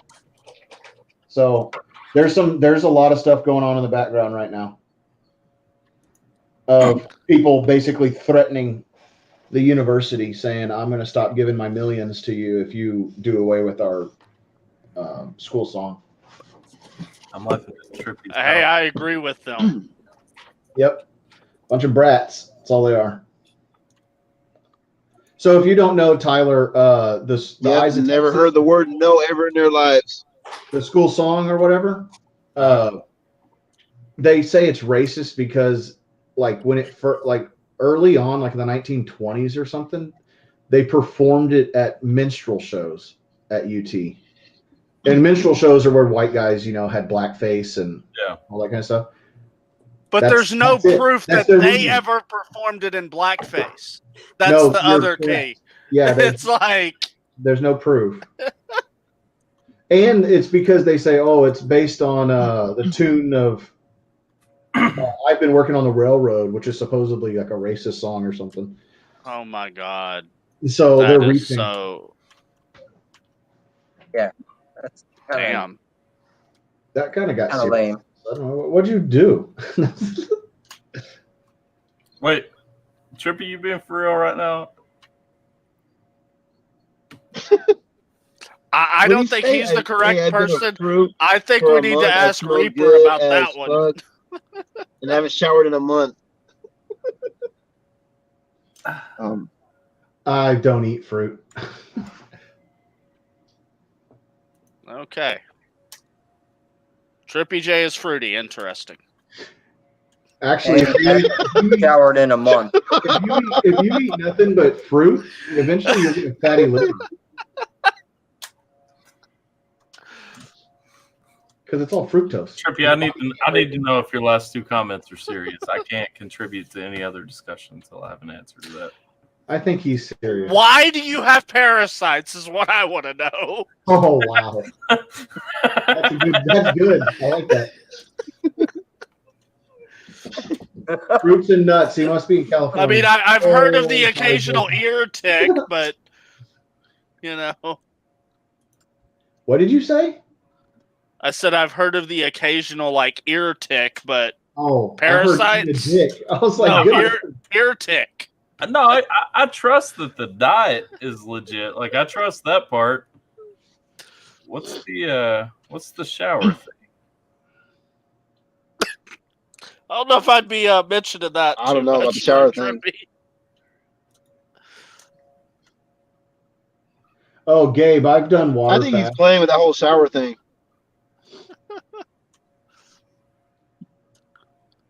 Gabe's doing a water fast. That's what I've been doing too. I've done up to 7 or 8 days before. Oh yeah, that's right, Jason. You're on like some weird liquid things, right? Not weird. It's just drinking water and salt. Yeah, I was doing some fasting with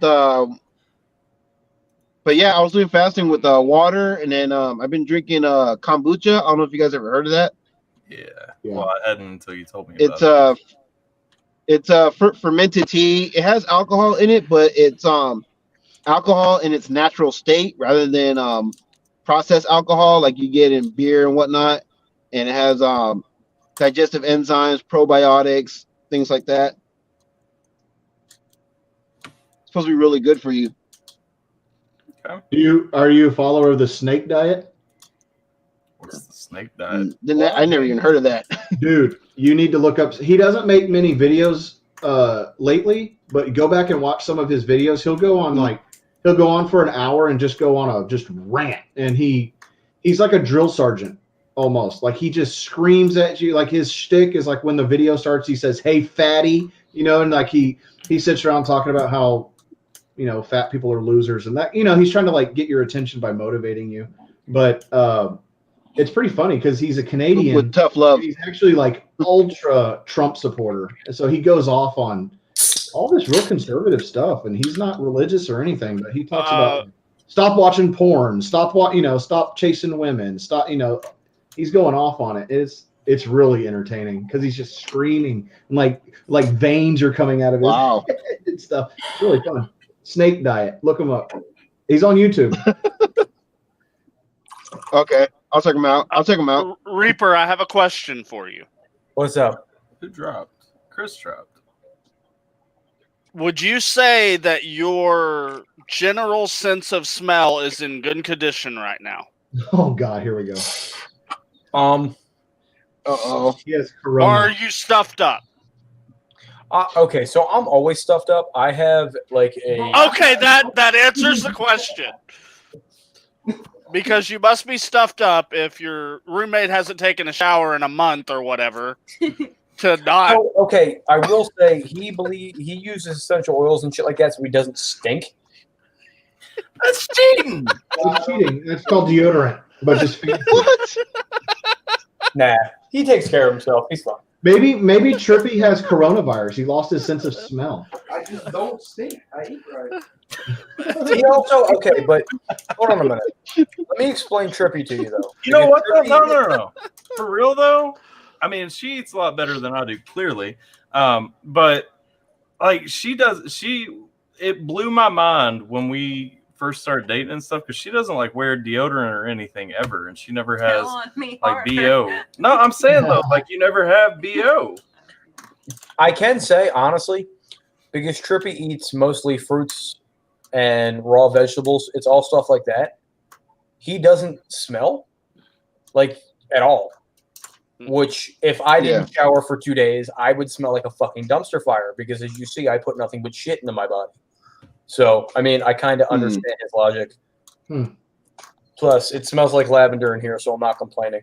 I need to know what's going on at the asylum house, though, because, like, apparently semen retention has changed Trippy's life. It has. Okay, so I did semen retention for a while. And it's not a, no, seriously.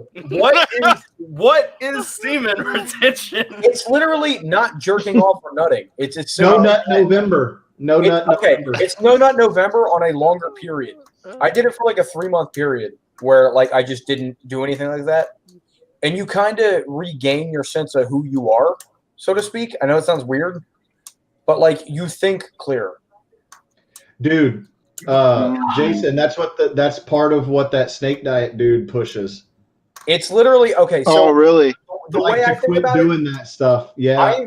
I've written some of my best work that way. As crazy as that sounds, and that's coming from somebody who doesn't believe in that shit, I've written some of my best music work because of that shit. I get that though. Like, that has an impact on your life. I mean, I can get that. Yeah. That's not how I was reading that comment. So my bad. Oh no, I know what you were thinking. It's okay because I thought the same thing when I first. Yeah, never mind. Yeah, I don't want to know what Tyler was thinking. He's like, do you retain it and like swish it around? I mean, like, It's not a jar. Where are we hoarding? Where are we hoarding the stockpile at? Like, it's just a jar, you know. Yeah, it's part of his essential oils. and,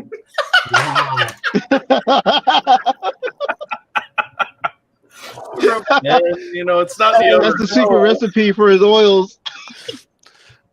I mean, come on! It worked in that 10 things? What is it? 10 something about Mary movie. Oh God. So, okay, I just want to say that since I've been in this live stream, I've gained 2 subscribers. So, for some odd reason, your people do enjoy me. So, cheers to y'all. Somehow this is benefiting everyone except me. I'm sure that I've lost. I've probably lost subscribers. I don't post videos anymore either. I like the thought though, because I hashtagged this MAGA Monday. I think I like the thought that someone has like searched for MAGA Monday. Oh, no. They come in the chat and they're listening to the conversation like, what the hell did I just stumble upon? They're thinking, whoever the fuck this ethic guy is, I think they're clutching. But I like his personality, so I'll give him a Who's follow. the weird guy in the back doing yoga? Yeah. The conservative channel. The tags here are MAGA Monday and 2020 election. So I'll be right back. Somebody has definitely at least dipped in for a second. And they're like, nope. They just nope the hell right on out. They're like, the fuck's this have to do with the election? You still got the election. Just lost the stream. I get you. Hey, Jason, another one. Man. Another YouTube channel. It's a lot smaller. It's called Uncommon Sense. Uncommon Sense. Uncommon Sense. Okay. Yeah, he's another. Okay, he got you. Works out and eats smart and fasts a little bit and like changing the way you look at life too, like overcoming things. So yeah, it's a good one to watch. He's just getting started. I also follow Joe Rogan. Yeah, I also follow Joe Rogan on YouTube too, and I get a lot of health tips from him. You know what? I really love Joe Rogan. I do too. He's an a very awesome interesting individual. So Yeah, he is. I have been out there, like kind of in the Joe Rogan realm of thinking at some points, and I'll go into his interviews with an open mind. And his interview that he has with Alex Jones is easily one of my favorite. So there's a point He's in the interview. so crazy that he's hilarious to me. There's a point where he turns to Alex Jones in the interview and he goes, "So Alex, are the frogs really turning people gay?" And Alex goes on a 45-minute rant. And I mean like a rant. I'm not talking like, oh, it's like he's just kind of just talking. Alex Jones snaps. He goes, "What do you mean? Of course the frogs are turning people gay."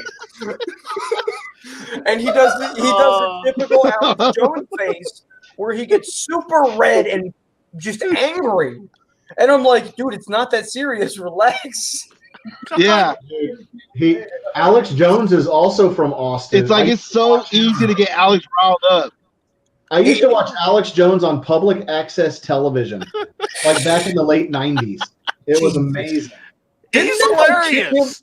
Didn't they kick him off of like a news? Oh, like, they- off of a yeah. news thing? Oh, they've definitely.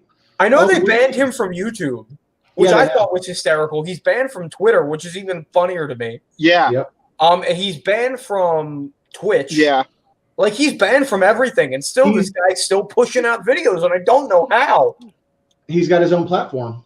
Yeah, Yep. but he also Facebook goes on banned him everybody too. else's. He goes on everybody else's stuff. Like he went on Joe Rogan's podcast. He's aiming to do a podcast with Pat McAfee, which I think is fucking hysterical, because Yeah. Pat McAfee is a retired kicker from the NFL, and Pat's pretty open with everybody. But him and Pat McAfee, Pat loves egging people on. It's not going to fucking end well by any means. Oh. Shit, I forgot about somebody else. Has anybody watched Dave Rubin? It's been a minute. It's been quite a minute. I've seen a couple of his videos. Tyler, put her other comment. Which the comment she just made. Yeah, put that one up instead. That's a We're not- glowing endorsement, is what that is. I still think Trump should have just said, "Okay, Biden, you won't go on with Rogan. I will." I think that would have like sealed it. I honestly, you know what? I would have loved for Joe Rogan to be the moderator for one of those debates, because I feel like it would have ended in He was down. 3-round, 5-minute cage match, and I totally Yeah. was down for that shit. Something tells me that No, Trump's but- ground and pound game is on point. I don't know why, but I feel like once he gets you on the ground, he's hammer fisting away, man. Are we talking Trump versus Biden in a cage match or something? Is Of that what you said? course. Oh, Trump wins. Oh, Trump wins, yeah. Or Biden would forget where he is as soon as in he their gets in the fucking 70s. ring. No He'd be fair. like, why are you hitting me? Who are you? Trump would hit him so hard his hair plug No, would pop out. no. I would say that Biden would try to sniff the ring girls, but they're obviously too old. Too old. Way too old. I No. What Biden would do is once Trump got him on the ground, he would say, "Stop beating me," whatever his wife's name is. Oh, God. He slips into Jill Biden. and beating him. Stop, Jill.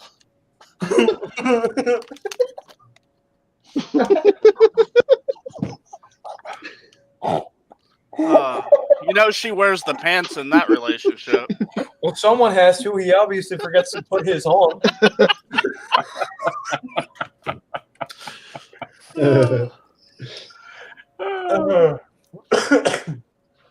Oh man. Oh god. No, but I wish we could have got those debates with Rogan hosting, because Rogan was down and then Trump was down with it too. Oh, that'd have been So so that would have been a whole been that would have so been a show to see either way. Listen, it would have been completely unedited. Joe Rogan would be poking both bears, just trying, and then It would be amazing. that thing like in the Alex Jones interview. And I don't know if you guys know who Gavin McInnes is. But, Yeah. I like Gavin. He I cracks love me Gavin. up too. But Joe Rogan. He's the one who started the Proud Boys. Yeah.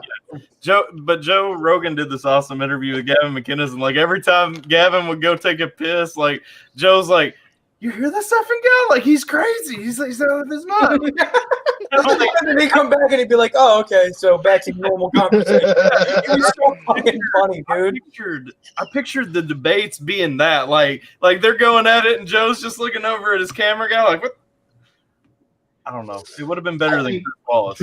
Trump jumped on that because he knows he actually still has a brain, and he knows Joe Rogan would be really hard on both of them. Yeah. But Trump would be able to think on his feet. Yeah. And like at least spar with him, and Biden would just be eaten completely alive. Like it Well, would that be, and there's also bloodbath. like they wouldn't get cut off, so it Right. would Oh yeah. talk over each other all they wanted, yeah, and Joe Trump would would dominate. just sit back and go, Yep. That's right. But Joe Biden could only keep up for so long because he's just not thinking on his feet. You know, he can't do it anymore. Biden also has a habit of talking in circles, though, which wouldn't work on Joe's podcast. No, he Because would call him out. flat out be like, "Hey, listen, like you've said Right. this a couple times, you need to come back with something, you know." With And that's why Biden never would agree to being on Joe Rogan. You know, I did enjoy And Joe Rogan's not even conservative. No, not at all. He was a Bernie guy. Yeah, he voted. Yeah. He voted for Bernie originally. I know the last election, and I'm pretty sure he voted Joe Jorgensen this election as well. Yep. If But I he's remember moving to correctly. Texas. He better not bring his bullshit I politics. still don't understand the appeal of Bernie. Feel the burn, baby. I only feel the burn when I pee. 2-time sellout. It's in my loin. Yeah, no, I'm still upset about the whole Bernie sellout thing. That really, that's an open wound. I'm just gonna eat that one though. And apparently to Bernie, it was so nice he did it twice. Hey, listen. Nope, never mind. I'm not gonna say what I was gonna say. I forgot we were live. What did you think of Joe Jorgensen kind of throwing a bone at the left with all the BLM woke bullshit? I can't be mad at her for it. Yeah, She calls it as she sees it, and that's what I like about her. But so does Trump. To be honest. Trump pretty much calls it how he sees it. You may not agree with him, but he's gonna tell you. The one thing that I don't agree with about Trump, and I feel like he doesn't put his words together well enough before they come out of his mouth. That's my only issue, and it's nothing else. It's just I feel like sometimes he doesn't think before he talks. No. He blurts. And when he blurts, like he doesn't process what he's going to say beforehand, so it comes out worse than it's really meant to be. No. And that's my only issue. Comes out a little more raw, but you get what he's actually. A lot of people like can't stand handle by? the raw shit. A lot of people can't handle the raw stuff, and that's why the safe space exists. And that's the issue. I don't know. I mean, people are distraught from him. It has nothing to do with anything else. It's the fact that he's too raw for other people. I don't have any major issues with him because I know where he stands. I mean, I'm not going to say I hate him as a person because I honestly, like, I get where he's coming from with some stuff. But I feel like he doesn't think thoroughly before things come out of his mouth. But I think that's what we need now. We need more transparency from our candidates nowadays because otherwise we're getting more of the whole used car salesman nonsense, if you know what I mean. Or they're just trying to sell you a bill of goods and then you get shafted in the end. You need that transparency because it's new, it's refreshing, it's something that we all now need. It's the walk away movement. I mean, I'll look at it this way. Have you seen politics for the past, 30 years? It's literally been used car salesman shit. It's been like that. We knew we were getting that with Bush. We knew we were getting that with everybody else. It goes back forever. It's what we're used to. So when we have someone come out that's pretty abrupt and says what they mean and says it flat out with untailored words, of course we're going to be drawn to it. And I'm not going to be mad at it. I understand the appeal to it. And honestly, I'm somebody who doesn't take bullshit. So I'm kind of like this guy. He says what he means and means what he says. But here's a bigger question. Do you think Joe Jorgensen, I know she's not going to get a ton of the vote. Do you think she takes more from Biden or more from Trump? I think she's pretty midline. When it comes to everything, she is very midline. She does support certain things on the Democratic side, but she also does support the good stuff on the Republican Party. And that's kind of why I voted for her, because she's kind of for deregulating, which I'm totally for. But she also she has the upper benefits that I like from the Democratic side as well. I'm asking if you think that she will take more votes from Biden, basically lefties going to her position, maybe moderate Democrats, or do you think more Trump people will jump off of Trump to go to her? I think personally, when it comes down to everything, it's going to be more the people that were voting for Bernie originally. And obviously, because that's where she stands. So that's basically your Biden voters. Yeah, essentially, it's going to be the Biden voters. So I feel like it's going to come down to, are there more Democrats than Republicans who at least waste those votes? And I don't think that's going to be the case. And honestly, I think, as I said earlier, whatever way this goes, it's going to be an interesting outlook. Come November, 4th? Probably be more like the 7th to the 12th before we really find out anything. I think we'll know tomorrow night. I think we'll have a good idea. I think it's going to be running away with it, and they'll just be like, it's over. I'll put it this way. Here's my thoughts on what's going to happen. Okay, I see Trump winning another term because I've never seen a president that hasn't won a second term because we know what to expect. It's nothing. It's not like we're walking into another president who we don't know. And we get comfortable. As Americans, we usually vote for 2 terms. It's just the way it works. If you look at the political system, I haven't seen a president run a single term in my lifetime, at least. Well, Bush the last Senior. one to do it was Bush Bush Senior. Senior, but that had so many caveats. He said he wouldn't raise taxes, and then he raised taxes. Yeah, I mean, and then no. Ross Perot decided to run against him. And Bush freaking- Senior said he wouldn't raise taxes, but then he was lied to by the Democratic Congress. They were supposed to cut spending in conjunction with it, and they didn't do it. And then they just turned around and said, "Oh, look, he lied." But what really killed him was Ross Perot. Ross Perot killed him. Like Bill Clinton won his first term with less than 50% of the vote, and Ross Perot probably could have won that thing, but he quit during the election and then came back. And he quit because his family was being threatened, probably by the Clinton machine. We all know they. Listen, you know what? I have my own issues with Clinton because the moment somebody opposes Clinton, they end up dead. I have an issue with that. Epstein didn't kill himself. Yeah. Sorry, I don't care what anyone says. Epstein did not physically kill himself. It did not happen. Somebody kept that shit under wraps, and I'm still really intrigued by that because I've looked more and more and more into that shit. Yeah. We need ESPN to do a 30 by 30, 30 for 30 on Epstein. We'll get to the bottom of this junk. Yeah, but I think when it comes down to the whole Joe Jorgensen thing, it's going to be more Democrats than Republicans. And I think that's going to be alongside with the fact that we're used to having consecutive lines of presidency. I believe that Trump is going to end up getting the second shot of the presidency. And I don't have anything wrong with it because you know what? At least I know what to expect. My taxes didn't go up too high. I'm not really complaining. My style of living's been okay. So I'm not going to step in and be like, oh my God, this guy's such an issue, because at the end of the day, the stock market only crashed because of coronavirus. I don't really have anything to complain about. Really, I have a 9-to-5 where I'm comfortable working. My wages have gone up under the presidency, so that's a plus. I haven't had more taxes taken out. My health care hasn't been affected. I can afford a tank of gas, a gallon of milk. You know, I'm not complaining. I'm better off than I was personally. I think Tyler wants to say something. Maybe he's leaving for the night. No, I was just gonna say I think Joe takes a pretty even split, honestly, because I mean, even like I said, I spent most of the year pushing Joe Jorgensen personally, and so I've had a lot of conversations with people. I can tell you, I have good friends who were Bernie supporters that are just absolutely not okay with how the Democratic Party screwed Bernie again, and their go-to is, well, I'm either voting for Joe Jorgensen or I'm riding in Bernie. You know what I mean? Like, see, but I also see that as an issue. So here's my issue with that: voting in Bernie is good, and it's also a double-edged sword.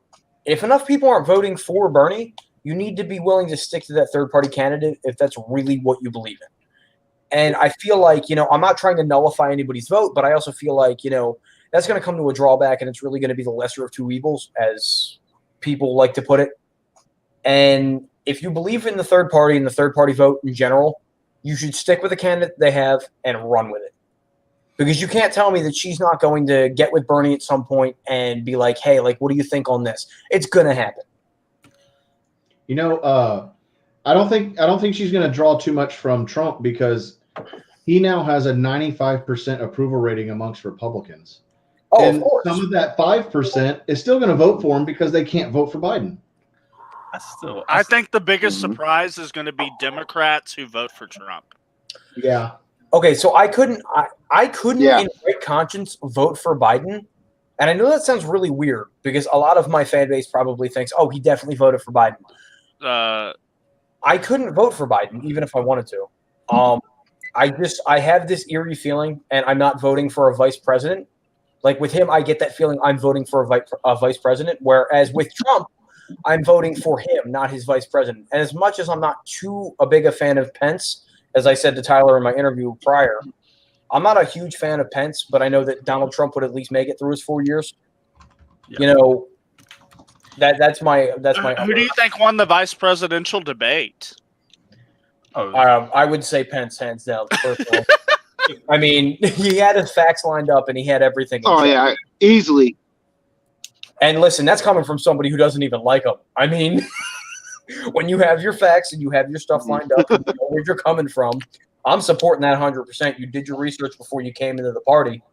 Man, I'm not complaining on that. He seemed like a composed adult, and I think that means a lot in those situations. The problem was Kamala was literally just there as like just like she acted like a child. She was there as a figurehead, less so a actual. Yeah, she did. You know what I mean? That's my biggest issue. I feel like she acted more as a figurehead than an actual politician and a vice president, and that's definitely an issue that I look at and go, that's gonna be a drawback. Well, the thing too, Pence actually understands Trump's platform and could speak to it and defend it. Whereas Kamala comes in saying, oh no, Biden's not for this. And then when you would say, but he says it, and she just stops and she goes, I'm speaking.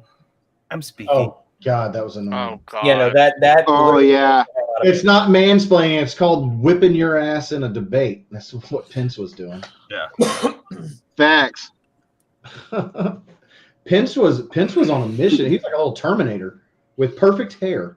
And a fly. He looks like a Ken doll. And a photo. You know what? I will say the fly was fucking funny. No matter Did you what. see the memes of the fly with a Biden face sniffing his hair? That stuff is way too funny for me. I'm sorry. I'm sorry, but I think Republicans can meme better than the left. Oh, hands down. Dude, I don't know how. The left has all the kids that are supposed to be into memes. Because they don't know how they don't know what a joke is, therefore they don't know how to make a joke. I've seen some pretty good centrist memes, I might say.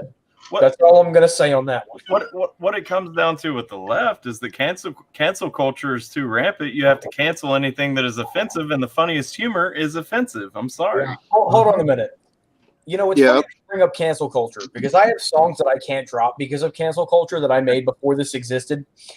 I have a song talking about essentially being approached by a transsexual and turning her down and her chasing me, and like it's a whole storytelling track. Yeah. And I can't release it. It's fucking hysterical. Oh, But- you at least need to send it to us and let us hear this. Oh, trust me, it'll be in somebody's inbox. You know what? Even if I listens to it and gets a laugh, it is the funniest fucking thing. Also, We Scheme released a track called JKLMNOP, which is about the LGBTQ WRSK. Hey, Tom gets away with releasing stuff. Yeah, but the difference, Tom has a major following and a backing, and I have 1.4K subs. I would get canceled, and people would forget him in 3.5 seconds. Tom, on the other hand, can be like, "Hey, you know what? Fuck you. I don't care if you got a dick. You're still a woman, or I don't care if you've got a pussy. You're still a man." And then all of a sudden, everybody's like, "Yeah, that's fine. That's fine." I say that, and I disappear off the internet, and someone's hiding my corpse. Oh, I like this one. Who here thinks California can flip red? Ooh. Oh, I know for sure it Who can would because I'm living in who California. would laugh their ass off if it did? Okay, so here's my thought on that. If California ends up flipping red, I can tell you that there's going to be a riot in California from the Democrats, and nobody can tell me otherwise. Good. Yep. Let them come to the rural area. See what happens. And by riot, I mean they're probably going to go out on the sidewalk and scream and cry the same way they did in 2016 when Trump was originally elected. I follow some conservatives from California on Twitter, and they're actually the closer we're getting to election day, the more they're entertaining the idea. They see this momentum growing. Here's my real issue with California, though. When especially when you're having the electoral college debate, California is the perfect example of why the electoral college is necessary. Because if you look at a county by county layout of an electoral map, it's a red California is red. Yeah. It's just the Bay Area and LA and maybe San Diego. Now hold on though. Can I tell you what my theory is on the biggest problem we have currently with the electoral college? It's what Trump was fighting for this year. What? The electoral college and all of the numbers based off of how many representatives are based off of population from the census. Right. 40 Oh. to 50 years ago, they took away the question of are you a citizen off of the census question. How are you going to give representation to people who are here illegally? Yep. That is the biggest problem. That's been my problem with California. Hold They on. get all these extra representatives when they shouldn't. That's really a thing? Because I didn't know that was a thing. Yeah, Trump has been fighting to put the question back on the census. Hold on a minute. Fighting them. Then I have a question though. Wouldn't that also that would apply statewide, obviously? So for the immigrants in other states such as Texas, and the other states that would be affected by that, and the upper northern states from people moving from Canada, God forbid. I really don't think that's a thing, but just it isn't. Yeah, we don't want those not that much. We don't want those Canadians. Honestly, but at the end of the day, I didn't know that was a thing. So now seeing that being brought to light, that makes more sense, and I stand with that 100%. Now, what I do think is that they should be counted, but they should be counted as illegally here. But that count should not go towards how many representatives each state gets. Yeah, I 100% agree with that. Because they're not representing them. Well, that and they don't hold citizenship in the company. So at the end of the day, their opinion does not count towards what the country is running for. Yeah, I'm sorry. And that's coming from somebody who, what I believe in immigration. My father, or my stepfather rather, is an immigrant from Scotland. So for somebody who has an immigrant, especially as their father figure, my father does not vote. No. I'm sorry. He hasn't gained his citizenship yet? Oh, no. He has a citizenship. Then he should be totally fine to vote. I have no issue with that. I have a problem with illegal immigration is where my problem is. The reason that he doesn't is because, prime example, a couple years ago, hopefully the beautiful people at the ICE detention centers and shit don't see this. My dad's stuff had expired for quite a couple months. And it was right before COVID actually came and hit. So my dad couldn't renew his shit. So my dad was in this really weird position where he's going to work, he's working and everything. If he gets pulled over and has to show his driver's license, so it's going to say that he's an illegal immigrant. Okay, so he doesn't have his citizenship? He just has a green card? He just had it restored, I want to say, within the past month. But it was up in the air for that small period of time right before the election where it makes everything kind of uncomfortable. You know what I mean? Yeah. So my dad opted to not vote this year, which I applaud him for. He goes, I wasn't a citizen for a good majority, whatever. He goes, so I feel that I shouldn't have a say in how the country's run, especially when I'm here, kind of as an external person. He goes, I don't want to put in for something that I'm unsure of. But my father also is extremely pro-Trump, as is my mother. So, I mean, my mother votes no matter what. My younger brother votes. He's in the military. He voted Trump. A lot of my family is actually pro-Trump. So. And what state are you in again? My parents live in Jersey, as I said. Okay. We're not a swing state. New Jersey is hit or miss. It's definitely split down the middle, Republican, Democrat. Yeah. So that's one of those states that, 1 year, okay, we got a Democratic state, and then the next year it's okay, we got a Republican state. But for some reason, it seems that during 4-year elections, it just always goes down. Yeah, we always. Well, here's the thing. In the past, with the Obama administration, I know that we swung Democratic, but I'm interested to see how we swing this year because I know I voted personally third party, but my parents both voted, or my mother voted Trump, and my brother voted for Trump, and my aunt voted for Trump. A good majority of my family voted Trump.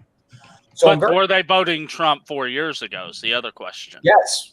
Actually, my mother did. My family did vote Trump the past 4 years. So that's kind of why I'm I'm interested to see how everything goes. So I feel like New Jersey, despite, being a majority Democratic more often than not, it could definitely swing Republican.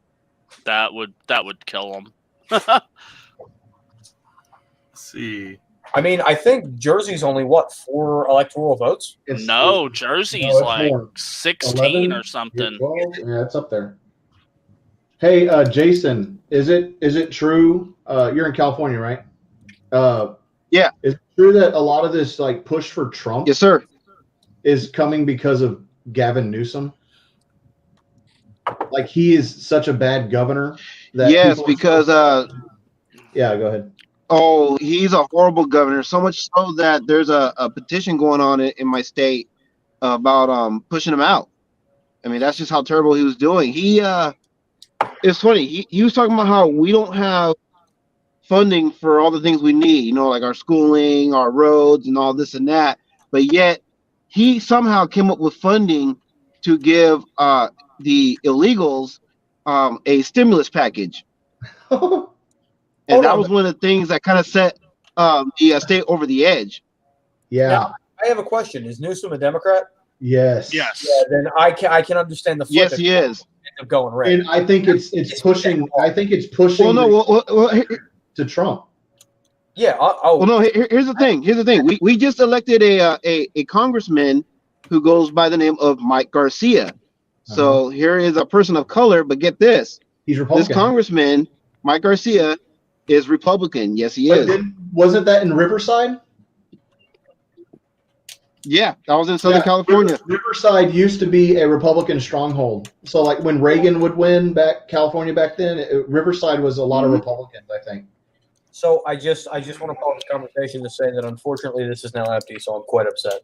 Oh, that's sad. I think the same thing's happening in Michigan. Is that the governor is so terrible? That I'm going Trump. Well, see, I will also say that in New Jersey, Murphy is a fucking shit. Such a low approval rating at this point that's another reason why I can't see that Jersey stays Democratic, because he has done everything to piss the people off. What about New York?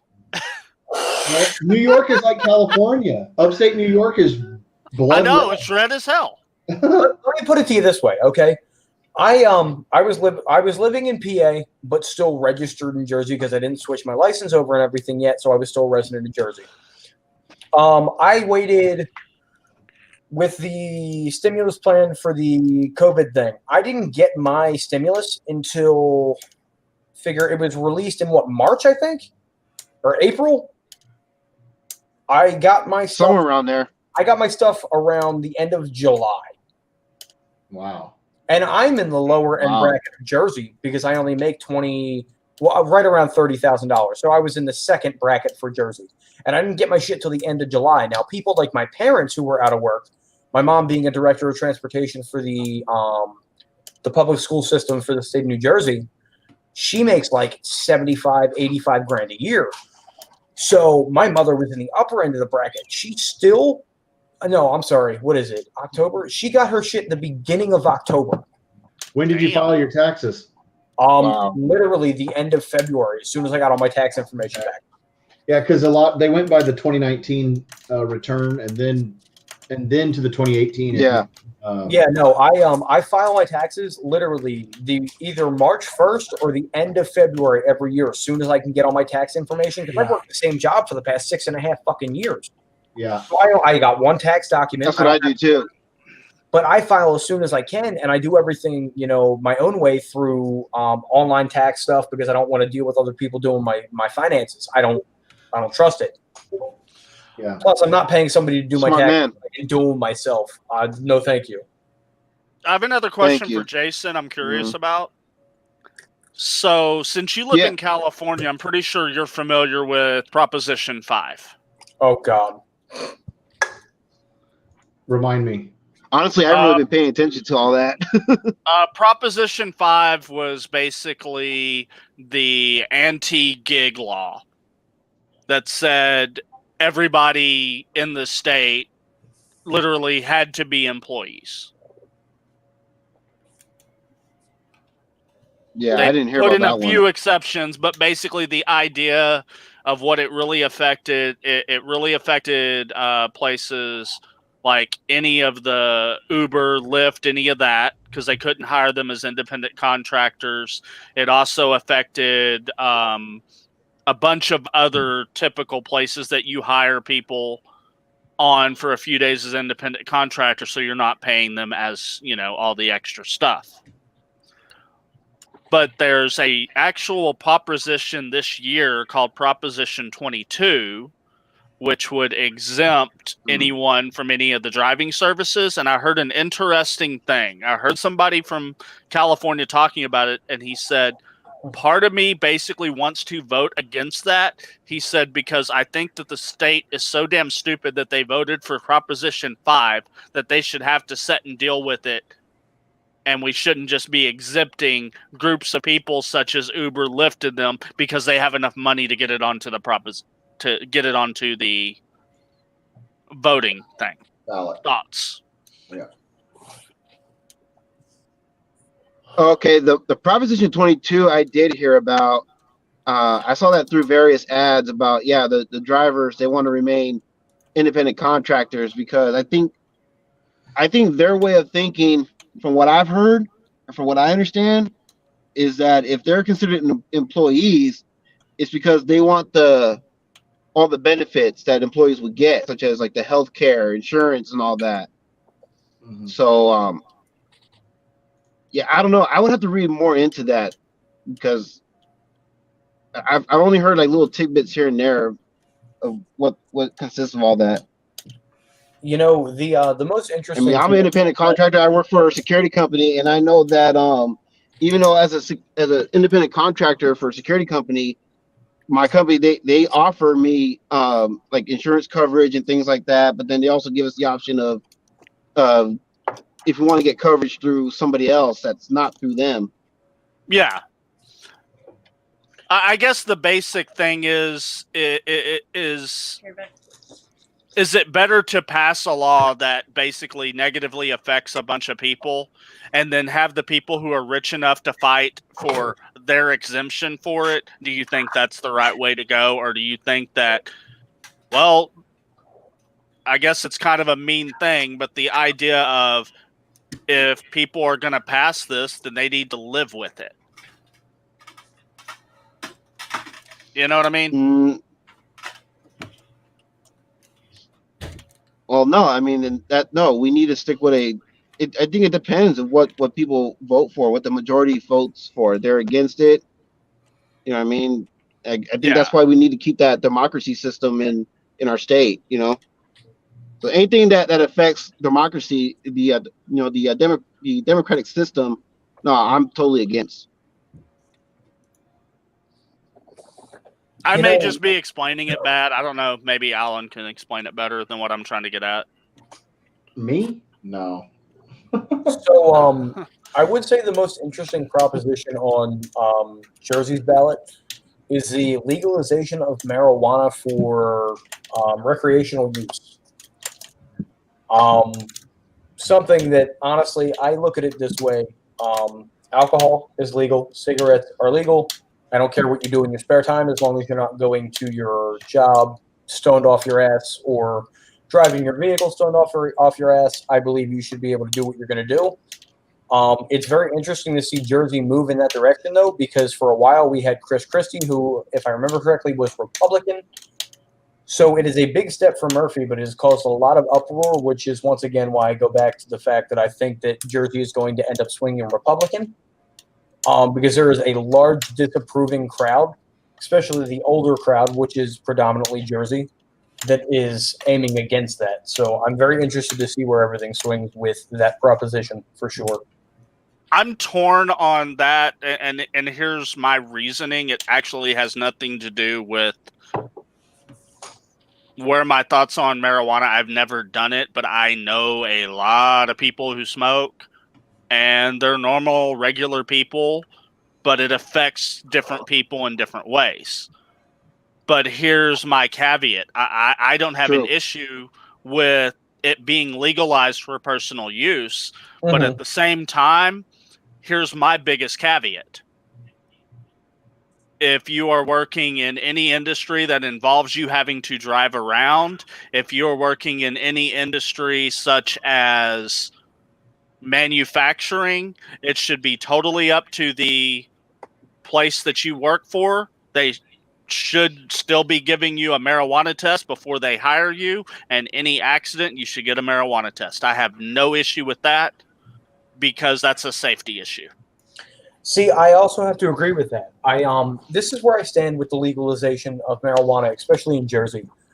I think that in Jersey, you're an at-will. Let me restate this. Jersey is an at-will state, so that means an employer can fire you without reasoning or cause. You'll collect your unemployment, whatever.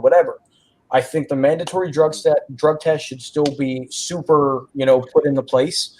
But I think it should definitely be up to the businesses whether or not they test for marijuana. I know that Walmart, prime example, because I've worked with the company for as long as I have, has stopped their drug testing on pre-employment applications. They do random drug tests, but that's only if they have a suspicion of some sort. And if you have an accident, you're automatically getting a drug test. Exactly, yes. And I know that because I've had a work-related injury, and I personally do use marijuana every once in a while, or at least used to, for my depression and anxiety. And it helps me cope quite better than the pills that I was prescribed by my doctor. I went to go see a secondary doctor, ended up getting a medical permit in Jersey, which got revoked after I moved down to Louisiana. So I don't obviously use it anymore. But I'm interested to see what way it goes in Jersey, because what they have put in the proposition is a tax plan as well.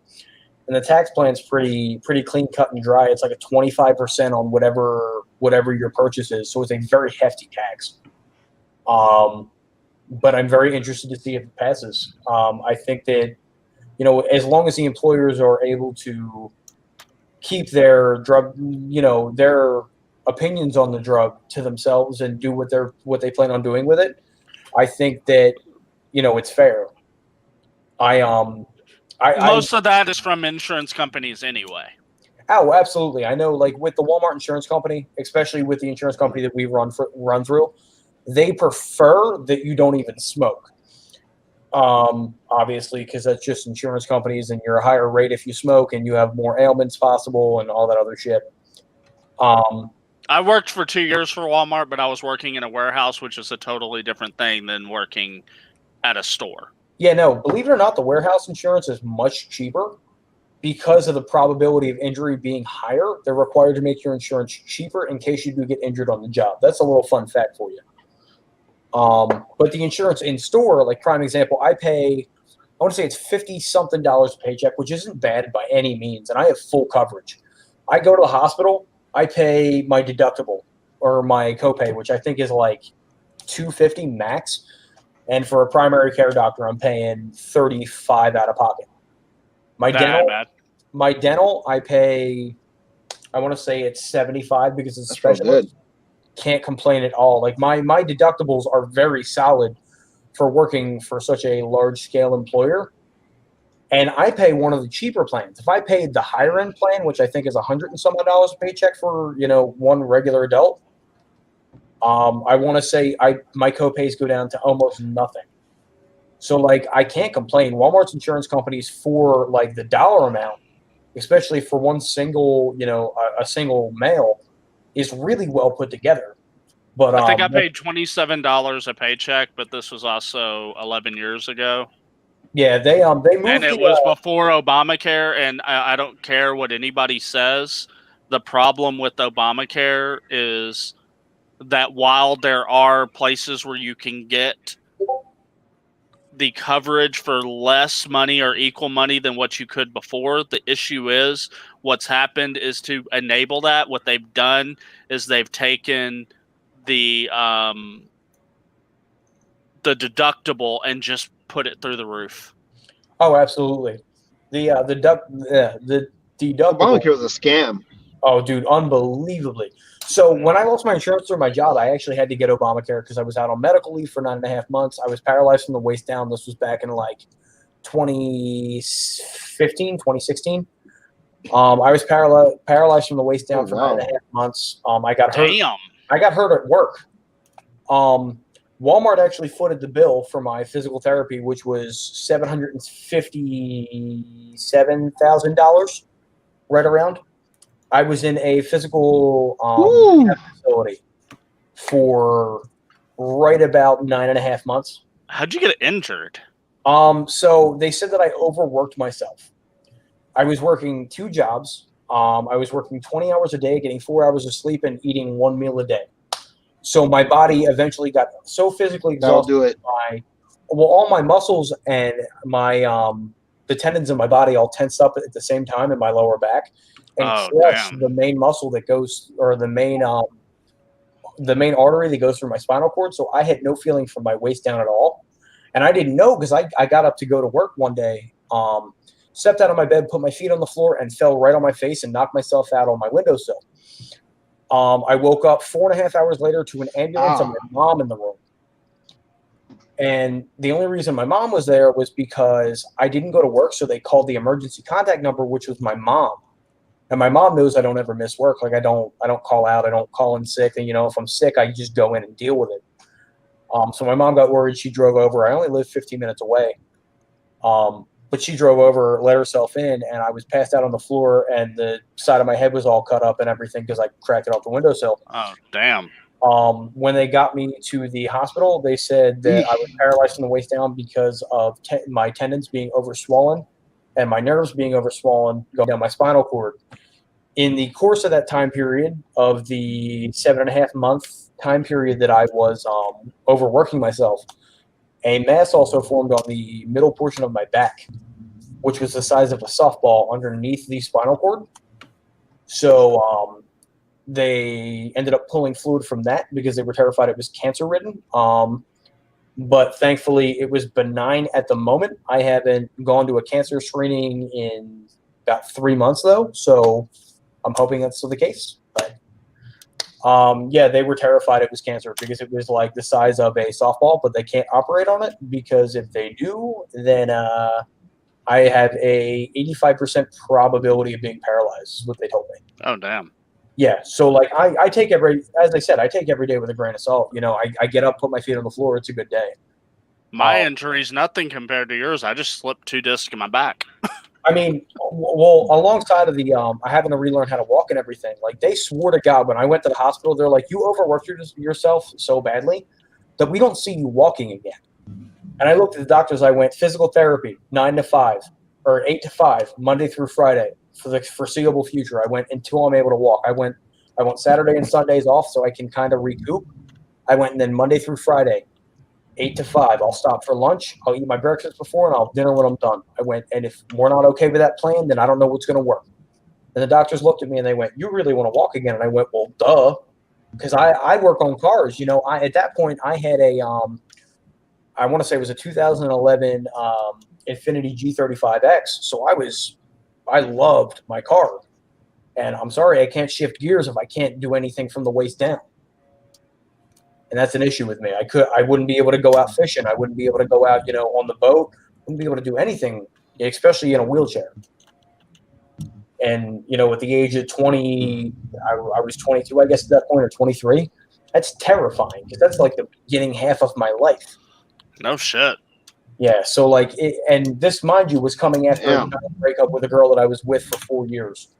Found out she was cheating on me with a guy that I knew from my hometown, while I was going and working 20 hours a day while she sat at home and did nothing. So, yeah, that was a thing. But I don't know what got me on this tangent. Medical lead. Sorry. Medical lead in Jersey. Yeah, no. I thought maybe when you lost feeling below the waist, that started that 3-month period that you didn't have the no nut. So actually, fun fact, I got a really funny story about that. So I got to bring it back. We're getting a little serious here. Damn. We'll pull it back, but I like that tie-in. That was a nice little tie-in right there. I'm the master of the segue. He's the master of something else. But yeah, no, I as I said before, I would be very interested to see Jersey swing Republican because Murphy has not done anything for Jersey, not on the positive spectrum at least. Let's see. Got a couple of shout outs real quick. John Henley has joined the chat. Fundamental Veritatis. I feel like I should know what that means, but I don't. Highly combustible. Period. Andrew's back. Trippy's back. Jordan, man, shout out. We got this thing popping again. It's like we hit a cycle. I don't know. Doesn't that mean fundamental truth? Yeah. Wait, Veritum. I know it's Latin. I just can't. Veritatis. That's truth in some form. I know, right? Like the root is truth. Foundation of truth. Okay, so fundamental truth. That was close. Trippy's back in for sperm retention, of course. Wow. See what up, Jordan? He needs to work up to get more of that body lotion.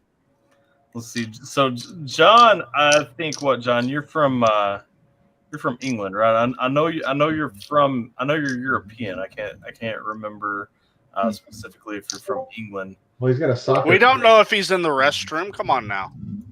So if you guys are wondering whether he's trolling in the chat when he says he doesn't understand the system, he's being legit. So it's all good.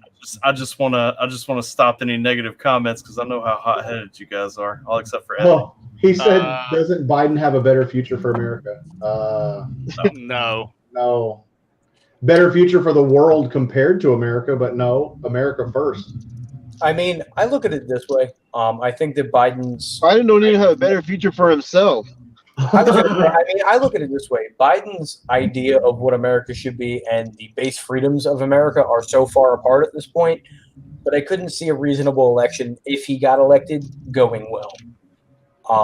I feel like they're two separate dimensions that shouldn't intertwine. You get what I'm saying with that? Yeah. See. Oh lordy. Hey, he said that he would something about raising America better than he raised his son. He's not set a very high bar. I was gonna say, didn't his son get his computer taken for some interesting? No, he just left it. He just left it at a repair shop. Yep. Big dummy. And the guy called him a bunch of times over a couple of months saying, "Big dummy, hey, come get it." And it was part of the contract he signed when he left it there. It was like, hey, if you don't pick this up in 2 months, then it's my property. Yep. Well, most places have that same contract too. Oh, absolutely, especially in the computer repair business. After 90 days, that's mine. Hey, Tyler, if you're gonna do this more often, have a forum of people talking, have you seen that product called Pod Decks? No. You should look it up. It's like Pod Decks, and they have different decks of cards, and they're podcast conversation starters. And they've got a would you rather deck, and they've got just questions like name your favorite whatever. But it's a cool thing. When conversation dies, you can kind of just pull a card out. That would actually be a very interesting thing to pick up. I would be willing to contribute for that if need be. I would love to be on more. Let me see if I can find a link or something. Pod Decks. I'm googling it now. I think it's poddex.com. Yeah, it is. PODDECKS. Pod Decks. Unique podcast interview questions and episode ideas in the palm of your hand. Cards about humanity. Or against humanity, that's what it is. I'm tired. Been up too long. I heard one today on another streamer uses them, and it was would you rather spend a year at a nudist colony or where you can never put your clothes back on, or spend a year with the Amish community? So this is cool. They've got like that. Interview deck, second edition interview deck, an episode deck. Yeah. What freebies? Else? Would you rather? What the heck? Yeah, I think Rogan uses those tactics. Huh. Really? Yeah, it's kind of cool. You could look over some examples of them, and yeah, Rogan uses those little. Yeah, if you listen to Rogan's full conversations that he has with his guests, he'll ask those kind of questions like, "Would you rather do this? Would you rather do that?" Or because sometimes a conversation that he'll be having, it'll die down, and you could tell he's using those techniques to keep the conversation going. Yeah, I like it. I like the idea. All right. First question: would you rather have That's a great sex idea. with Nancy Pelosi? Oh my God. or be stuck in a room with AOC for 48 hours? I'll take the AOC. latter option. I'll take AOC. I'll take AOC. Listen, if I'm sticking I take my dick with AOC. you better pray to God that I have cancer and I'm trying to get rid of cancer. Like AOC, if God. she keeps her mouth shut, she can sometimes pull off a semi-attractive look. So I could at least sit there. Well, the follow-up question would be, how many people who chose to stick with AOC would be convicted of murder within the next 48 hours? I probably wouldn't be convicted of murder. As being a centrist, I'd probably be okay. I may use duct tape to eventually shut her the hell up, but I think I'd be okay. You could troll her. She's so dumb that you could probably say anything. Oh, God. Believe it. Yeah. I just sit across from her and just go, Trump 2020. No, I wouldn't even bring up politics because I wouldn't want to get her on a rant. All you gotta say is Trump trained, and she just wouldn't stop talking for the next 3 fucking hours. She'd be like, "Let me tell you why it's not a train." Oh I'll be right god. back, guys. I gotta take care of something. Get her talking about dental hygiene or something with all them teeth. She'd be like, "Listen, I know what a train is. That's not a train." I know a train. You're no train. What? I know a train. I did one 4 years ago. Whoa. And then she'd go, "Excuse me, I'm speaking." That's Kamala Harris. Oof. Did you ever see the picture of Kamala where it had what's his name's name tattooed on the leg? Oh no. Who was that she supposedly oh, it said Willie was here. Yeah, slept her way to the top. Yeah. Slept her way to the top. Willie Brown. COVID is being used as an opportunist that leads to the world's world. Come on. What do y'all think of the Great Reset? I don't know that. Elaborate for me, please. The idea that they are using COVID to basically reset the world economy and just turn it into a globalist, socialist economy. Okay, so I'm going to be honest with you. I feel like if that is the case, they're doing a terrible job at it. Because, first off, if they're aiming for a globalist socialist economy, well, let me tell you, I got my check late, so I got someone's head to revolve. So We'll start there. Gabe said the Great Reset is a truth behind Vivid. I don't know what that is. And then and Trump having the military ready also. And giving vaccines is aligning with that thought.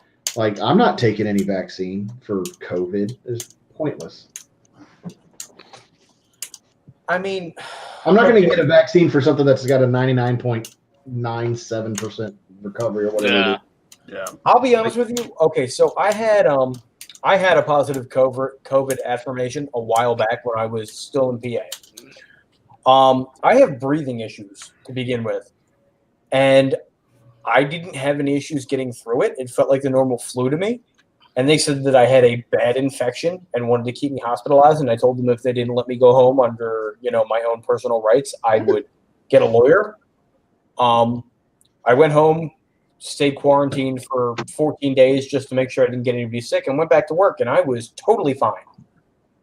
So I don't know. I know some people personally who've had it, and I don't know. Like, not it feels like okay. It feels like it's rough, of course. It's like the flu times 3. It sucks. You feel like shit, but you get over it. One guy told me that him and almost his entire family got it, extended family, and in West Texas, and he compared it, to give it a frame of reference. He compared it to the flu, so we have an idea, and he said the flu at the peak is worse, but it doesn't last as long. The other one is not quite as intense, COVID, but it lasts longer. Yeah. Yeah. So it's my problem was I had 102.6 resting fever for I want to say about 7-8 days. So I was sweating fucking bullets for 8 days. Yeah. Mm-hmm. That was the only thing that sucked. So I had to take cold showers to really kind of bring down the temperature. And I love soup for 7 days because I couldn't taste anything. So if I burnt my tongue, I didn't really care. Otherwise, I was okay. I mean, I lived through it. I can't complain. But for somebody who's like 70 with respiratory issues, yeah, it's going to be an issue, obviously. Right. Yeah. Still not getting that vaccine. I actually have a It's not theory freaking where it polio. comes- I'll get a vaccine for polio or the measles, but My theory on why it's been so bad in the U.S. is real simple. all the old people got it. Nope. No, they're infecting the kids. You have a country of people who are just on average obese compared to the rest of the world. And with obesity comes comorbidities that increase the risk. Hey, real talk. Gabe mentioned something in the chat that I want to look at for a second because that was something. I know which one. That one, yeah. That was something like not something that somebody told me, but I was legit sitting thinking one day, kind of building up into all of this, and I did think about it. I mean, a lot of things, and you know, granted, like I said, I voted for Trump too, but like in a lot of ways, I mean, I could see an argument to say Trump is part of it, just because some people are so fanatically behind Trump. My dad also says that you know, there's a lot of examples in the Bible of God raising up, you know, like imperfect men, let's say, to lead a country or to lead his people or what have you, right? So Trump is not really all that godly, right? We could agree on that, but it doesn't mean God can't raise him up to lead the country, lead the nation. So, I mean, it's possible. Yeah. So as fouled as he is, or as fallible as he is. And I'm not necessarily tipping in either direction, but I could see, like, honestly, just taking myself, you know, a step back and looking at the situation. I mean, with some of the fanatical devotion to Trump, I mean, I could see that fitting. You know what I mean? Yeah, and he's talking about Antichrist. I said I don't really believe in an individual Antichrist coming. I think it's just if you're anti his teachings, then you are sort of an Antichrist. So I believe the Antichrist is a culmination of people rather than one singular being. I think I've all of always us. felt that way. It's almost like all of us. If you teach evil, then you're an Antichrist. So, I agree. I mean, but if you're, I mean, that doesn't mean everybody who sins, because that would be everybody. Because, you know, people sin even though they know it's wrong. It doesn't mean they're going around saying everybody else should do this. That's a false prophet then, you know, like a false teacher. So as long as you don't go around teaching it, you know, you're just fallible like every man. Yeah, well, of course. You know, as long as you see the wrong, like the light in your wrongdoings, and as we said, you know, Tyler, the other day, and make right with yourself and do what you have to do, you know, by God, and cleanse yourself of those negative, you know, impunities, you're going to be okay in the long run. But when you see the negative stuff in your actions and continue to do those actions, that's when you become that negative influence. You know what I mean? Yeah. It's about faith and repentance. None of us need that. What's that? I was about to say he's describing repentance. Yeah. And once I get the interview back up, you'll see. I mean, we talked about that for good probably. Yeah, that's a discussion of like something. So Catholicism versus real repentance. I wonder what this will do.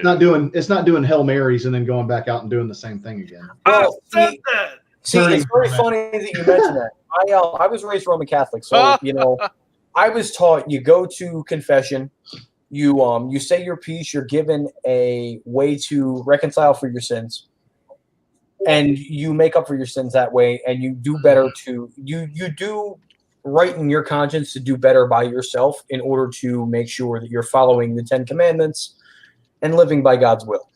I was also always taught that you treat other people how you're supposed to be treated, or how you feel that you should be treated, and live by that example. You know, I'm one of those people. I pay for other people's groceries when they're, you know, slightly short, even sometimes majorly short. I've given the shoes off my feet to people on the streets. I've really, you know, I've lived to the best of my ability to live by the teachings of the Bible. And that's coming from someone who, even at this point, you know, I wouldn't say I'm super religious, but I was raised Roman Catholic, so I still held those standards very close, near and dear to my heart. And I just believe in putting others before myself, because at the end of the day, that comes back around to help you. And that's always the way it's been. Yeah. We were talking about repentance somehow. Like it kind of, he started out answering that point, but then it kind of, I was really interested in to hear what he was going to say, but I think it kind of went off a tangent there. Oh yeah. The whole repentance thing though. Yeah. When it came to like church and everything, that's kind of like the way that I was taught though, being Roman Catholic, like that repentance, it was always you go to confession, you give your sins to the priest or the other person that you're talking to through the one-sided screen, essentially. That's the thing about it that I don't understand is they've got one part of it right, which is self-reflection and confessing it, right? You're admitting that you're doing it. They got that part right. Mhm. But actually having a penance that you have to do, we don't really have to do that. That's what Jesus was for. But the way we make it right is to stop doing it and turn away from it. So there is no real need to pay a penance. So I feel that Jesus already paid it. I feel that in the Roman Catholic Church, they see that, you've done wrong.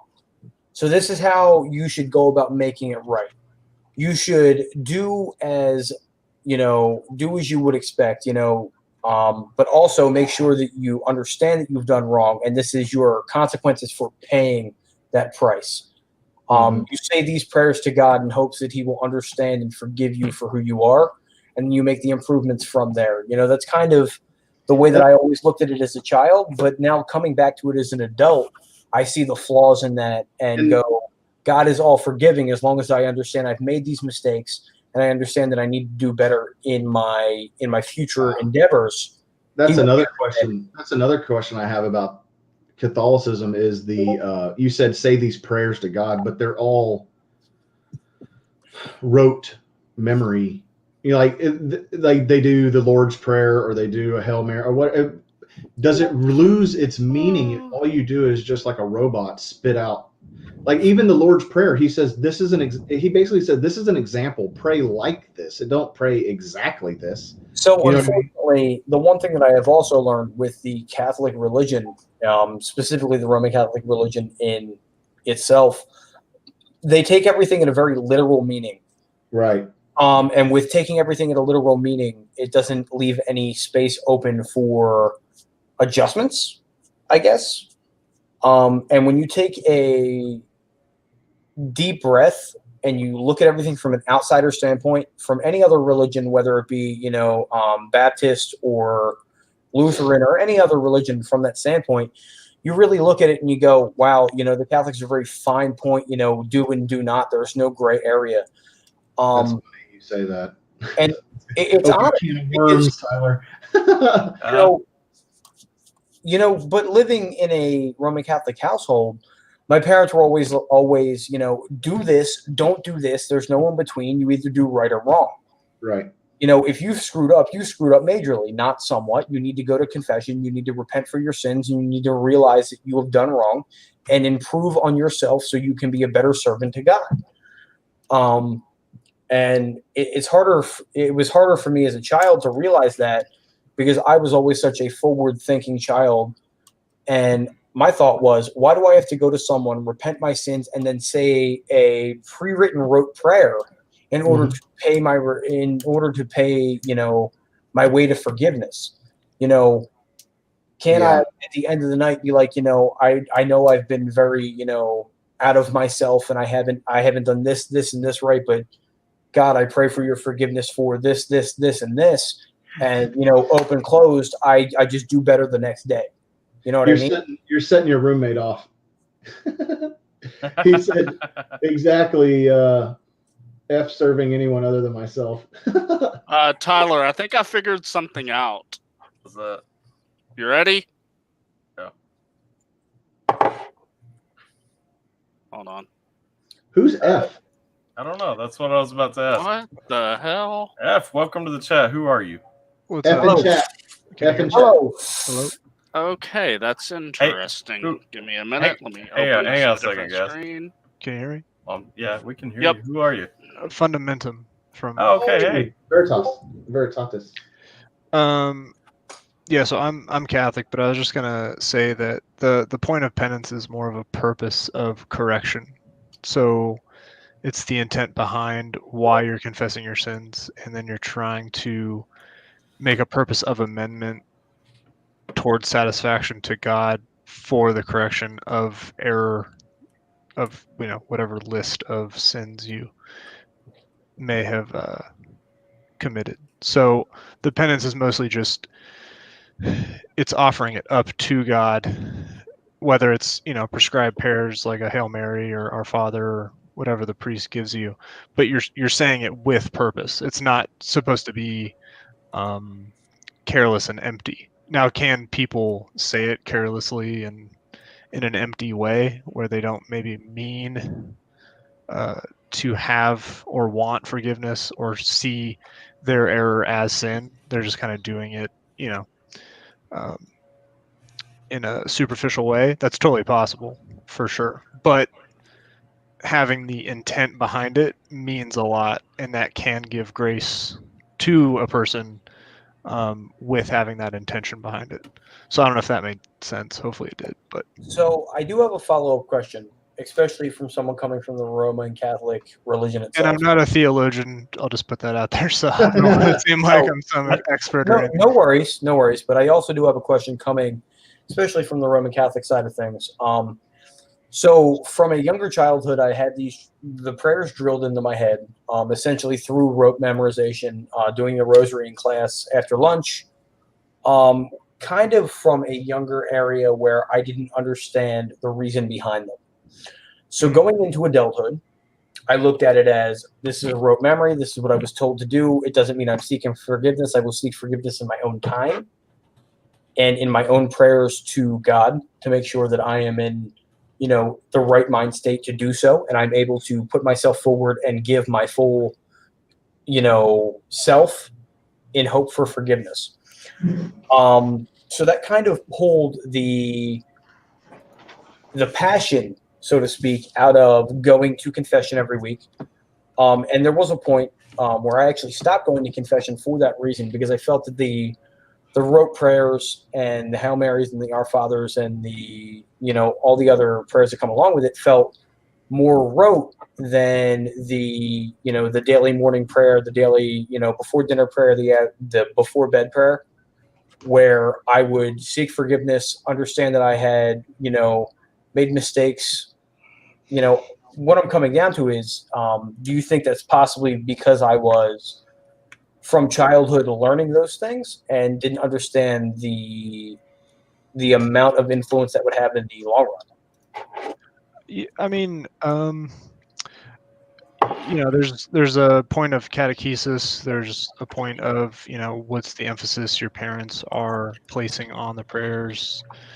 There's many variables at play. I would say one thing, I'm in my younger 30s, but one thing that is simple enough but came to me as, I don't know, kind of inspiring was, these are words the angel Gabriel said to Mary. So it's like looking at the awe-inspiration of, wow, those words were spoken to her when she was accepting Jesus Christ in her womb, kind of a thing. So it depends on how you receive and how you say it, the intent behind it.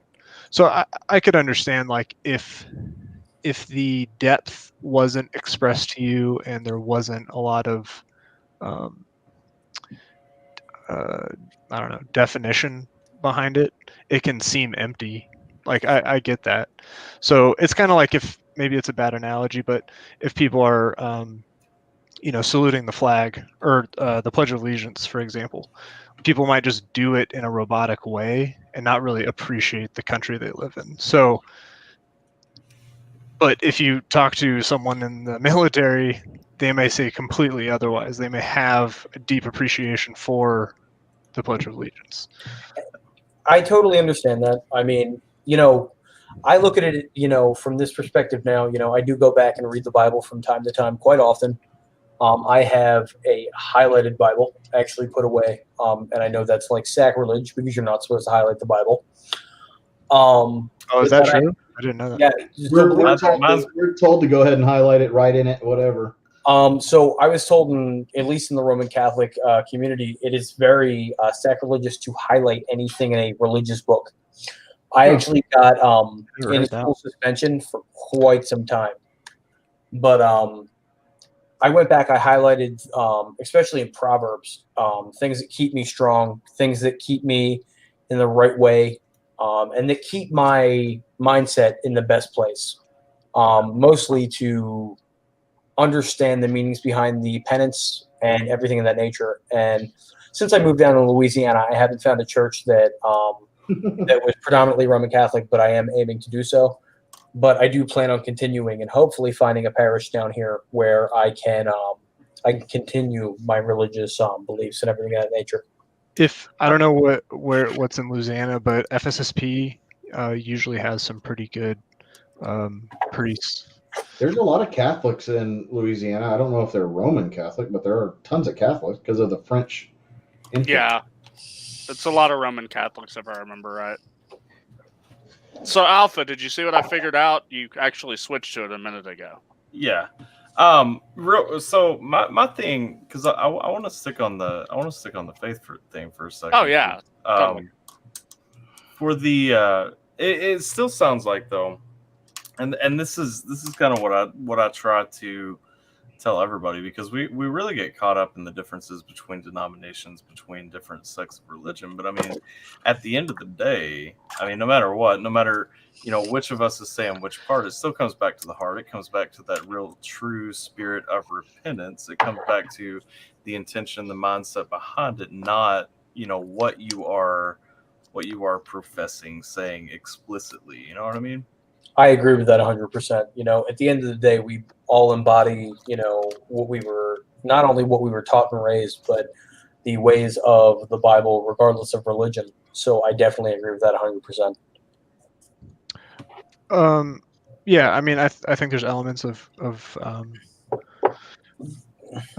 accuracy there. I mean, within the Roman Catholic perspective, it's you can ask God directly for forgiveness. It doesn't say you cannot, but the forgiveness to a priest is more of like a guarantee. Like if they truly have the succession of the apostles, which we believe they do, and they can forgive sins, it's kind of like, okay, I can go to someone directly on earth right now. They can forgive my sins.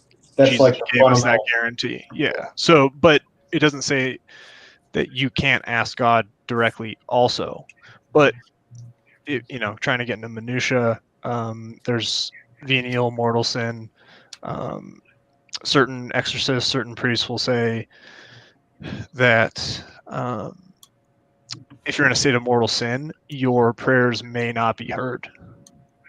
God has the potential to reject your prayers or your request for forgiveness. Yeah, and that's where we go back to what's the reprobate mind.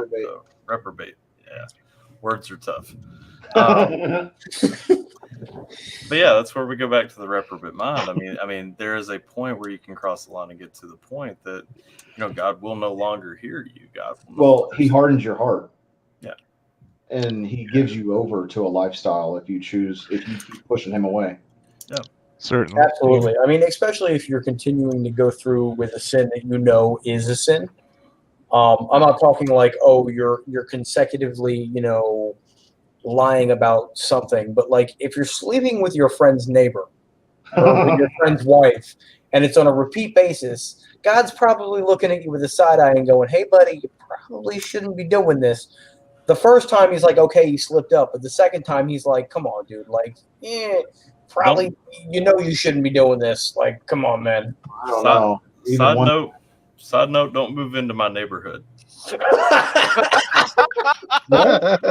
Hey Ty, I forgot to tell you about that property next door. Hey, I don't know about y'all, but I thought it was a clone. If you slip up once, man, you slip up one time. You slip up one time. Listen, I'll be honest with you. I've learned down south if you slip up one time and you're caught, goodbye. But I will say that, you know, despite the fact that I'm a rapper and we live, I would say, wild lifestyles. I've lived a very intricate lifestyle. I've been pretty forward facing to my faith. I have made some slip ups as any person would. I've been adulterous. I've done stupid shit, but once I've never done it again because I've seen the error in my ways. So I can say that, you know, you learn, you make mistakes, and you keep those in mind and move forward with them. Yeah, So, I agree with that, and I think like what I went through my kind of quote unquote rad trad moment, but everyone has their different every different moments in their journey. So what you might say to somebody might not be received as well as someone else, and especially when it comes to something like sin, mortal or venial sin or something like that. Those are called snowflakes. Yeah, perhaps, but in the in the Catholic sense, like a mortal sin is serious matter, sufficient reflection, full consent of the will. So they're trying to be methodical in how one approaches sin. Someone might accidentally come across, a scandalous image and view it, but they might not act beyond that. So in that instance, is that a sin? So sometimes I think Catholics can also be characterized as being like almost too strict on like everything.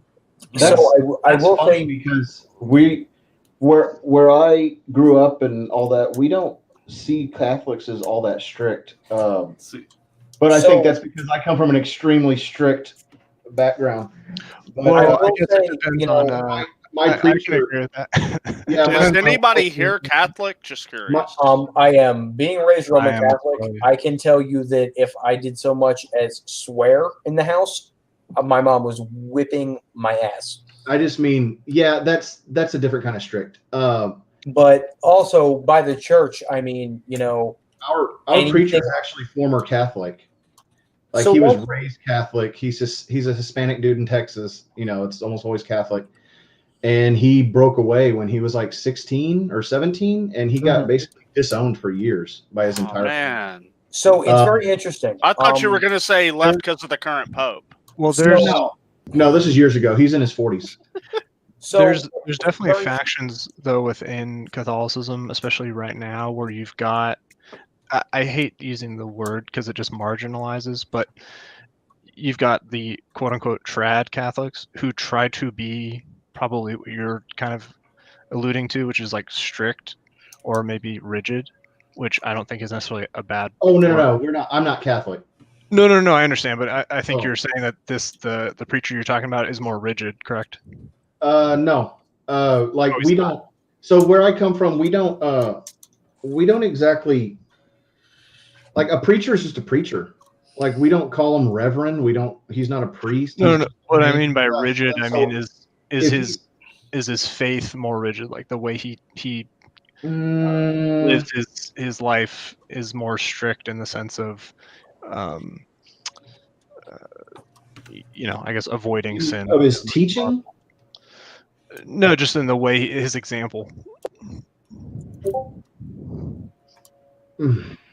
Like, is he the kind of guy that's going out to the bars every Thursday, Friday, Saturday? Absolutely not. No. Yeah, so that's what I mean, like by rigid. Just So I mean, like, so rigid as that, but that's all of us. It's not just him.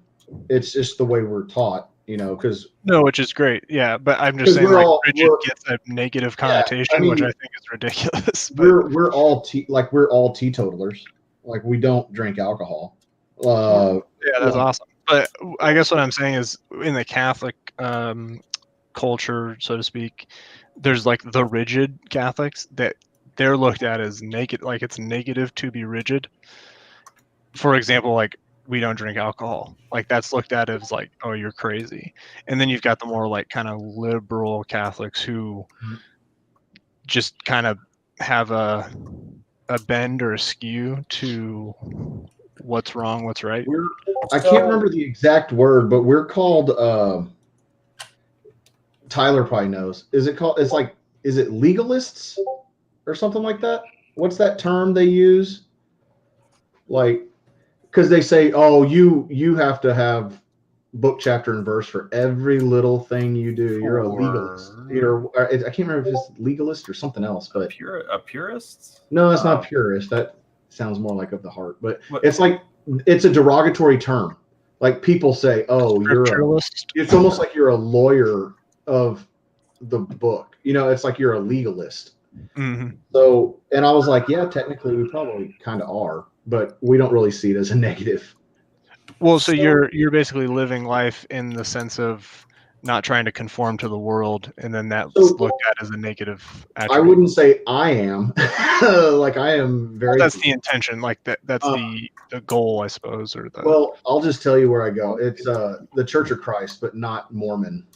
Mm-hmm. It's the traditional Church of Christ. So it's like we don't even have like fellowship halls. We don't have youth groups. We don't have any of that stuff, because it's like church is for this and nothing else. Like we don't do orphanages. We don't do, any of that kind of stuff. So because we don't have example for it in the Bible. So everything we do has to have an example explicitly in the Bible. We don't go outside of that, especially because the last couple of verses of the Bible, don't add or take away from this book. So that's how we go about it. And so it makes it real cut and clear when I'm comparing, like, would I go to this church? And I just real quick look at like what they do. And I'm like, nope, I wouldn't go there because they do this, this, and this. That means they might be teaching error in other ways. So I don't know. We're real big on teaching of error. It's not, we don't believe in the multiple pathways to the same top of the same mountain. Like it's you got to be God's way or no way. See, I totally understand that. I grew up in a lax Roman Catholic household, a drink every once in a while, but still sticking to the book as it was written. Prime example, when I do go to confession, when I have the ability to, I do say that I have drank, I have done this, that, or the other. And I do pay the price for my sins. But also on the other hand of that, on the other side of the hand of that, it stopped me from becoming and following the footsteps of my father, who was a major alcoholic. So, I mean, I look at it from the perspective of a drinking, once in a while isn't bad, but also, drinking on a consecutive basis, you look at that as excess, which is gluttony, which is a sin of one of the 7 deadly sins, which therefore, at the end of the day rolls into and ties into the Bible. And that's one of those things that I definitely stick to pretty evidently. If I'm out with the guys, I'll have a couple beers. I'm not going to drink to excess to the point to where I'm absolutely destroyed. But I will have a couple drinks with the guys. But I'm never going to, drink to the excess to where I'm like absolutely hungover, not going anywhere, can't make my way home. And I would definitely even having a couple drinks here and then, I would say I'm more of a lax Catholic than anything else, and that's comparing me to the stricter Catholics who don't drink, don't smoke, don't do anything. You know what I mean? I have, like I say, we don't drink, but I mean, I've had drinks, but it did take me till I was like 26 years old to even let it touch my lips. Like that's the way I was raised. I just don't drink, but I have, I got drunk once and stuff just to see what it was like, but I just don't make it a habit, Oh, absolutely. I mean, I didn't have my first drink till I was 21. I still haven't had my first drink, and I'm 41. Good job. As crazy as this hold on. If the accidental sip of rum and Coke that I took from a friend and spit out a quarter second after it touched my lips when I realized I grabbed the wrong soda counts. No, that doesn't count. Exactly. Like, I even avoided a bread pudding one time because I could smell the alcohol still on it. Like it wasn't even I grew up Baptist, and I actually, for the most part, stepped away from pretty much all organized religion after an experience with a Pentecostal church. So, Interesting. Pentecostals are a little different. well, the issue is because I grew up Baptist, I was not all with the talking in tongues and such. They're wrong on that. So yeah. But what ended up happening, and here's the interesting thing. I don't drink, I don't smoke, I've never done drugs. They're all just personal things and reasons. My aunt died from cancer, that's why I don't smoke. I had a really, really bad temper when I was a kid, that's why I don't drink or do drugs. Yeah. And You once sound I like got Donald to Trump. once I got to like over 20, 25 years old, there's just no point. If I've already made it this long, I'm not missing anything. But what ended up happening is I was always considered the good kid, and like I had friends of mine who, you know, that they were a lot more secular than I was. And a few of us decided to go to this Pentecostal church, and a couple of them, and one of my best friends, Ben, decided, oh, hey, I'm going to, you know, stay at this church. And what the church did is basically told him that he could only be around people who were going to the church, and he needed to get rid of anybody else, including me, who was not going to the church because we were bad influences on him. Yeah, we don't teach that. That's my issue with Pentecostal.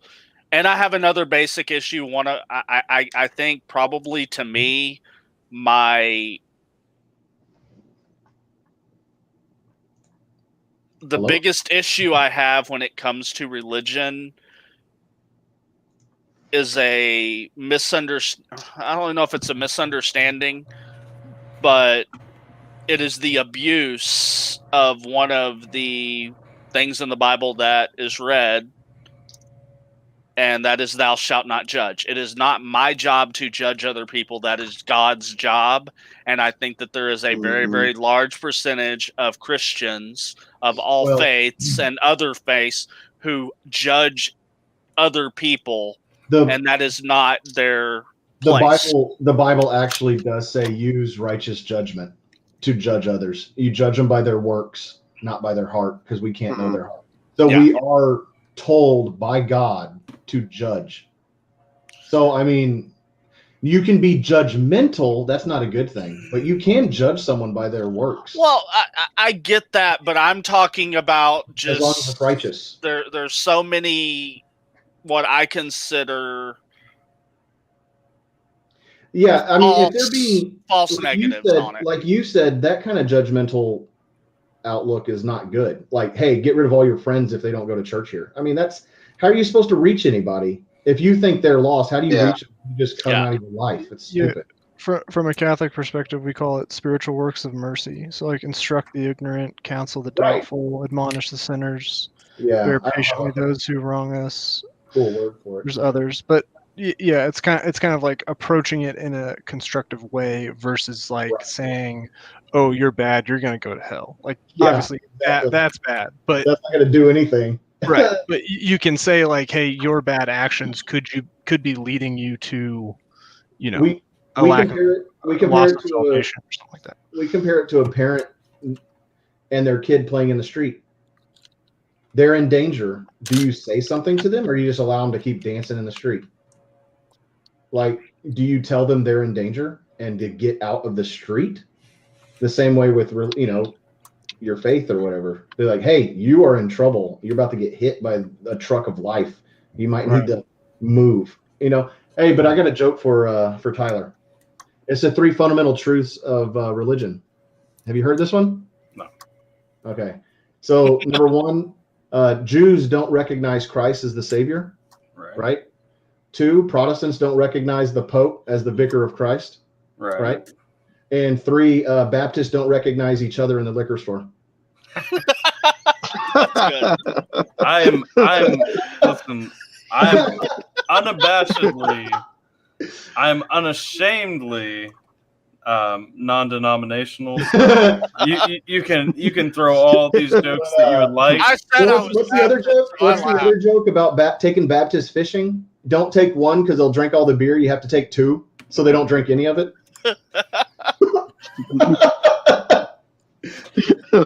You know, it's crazy though. I grew up. Alicia mentioned it, and I think it's pronounced Alicia. I hope it's pronounced Alicia. I'm assuming it is. But Alicia mentioned growing up Southern Baptist, and I did too. But I'll tell you, I kind of figured. That's why I made that joke. like the churches that I went to when I was younger, they actually like when I was on my own finally when I first joined the Army, 17, 18, 19 years old, so on and so forth. Like I really fell away from church because a lot of those things that were beat into my head that way, because you know I was getting it from everybody in my church back home that, you know, I had to stop listening to music or cut my hair or shave my beard or something like that, or I was going to go to hell. And I'm like, but I don't feel this way. So I got saved. I got baptized. I don't feel like you feel. Like clearly there's something wrong with my faith, right? And it wasn't until I'd fallen away, gotten back around, and then, you know, really found my way back, started studying, you know, conviction and, you know, honestly studying how, you know, Christ really deals with us in our lives, that I kind of was able to even work out my own relationship with God again. But I'll tell you, a lot of times I think that we can do more harm than good when we are trying to help people if we don't approach it the right way. Or that's why, sort of. Yeah, the right time, the right way, the right, you know, whatever.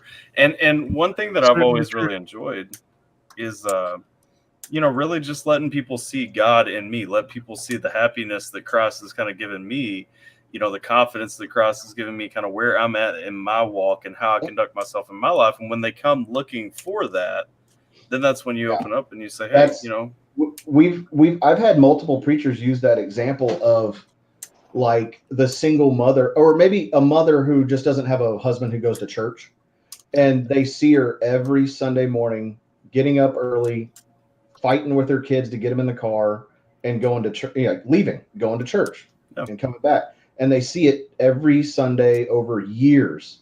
And finally it'll work on them and they'll go, what is so important that she's putting this much effort in? Yeah. And they'll come ask, you know, like that's what you're saying, like see Christ through you, right? Your actions is be faithful and let people see it. And eventually they might get curious. You know, it's very interesting that you mentioned that, because my stepfather was non-religious for many, many, many years. And my 7th grade year, my stepfather finally went to church for the first time. And it was such a life-changing experience for him, especially growing up, you know, in Scotland, and then moving over here when he was about 12, 13. When he moved over here, he was, you know, non-religious. And when he went to church, he pulled me aside afterwards and goes, where do I start with religion? Like, where is the starting point? I went, baptism. I went, that is your first, that's like the checkpoint. Like that's your first understanding. I went, but you need to read the Bible. You need to understand. You need to see everything through a different lens first. I went, I would definitely recommend you like look at this proverb, you know, this specific teaching, this and this.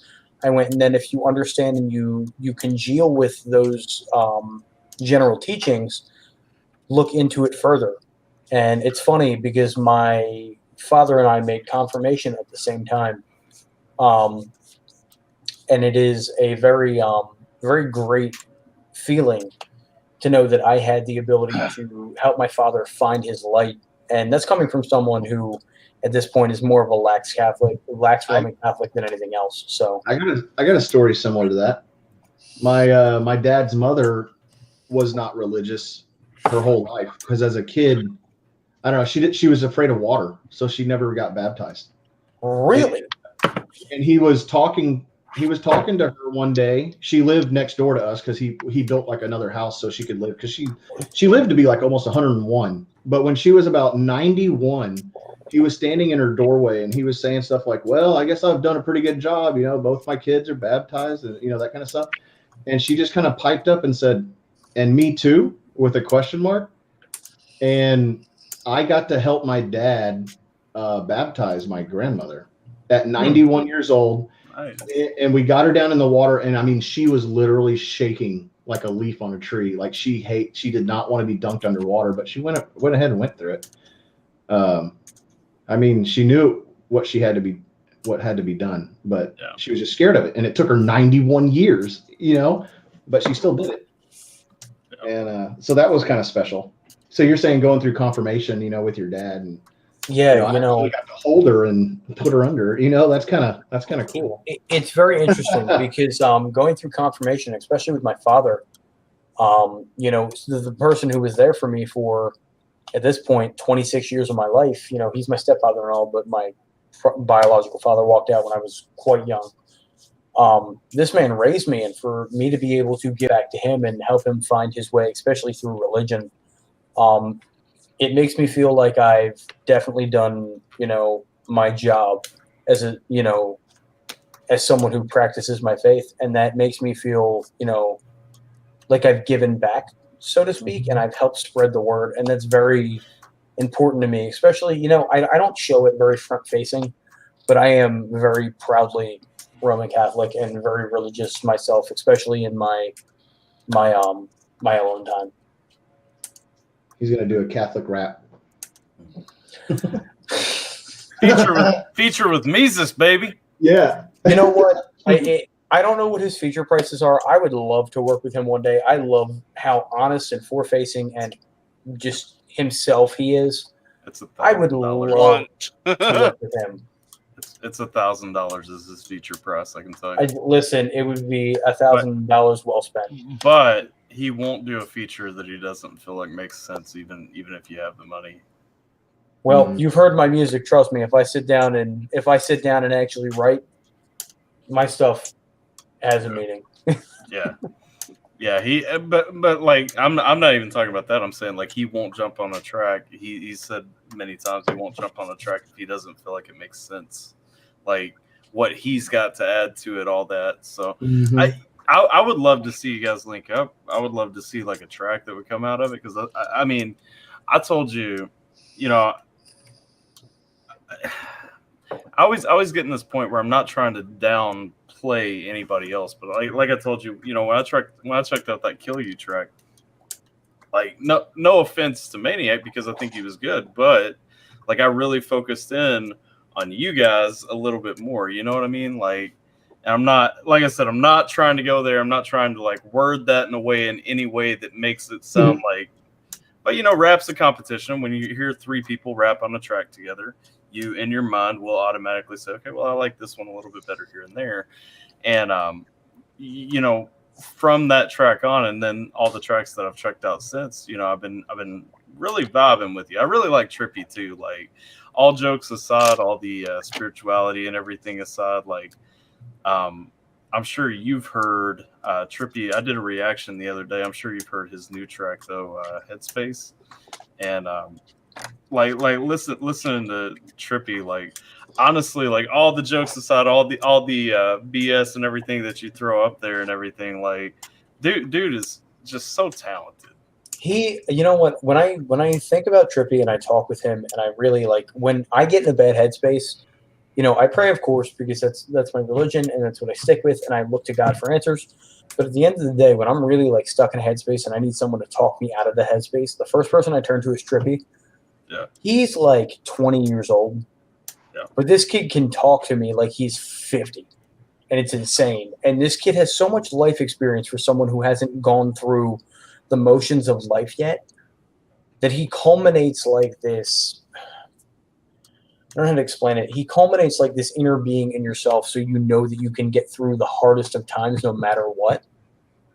He really is a smart kid, and he makes you feel better about yourself and really teaches you to, instead of deny who you are, take it as a forward-facing front and as a personality trait and run with it.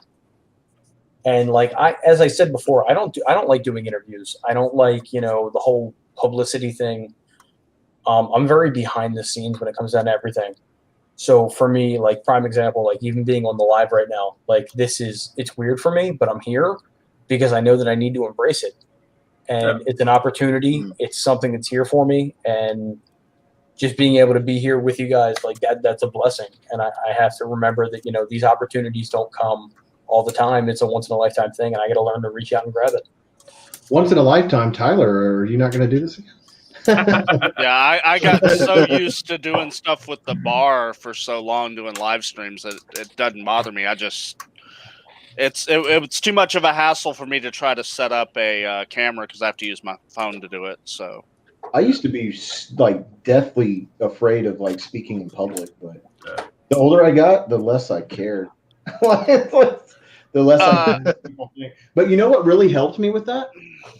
Going to church and having to get up and like either read the Bible or say a prayer in front of a church. You know what I mean? Like having to do that, it like forces you to just get out of your comfort zone. I was such a timid guy when I first joined the Army. Like not in day to where I'm at right now. Not like I was timid, you know, with people I knew or anything like that. But you know, in terms of like public speaking or anything like that, I hated it. And literally like by the end of it, I'm like, well, and part of it is because around the 3 or 4 year mark, once you've been in the military, everybody embraces this certain level of arrogance where you just walk into your room and I'm like, man, I got the biggest one hanging right here. Like, what up? And big D energy. Yeah. Just walk into a room and you just feel it swinging, you know. But like I got out of that and really like transitioning into the civilian sector of things because, you know, I got out of the Army. I wanted to go back to college, finish my degree. I wanted to teach. And so I went into a classroom, obviously coming from a military background, going into a classroom. It's not terrible because you can control a classroom really well. Then I had an opportunity come up, got into the area where I'm at now. And, you know, really like kind of having that mindset, but learning how to measure that mindset, the ability to speak in public and all that, like that really kind of propelled me to the position where I'm at now, you know. And it obviously helps with YouTube and all this stuff. And I love connections. I love talking to people and everything. And that's one thing that I'll say, you know, with a reaction channel, I'm selling, and that's what I tell everybody. Like, part of the reason I keep it genuine, I keep in, you know, if I say something stupid or whatever, you know, at the end of the day, I'm selling myself. If you don't like me, you're not going to come to my channel. You know what I mean? Mm-hmm. Right. Like, I agree with that 100%. I don't think I can do a reaction channel. You know, it's so very. I got bored by it. It wasn't me. Almost 100% of my humor is riffing off of other people that I'm talking to. I don't want to just sit there and try to be entertaining by myself. I would need a sidekick the whole time. I need my McMahon. You know, it's very funny that you mentioned that though. I considered doing a reaction channel, but I realized that, you know, by myself I'm not as front facing as I usually think that I am. And I, as you said, I really do feed off of other people's energy and use that for, you know, my comedic efforts and everything of that nature. So if I ever did reactions, I need to have a joint group. You know, I feel like Trippy would always be the better option with that. And him and I have talked about it in the long run about doing reactions together. But I would never be able to do reactions by myself. I feel like I used to think that way. Yeah, go ahead, Jay. I used to think that way until just me and my cousin Joe, who I always reference in my video, because me and him are total music nerds, and we would just have conversations like, "Hey, did you hear the latest from, let's say, Crypt, or did you hear the latest from Adam Calhoun, Upchurch, whatever? What did you think?" And then I just kind of use that, you know what I mean, as like a jump off point into going into my reactions, you know what I mean, and I just pretend that, you know, the conversation that I'm having with the camera is my cousin. You know what I mean? Like people like my cousin and I who really love music, and I just give my honest viewpoints. Being that I'm an artist as well, I give my honest viewpoints about, you know, certain qualities in like verses, or, you know, the overall sound quality, you know, like a verse versus the beat. A good example is a reaction I did for Simba TV when he released a song a while back. I don't remember the name of it, but I know it was like a love song type of track.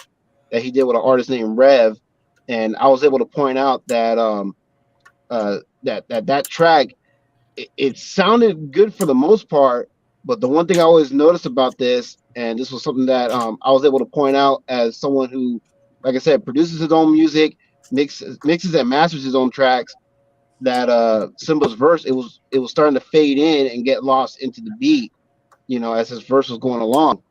And I pointed out that I don't know who is mixing and mastering his tracks, but whoever is doing it, they need to spend more time with that to make sure that the levels are even.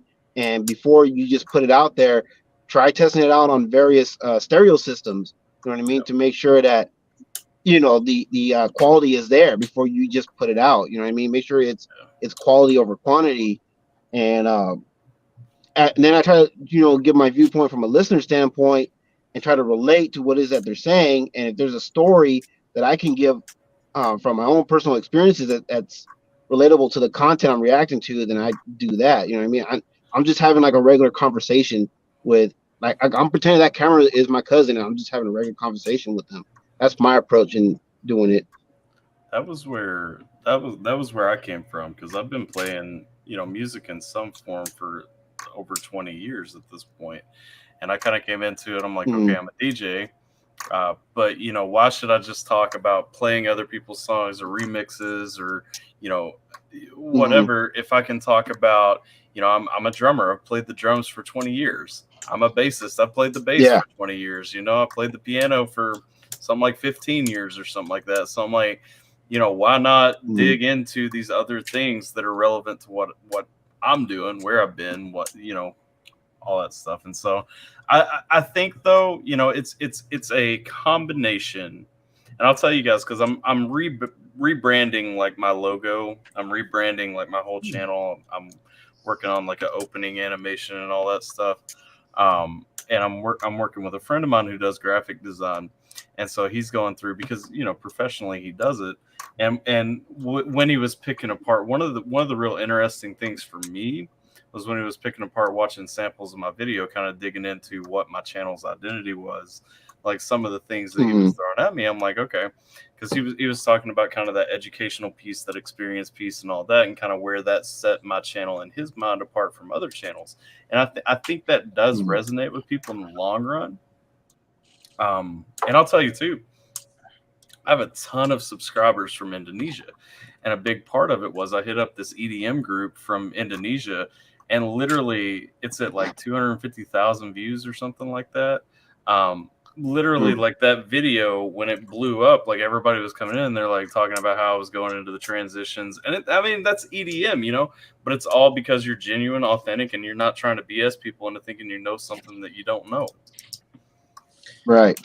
Yeah, Right. And going back to again to my approach as an artist, I even said, in that Simba reaction, like, look, I get it. I mean, when you record your first song, yeah, it's exciting because you're actually doing it. You're actually recording your first song, and you're really anxious about getting it out there, and to have a bunch of unbiased ears listening to it to give their opinions on it.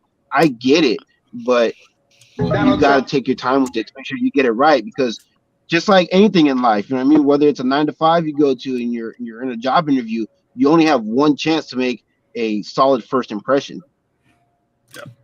Yeah, I have to agree with that 100%. If I listen to a song and I feel like there's still the ability to make a positive effort to make it better, I will not put that song out. And that's saying something, especially for me, because there's times, especially in the beginning of my career, I put out some songs that were so-so. And now that I listen back to them, I'm like, I should have never put this out, because it could have been improved. I could have done better. The mixing and mastering's bad, this, that, or the other. There's always something I would improve on. But with my recent tracks, when I'm putting them out, they are pristine to what I would want, what I want, my image to be, and what I want to, what I want other people to perceive myself as. So from an artist perspective, I listen to my newer songs and go, that's me. That's what I like. I like this. Yeah. Hey guys, not to interrupt. I have a question on Mises, though. Hey, hang on. I think. Yeah, go. I had a question real quick. No, I was just gonna say I'm gonna head out, but I appreciate talking and appreciate chatting. you jumping in. Have a good one. Come back anytime. By the way, Ethic, The song "Unconscious" is pretty dope. So I appreciate that, man. Yeah, that was kind of my realization that I started my career with a bunch of beef. Just to give a backstory, I grew up in the battle rap scene, so everything with me was defined by how well your pen worked and how well you could write on the fly. And that was me realizing that isn't a good way to run my music career. So that was me stepping back, reanalyzing myself, and saying, "Hey, you know what? I can do more than this." So I stepped back, took a reevaluation, and went, "Maybe we can do better than this." So I appreciate it, man, really, and that really means a lot, especially considering the fact that I feel like that's one of my most overlooked tracks. The fact that you check it out means a shit ton. I don't know. It's like kind of has some nostalgia feel to it. Yeah. Yeah, Oh, yeah. it's one of my tracks that I'm prouder of, especially with, Trippy being on it and everything. It makes me super happy to hear that you enjoyed that track, man. Right on. All right, man. Have a good night, everybody. Appreciate it. Good night, man. Have a nice Night, man. Hey, Hi. Tyler, I just I tweeted something at you. Okay. Oh Lord. What It's were just you a getting? funny, it's a funny. It's what now? It's like a funny video. Okay. It's election day. You're gonna start getting some funny things now. You just reminded me. I gotta follow Ty. You got a No, you were talking about Mises and his amount. Mhm. The thing is, has Mises actually done a collaboration with anybody other than Adam? He's been on track. See, Mises has a long history, though. What a lot of people don't see is like he's got time as Devious. He's got time as Charles Cossetti. I know. Yeah, I knew he was Charles Cassetti, but I'd never heard of the Devious name. Mhm. Because I know on like the first album that Adam put out, he was on there as Cassetti. Yeah. And then on the second album or third album or whatever, where he did that one song with the video, he was on there as Mises. Yeah, he and I when he was in the interview on my channel a few weeks back, we kind of talked about his name changes a little bit, and I think I'm trying not to forget it. I know he did Charles Cossetti. I know he did Devious. I think he had CJC for a little while for See Jesus Christ, but then also for. Oh, I'll have to go back and His watch. Initiative. I hadn't had a chance to watch it yet. I've just been busy. Yeah, we dug into the name changes a little bit though, and I mean he does have a lot of stuff going back. In terms of feature work, like I said, I mean, Like recently, all he's done seems to be with Adam. I mean, recently he hasn't done any features. Yeah, but Yeah, the he's been last all ones solo. he's done, Yeah, the last features he did was Adam, if I remember right, though. and yeah, it was, and like I said, a lot of that comes back like in his mind, because that's one thing that I've talked to him about a couple of times, both on the interview and then like on Instagram and stuff like that. One of the things that like he's about, he ain't doing a feature that doesn't make sense to him, even if somebody has the money. Yeah. Like if he's not about the track, and then like right now with his grind, because I mean in the past couple of months he's came out with 2 albums. He's got one more coming out before the end of the year. I think he said he wants to do. And like with his grind right now, he's been so focused on his own music, like he hasn't been reaching out to anybody or anything. So I'd like to hear and see what him and Church sound like on a track. I think it'd be interesting. I know he was telling me he's got a track that he wants to get Church on. He's got a track he wants to get Broadnecks on, one for Struggle. I think he said one for Adam. And then last night he was talking about him and Burden had a conversation for the first time. And I'd like to see what those two put out together. I think as far as the general concise group, I think the most not like that when it comes to doing tracks is definitely Jelly Roll. Jelly Roll will just jump on a track with pretty much anybody. Yeah, dude is like super well put together lyrically. I really do enjoy Jelly Roll. I like his stuff though in the past 3 to 4 years much more than I like his older stuff.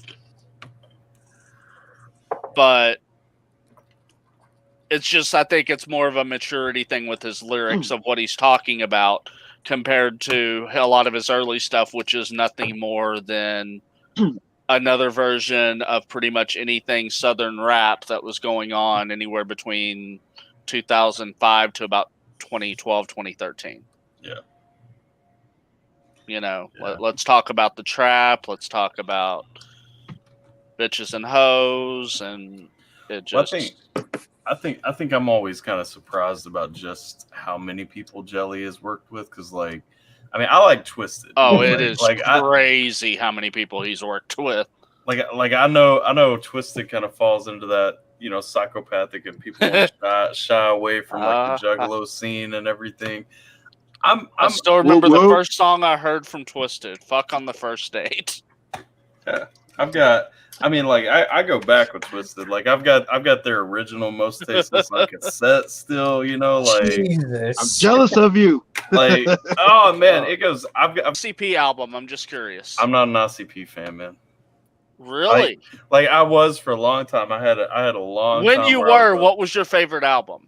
My favorite album would probably be, if I were thinking right now on what my favorite album was, probably the Amazing Jekyll Brothers, just because like they opened up, they kind of hit their own stride. They were having fun, but they were also like taking it seriously. They were, you know, big enough that they were getting names for features. Like I would say the Amazing Jekyll Brothers is like the most well put together album that they came out with that I enjoyed the most.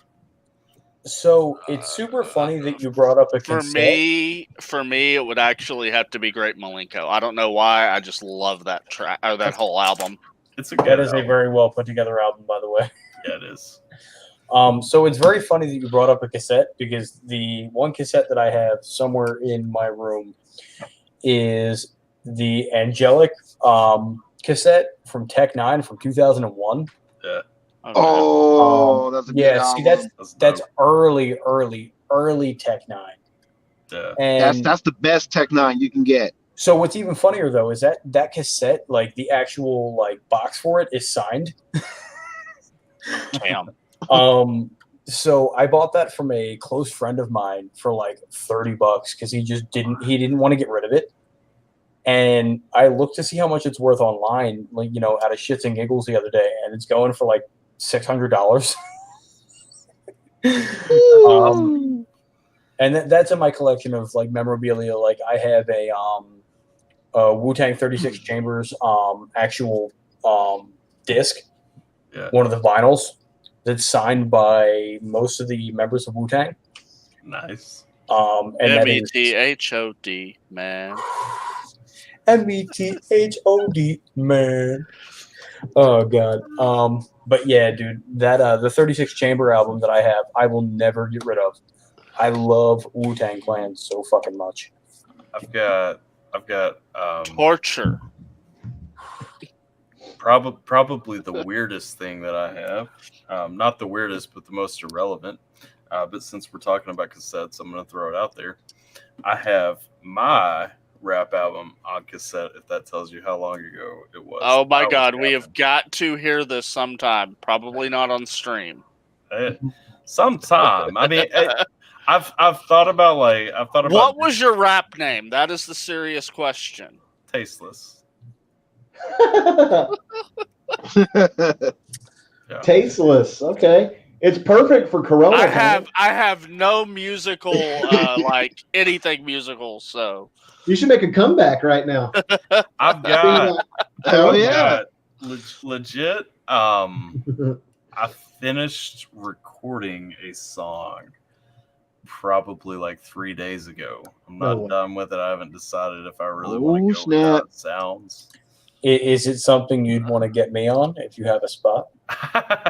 If I'll tell you what, like, if I don't even know if I'll release that one because I was thinking about while you were talking about like going through perfection and everything, and just I was so much more in tune when I was doing this stuff regularly 13 years ago with where I wanted to be, you know, and how I wanted my stuff to sound. Like this one, I kind of wrote it, recorded it and everything as like a warm up to play around with again for a minute. But I am thinking about uploading a few of them and seeing where we go. But I would love to have Send me your lyrics and I'll put them up on Genius. So if you're interested, I mean, Maniac does all my mixing and mastering, and the man's a fucking pro. If you're interested, shoot the track my way. I don't think he'd complain about doing it because I'm on it, and I'd just be like, "Hey, listen, suck it up." Buttercup. Listen, Maniac is literally the nicest guy I've ever met, and any track I'm on, I tell him pretty blatantly, I don't want tracks that I'm on to sound like shit because that goes into my name. Yeah. And I also don't want to be on a track where my piece outshines both production-wise and lyrical-wise because then I'm killing somebody on their own track, and that's not fair. I feel like that's uncomfortable for me because they're paying me for a feature. We talked about this the other day. They're paying me for a feature, but they're also paying to get their name out there, and I want to make sure that sound quality is there. And ensuring that sound quality is the easiest way to ensure that the feature is going to be an ongoing thing. So whatever.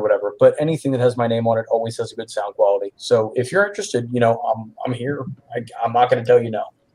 If I get to the point of deciding to actually go forward with uploading a track or two, I'm gonna hit you up for sure because I usually charge, but you know what? For you, my good friend, for having me on the channel and having me on the live streams, you got a free verse out of me. I don't care. I mean, it's the alcohol talking right there. No, that's me being honest. You know what? You know what? I will be honest. I will say, like giving back. Yeah. Well, this is also, you know what? At the end of the day, Ty has like almost 13K subs. He was nice enough to take the time out of me the time out of his day to recognize me, put me on his platform, give me the ability to grow. You know what? The least thing I could do is give him back a verse. And at the end of the day, I'm always about giving back, as Alan said. So, no matter what, you've got my number, you've got my contacts. You have something you want me on, you shoot it to me. We're good as gold. Yeah. I will say that my time constraints are really weird. Dude, that's what's up. You could get it back in like a week, or you could get it back in a month. You just got to let me know when the time constraints are, because I prioritize everything, dude.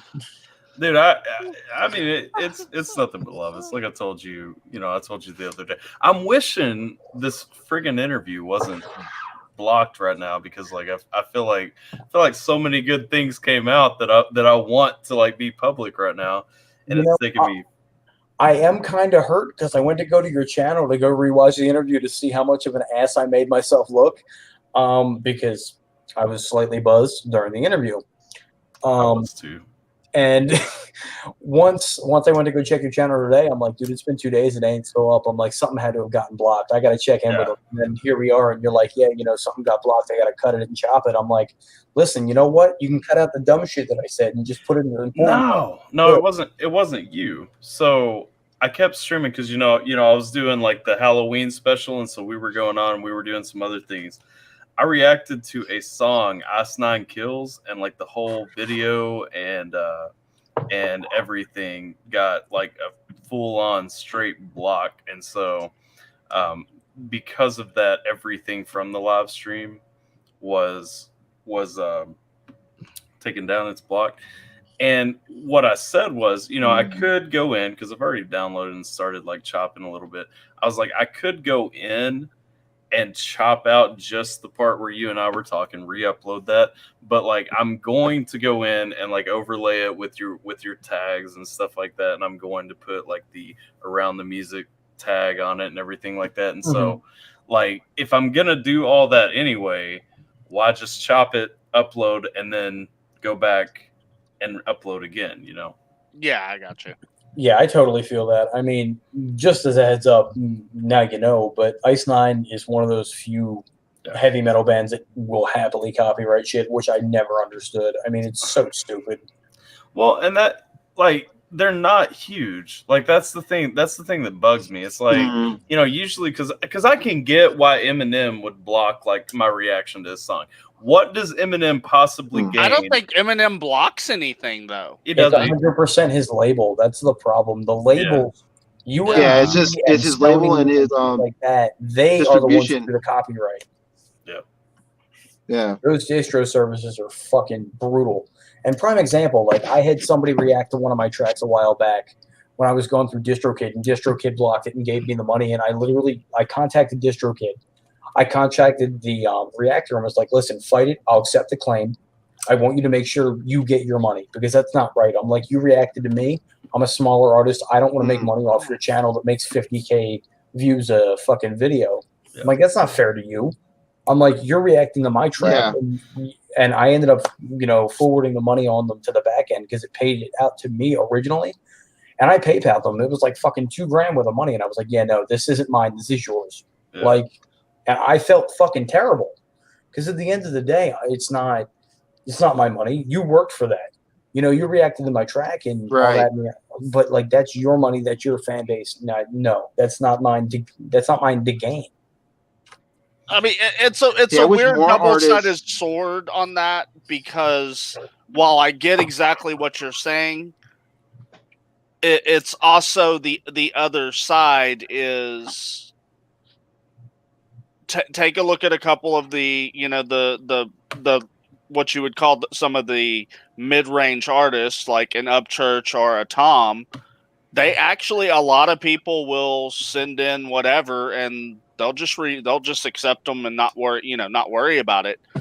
But my problem isn't with like a copyright claim as much as those people who just want to go straight out and like block worldwide or give strikes. Oh, well, see, that was the problem. With DistroKid, because of the track that they reacted to, I unknowingly had it set to a content ID because I own the exclusive to the track. So I ended up giving them a strike. So they had to appeal Oh, it. shit. See, this is why I felt so bad. And they gained like fucking it was like $2,600 on this reaction. And I was like, oh, no, this is not fair. I'm like, so it was a pretty big channel that did it. Yeah. So it was a decent amount of money. Yeah. I contacted, they appealed the strike. I literally messaged them. I was like, listen, appeal the strike. It all goes through me anyway. It doesn't go through my distribution. I was like, so appeal the strike. It'll hit my email and I'll approve it. I'm like, because that's bullshit. I went, any money that DistroKid has sent me for that appeal, I will forward to you if you give me your PayPal and I'll do it tax free. I'm like, because that's bullshit. Yeah. And I ended up forwarding the money. I agree. And then you probably fixed your DistroKid thing to not do that anymore. So the problem is when you do an exclusive lease, it automatically does that when you upload it because it recognizes the exclusive lease terms. Oh, shit. So you have to go into the fine details and actually readjust that. And I didn't know that. So that was my first time doing it with an exclusive lease, with an exclusive track. And I felt fucking terrible. Yeah, I get you on that. And especially being a smaller artist, of course, $2,700 is a come up. But also at the same time, that reaction channel took the time out of their day to react to me. That's money they earned. Yep. Yeah, no, yep. I don't want to sever a connection over $2,700. That's fucked. So I opted, pay it back to the reaction channel. They're the ones who took their time. And I'm going to roll with that. Yeah, because see, here's the thing about reaction channels for artists. It benefits artists in the long run because it helps to grow their audience. It helps put more eyes on that audience. Oh, yeah, I agree. mean, for that artist, you know what I mean? And it's free marketing in the sense that when they go out of their way and they do these reactions to help promote this artist, the artist doesn't have to pay them anything. YouTube pays them for their video. Here's where I have to stand on that. It depends on the reaction channel. It depends on the audience. It depends on, how well versed that person is in my genre. There's a lot of dependent factors. If I have a rock channel that's checking out my shit, I'm not gaining anything off of it. I'm still gonna, if anything gets put back to me, I'm gonna give it back to them because it's their money, they earned it, whatever. Mm-hmm. But if it's someone like Ty, who does predominantly hip hop reactions, that's going to expand my fan base. That's going to be something I stick with. If it's somebody like, Dwayne Jackson, I'm going to get with him. I'm going to pay for the reaction because I know it's going to extend my fan base. It's stuff like that that's important. But if I'm reaching out to a reactor that does, alternative music reactions, I'm not expecting a come up. What's I think it's a mindset too between big label artists and artists who are doing it independent. Because even prime example, I was hanging out we've talked about Mises a couple of times. I was hanging out on his live stream last night. And, you know, somebody asked him, like, beyond listening to your music and buying your music, you know, what can we do to support your channel? And he's like straight up, he's like, go hang out on the reaction channels that are reacting to my music. He's like, because like that's what keeps everything going, you know, and it's like a 2-part thing because I've got subscribers who will never listen to you, but I also have subscribers like Gabe. I mean, Gabe, what I think Gabe's found Mises, he's found Ethic, he's probably found a couple more from my channel. Like I've got subscribers that fall into that category. They're looking for, you know, that journey when I'm going and checking out something new, and then they're like, oh man, this is dope. Or even they're like, you know what? Ethic's got some pretty good music, but like dude's taking his time to come and hang out over here too. Like that guy's awesome. Like I want to support him, you know, no matter what. You know, that is one of the things, and this is the one thing that separates me from other artists on the platform. I will, no matter how busy I am always going to pop in the live streams. I'm always going to pop in and, you know, show my respect to the people that are reacting to me. Even if it's just for like, you know, 10, 15 minutes, I'm going to be there. And with Ty, you know, I find a lot of common ground between me and Ty. So seeing me on here is probably going to be more common than anything else. You know, him and I get along really well. And that's not like super duper common, especially with me and reactors, or anybody on the music platform really, because I'm so quote unquote different. But I never had a problem with you. Oh no, you and I've got along with 95% of the fans that I gain from Upchurch, because at the end of the day, I'm not a take it or leave it guy. I'm more open to discussion than anything. Also, fun fact, for some odd reason, there's 2 people listening to my song on Spotify right now at fucking 3 o'clock in the morning. So they need to go the fuck to sleep. Dude, I'm not kidding. Look, I don't know if you can see that. You see that? Yeah. Like, look at that. These people don't fucking sleep, I'm telling you. It's probably Trippy. And It's the latest I've been up. Trippy is absolutely dead and probably going to yell at me in the morning because he's definitely trying to sleep. Yeah. But Tyler, you're gonna pull an all-nighter? I saw you say in chat you have work in 4 hours. That was like an hour ago. I sleep around 3 hours. I'm off work, so I'm really good. Yeah. I would literally. I couldn't do it. I'll be honest with you. I don't sleep until close to 5, 6 o'clock in the morning. I remember telling Ty about that in the interview as well. So my sleep schedule is entirely screwed, but I also don't go in until 1 o'clock in the afternoon. So it's kind of beneficial to sleep later anyway. I go in at 7 a.m., but I have crippling insomnia, and so crippling. Boy, is that relatable. Oh. So it's like I can either hang out with you guys and talk, or I can lay in bed and look at my wife's back.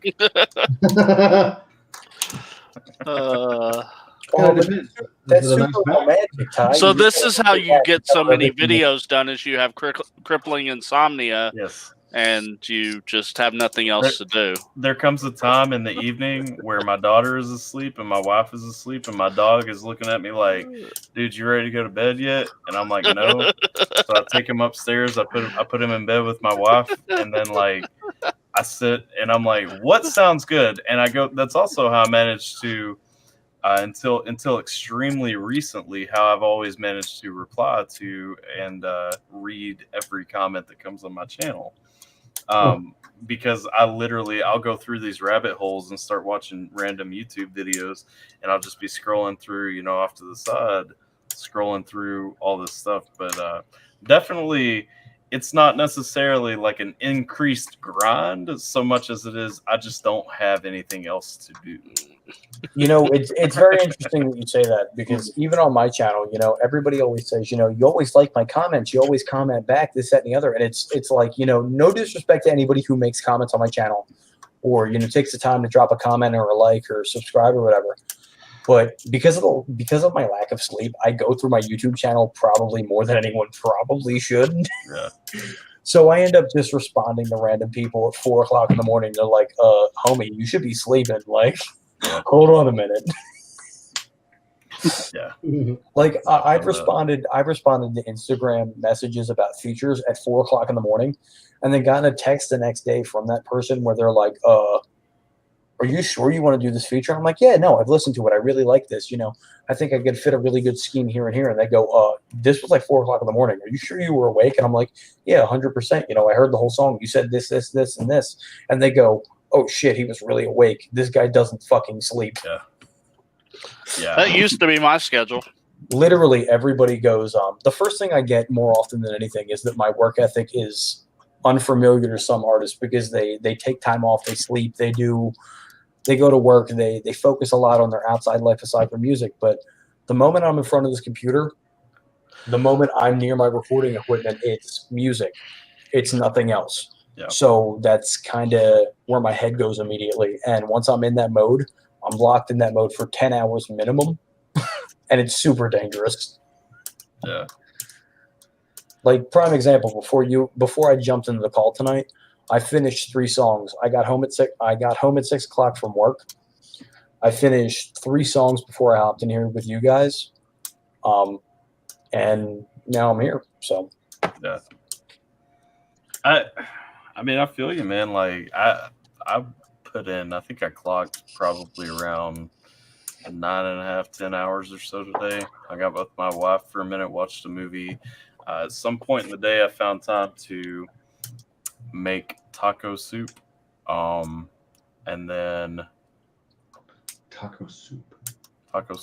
Don't the taco shells get a little soggy? There's no shells in it. Oh my god, dude! Taco soup sounds so it's damn taco good right filling soup and not. I've got Yeah, exactly. It does sound so good right now. So anytime I make soup or chili or anything like that, I mix everything into my giant crock pot, right? To slow cook it. But then I'll take like Okay. 5 or 6 spoons. Was this more of a soup or more of a chili? Oh, it's a soup. But I'll take like 5 or 6 spoons out and put it in a pot and cook it on the stove so that we can eat like the stove kind right now. And then you get the better version, which is the slow cook version that has all the flavors more mingled together. And we get that later. So it's like a little preview and everything. Man, you're making me hungry, and I'm slightly buzzed, and now I'm hungry. Man, I'm about to go refrigerating when I'm done this. Like I'm gonna go eat like whatever I can possibly find. I don't have anything but eggs. I'm gonna have to like make some eggs. I have peanut butter and jelly, and boy, let me tell you, the struggle was great, but the struggle was phenomenal at the same time. Like I love them, but like the worst thing is I have no limits on how much jelly is going on that thing. First of all, I want peanut butter on both pieces of bread. And then I want just like heaping spoonfuls of jelly just slopped onto it, so that I'm See, I'm one of those people, my peanut butter ratio is always off. I always put way too much peanut butter on my sandwiches. And then I'm like trying to eat it, and I'm like, this shit's stuck to the top of my mouth. Tyler is a man of excess. Oh, dude. And it's even worse because it's like crunchy peanut butter. I know. Crunchy peanut butter. Crunchy peanut butter is the best, man. Listen, there's a lot of people that don't like it, and I'm pretty sure, no offense to anybody, but your opinions are wrong. But when it gets stuck to the top of your mouth and it's destroying the top of your mouth, you're like, I have second thoughts about this. I'll tell you what was gold. When I was in Afghanistan, started getting those care packages and everything, somebody sent me a jar of crunchy peanut butter while I was in Afghanistan. And like they sent me like a pack of plastic spoons and a jar of crunchy peanut butter, and it's like that was like the holy grail of life for a few months. You know what I mean? Like this motherfucker was sitting around the fire at the end of the night eating spoonfuls of crunchy peanut butter. I know exactly what you were doing. Yes, just like it was yogurt. It's like one of those. So I mean, when you're in Afghanistan or something and you're getting care packages, like everybody just kind of shares what they've got with everybody else. Except the crunchy peanut butter. Well, no. Like the crunchy peanut butter, there had to be limits placed because peanut butter turned into a thing. It's like, you want some of my peanut butter? You do 1 spoon. You use said spoon. You throw a spoon away. You don't come back to my peanut butter with a spoon. Like you don't get back in this mess like that. See, Tyler was already practicing social distancing before it was a thing. Man, I made some great food the other day. I made some stuffed poblano peppers. Cream cheese? I took hamburger meat, browned it with fajita seasoning, mixed it with cream cheese and some cheddar, put those into the poblano peppers, and threw those in the oven. Oh, Sounds was over Y'all gonna some, make me like, kill my diet. some wild grain rice. Oh, man, it was so good. So, Daxar, I don't know where you're located, but if you're ever looking for company for dinner, you can always invite me over. I live in Texas. Well, I mean, invite me over. I'll be honest with you. I live about 20 minutes outside of Baton Rouge. So if you're looking for company for dinner, let me know where in Texas, and I will happily drive there. I like to cook. Daxar is going to see a fucking midget Irishman on his front lawn and be like, "Oh shit, ethics here." You might see two of them. I don't know. You know, I might be right behind you. I missed what he said he cooks, but I was looking in chat. Beards will. Yo, watch the next live stream take place at Daktar's place. Oh my god. Red beards everywhere. That would be legitimately madness. What's for dinner, Daktar? Stuffed peppers, because you guys seem like you enjoy them so much. Thank you, sir. Thank you so much. Oh, I ate on them for 2 days. how do you cook your peppers again? I took some hamburger meat and browned it with some fajita seasoning. Okay. Then I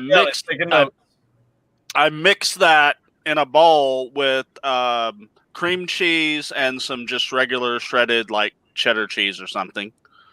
Then I cut the poblano peppers in half. I put the mixture on top of the poblano peppers and then put those in the oven in a casserole dish for about 35 minutes. Mm-hmm.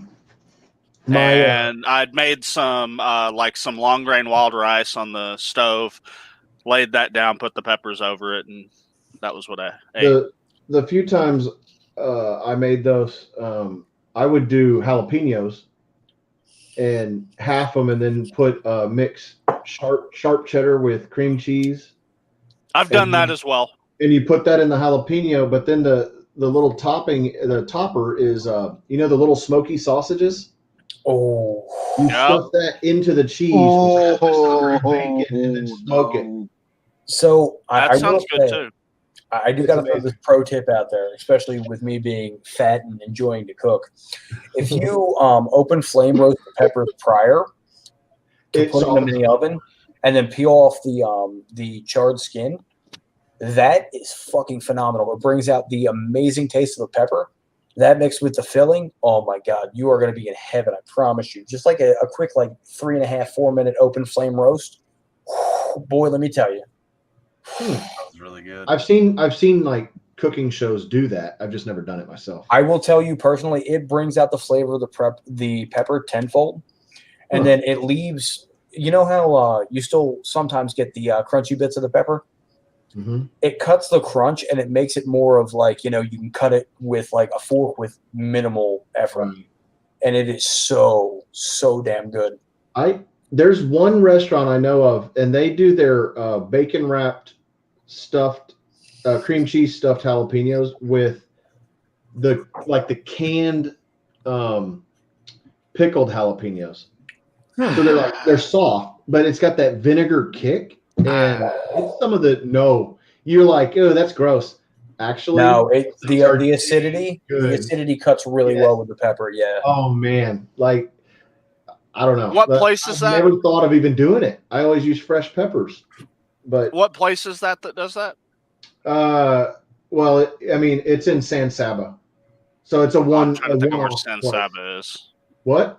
I'm trying to remember where San Saba is. San Saba is on Highway 190.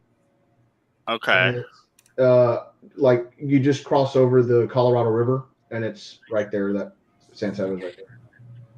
It's the pecan capital of the world, or whatever. Huh. Now, the other thing that I remember making, the problem is I don't remember exactly how I made it. It was basically a shrimp scampi. It was like a shrimp scampi.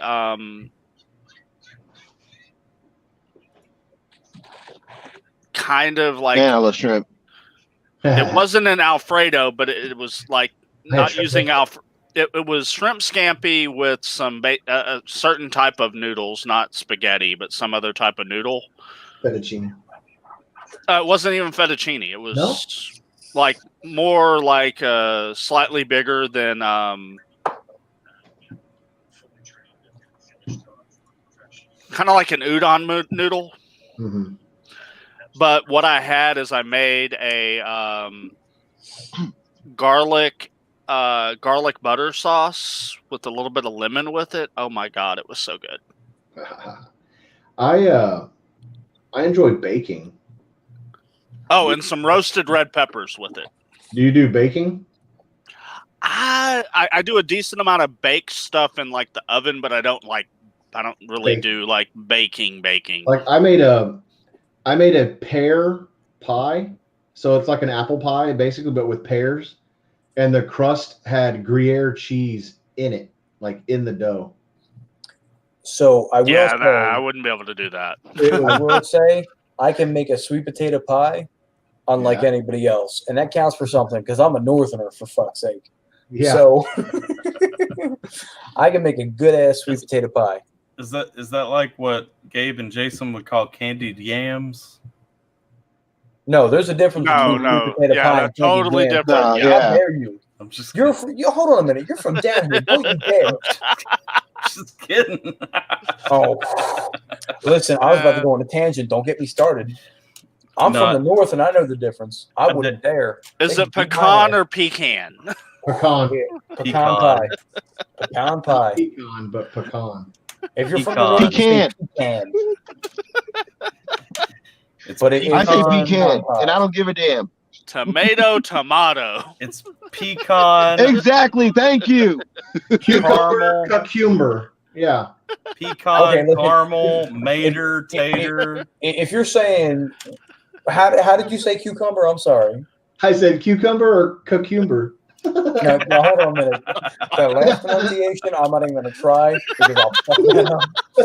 If you're saying cucumber, then something is seriously wrong. If you're saying pecan, then you might be wait. Be dyslexic. Here's the real one, Jason. Is it caramel or caramel? It's I caramel. always figured it's caramel.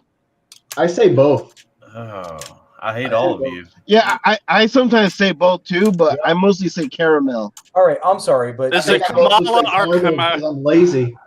Okay, so this might extra be syllable is just too much work. Give me a minute. This may be my northerner speaking, but there is definitely an extra A in caramel. It's not Carmel. It's Caramel. It's caramel. Thank you. Caramel. Caramel. No, Caramel. you're missing an A. No, I won't accept it. I'm sorry. I'm not missing it. It's just quicker. It's quicker than your ear can hear it. You know. Yeah, it's like, so quick you don't say it. I feel it. It's like that tar lives pretty close to Mount Carmel. So I do. It's caramel. It's caramel. And there's no A in that. If you listen no in there, second it's just day. It's a soft A. It's like caramel, but caramel. You know. You know what? Here's how I justify this. Gordon Ramsay says caramel. I'm sticking with caramel. I don't give a fuck. Gordon Ramsay. I'm with that thick there. I say caramel too. I'm with that thick right there on that one. Although I feel like, Gordon Ramsay's also got pretty high standards, and I can say that I for sure do not. But I also once referred to Lake Waco as Wake Laco before. Wacko. It's okay. You know that most of the cities in Kentucky are intentionally pronounced the wrong way, right? Yeah, to throw us northerners off. No. Legitimately, Kentucky has like deep blood feud with France, and so if you go through Kentucky, we have towns like Versailles, which should be pronounced Versailles. Versailles. But it's not. It's Versailles. Louisville is intentionally not Louisville. It's Louisville. Bourbon is a prime example because the Bourbon family was French royalty, but we intentionally jacked their name up for Bourbon, and everyone accepts that. So, no. We got our own language here. Okay. So essentially, what Okay, you're how saying is it you just call us Kansas French. and Arkansas? Yeah, it should be Arkansas. You know what? That takes me back to that Vine from forever ago, where the Asian lady's like, "There's Kansas and Arkansas. Why is it not Arkansas? America, explain." No, Alan, you're gonna actually get a good kick out of this one because you probably live close enough to know the name these places. Yep. What is right next to the town Bernie? What is right next to the town? Bernie? Yep. You mean like what other city? Yep. San Antonio? Nope. Well, yes, but you mean a smaller town, huh? Yeah. I don't It's know. which really one you're funny. talking about. Because the Andrew? town right next to Bernie is called Welfare. Oh my god. Shit. I can't make this up. That it's not Bernie. So for the other guys here, it's not Bernie. It's BOERNE. ERNE, but it is pronounced Bernie. Trust me, Bernie. I've been there and picked up so many times they pronounce it Bernie. Yep. Mhm. Bernie. And right next to it is Welfare. You can look it up on the map. Well, You know, there's one thing I learned since I moved down south. Being a northerner, I talk pretty fast because I lived right outside of Philadelphia, right, had family in New York. So I've learned that I talk too fast for some people down here, that people think, I'm too fast moving. So fun fact, I transferred my job down here and everything. And I got pulled aside by my supervisor and he told me very kindly, he goes, "I'm not trying to knock your work ethic." He goes, "You're a hard worker." He goes, "But slow the hell down." And I went, "What do you mean?" He goes, "You're working too fast." He goes, "Work hard." He goes, "But slower." I went, "The hell does that mean?" I'll tell you guys, I talk too fast for half the people in Kentucky. So at least you didn't make a pit stop here. Yeah. Well, listen, I pissed off a lot of people when I moved down here because I talk a mile a minute. If you don't you can't catch every word that comes out of my mouth consistently because I talk so quickly. And it's very funny. Like my first day I only have job- 3 words for you, Ethic. Go for it. Bless your heart. No. Oh God, I've heard that so many times down here. But do you know Yeah. what that means in Southern? It's It condescending. means fuck you. It's condescending. Well, I was told by a girl I dated in high school that when I say ass, it sounds like I'm saying ass. So, Ass. Yeah. ass. So I mean, I would say the most comforting thing that's happened since I've been down here is an older black lady telling me something. "Oh, don't worry about it, baby." And I was Yep. like, "Oh, damn, my heart." I was like, I feel like I've been blessed. You're my That- grandma now. When's Thanksgiving? Come on. That's like every waitress down here in the South is like, "Don't worry about it, baby." I was Honey. like, hold on a minute. It's all right, I was honey. like- Yep. I was like, listen, I'm ready to ride the silver lightning. I'm like, I'm not worried about it. Let's do it. Wow. But also at the same time, I'm like, wait, they're kind down here. I'm not used to this. Because I live 15 minutes outside of Philly, so somebody telling me to go fuck myself is okay. I'm like, all right, you know what? Fuck you too. Go Birds. But it's weird because y'all are real kind down here. And I come from an area where somebody telling you to go fuck yourself, that's a compliment. Oh God, I'm thinking about that stupid Cracker Barrel story. Well, how good are the biscuits? They'll make you want to slap your mama. Well, this is a little bit uncomfortable. My mama's sitting right next to me. Make you want to. And then he acts like he's eating it, and he looks at you, "Mama, I think you're gonna have to go outside. We might have to throw down. Could you please not put us under the damn goat castrator?" So I got another funny thing for you. So there's no such thing as a Cracker Barrel or what the hell is the other thing? A Waffle House in Jersey. Oh my God! I feel bad for you for not being able to go to Waffle House. How do you kick a hangover? We go to Denny's, which is even worse. It is. You ever been to a Denny's at 4 a.m.? Boy, Yes. let me tell you, it's not. Listen, Sometimes. I want to tell you something. I lived in Hawaii for 3 years, and they've got their strip, like downtown Honolulu, Waikiki. Like the strip is just set up perfectly for rampant debauchery. So there's this bar that we would go to that closed at 1 a.m. and we'd stay there until it closed, right? And then we would walk further down the strip to this next bar. These are both Irish bars. The next bar closed at 2 a.m. And so we would stay there until they closed.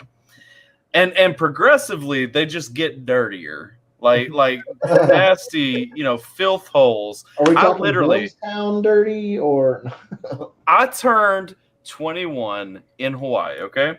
Oh, And for my 21st birthday, we were downtown, and one of my buddies wanted me to do this stupid shot challenge where it's like a tequila shot, like a shot of Patron, except it's different. They squirt a lime in your eye. You snort What? it's got all the pieces of a Patron shot. You mean a lime in your eye? That has got to burn like somebody squirts a lime into your eye. Then you snort some salt instead of licking the salt, taking the shot and instead of licking the salt, taking the shot, doing the lime, somebody squirts the lime in your eye, you snort some salt, and then you take the shot, and then somebody smacks the piss out of you. Oh God. And so we did the drink is called a blubbering mess. That's what it's gonna be. So we go down. We're down here anyway, right? And we're at the 2 a.m. bar. Remember, it's only the second stop. We're at the 2 a.m. bar. It's me, my roommate, his girlfriend, and my girlfriend, right? And so his girlfriend was the one that smacked the piss out of me, which apparently pissed my girlfriend off. I found out later. But anyway, I asked my man. That's my job. I asked the waitress to bring. I didn't ask. My roommate asked the waitress to bring me some salt to snort. Right? She brings like a whole friggin' mountain of salt on a napkin.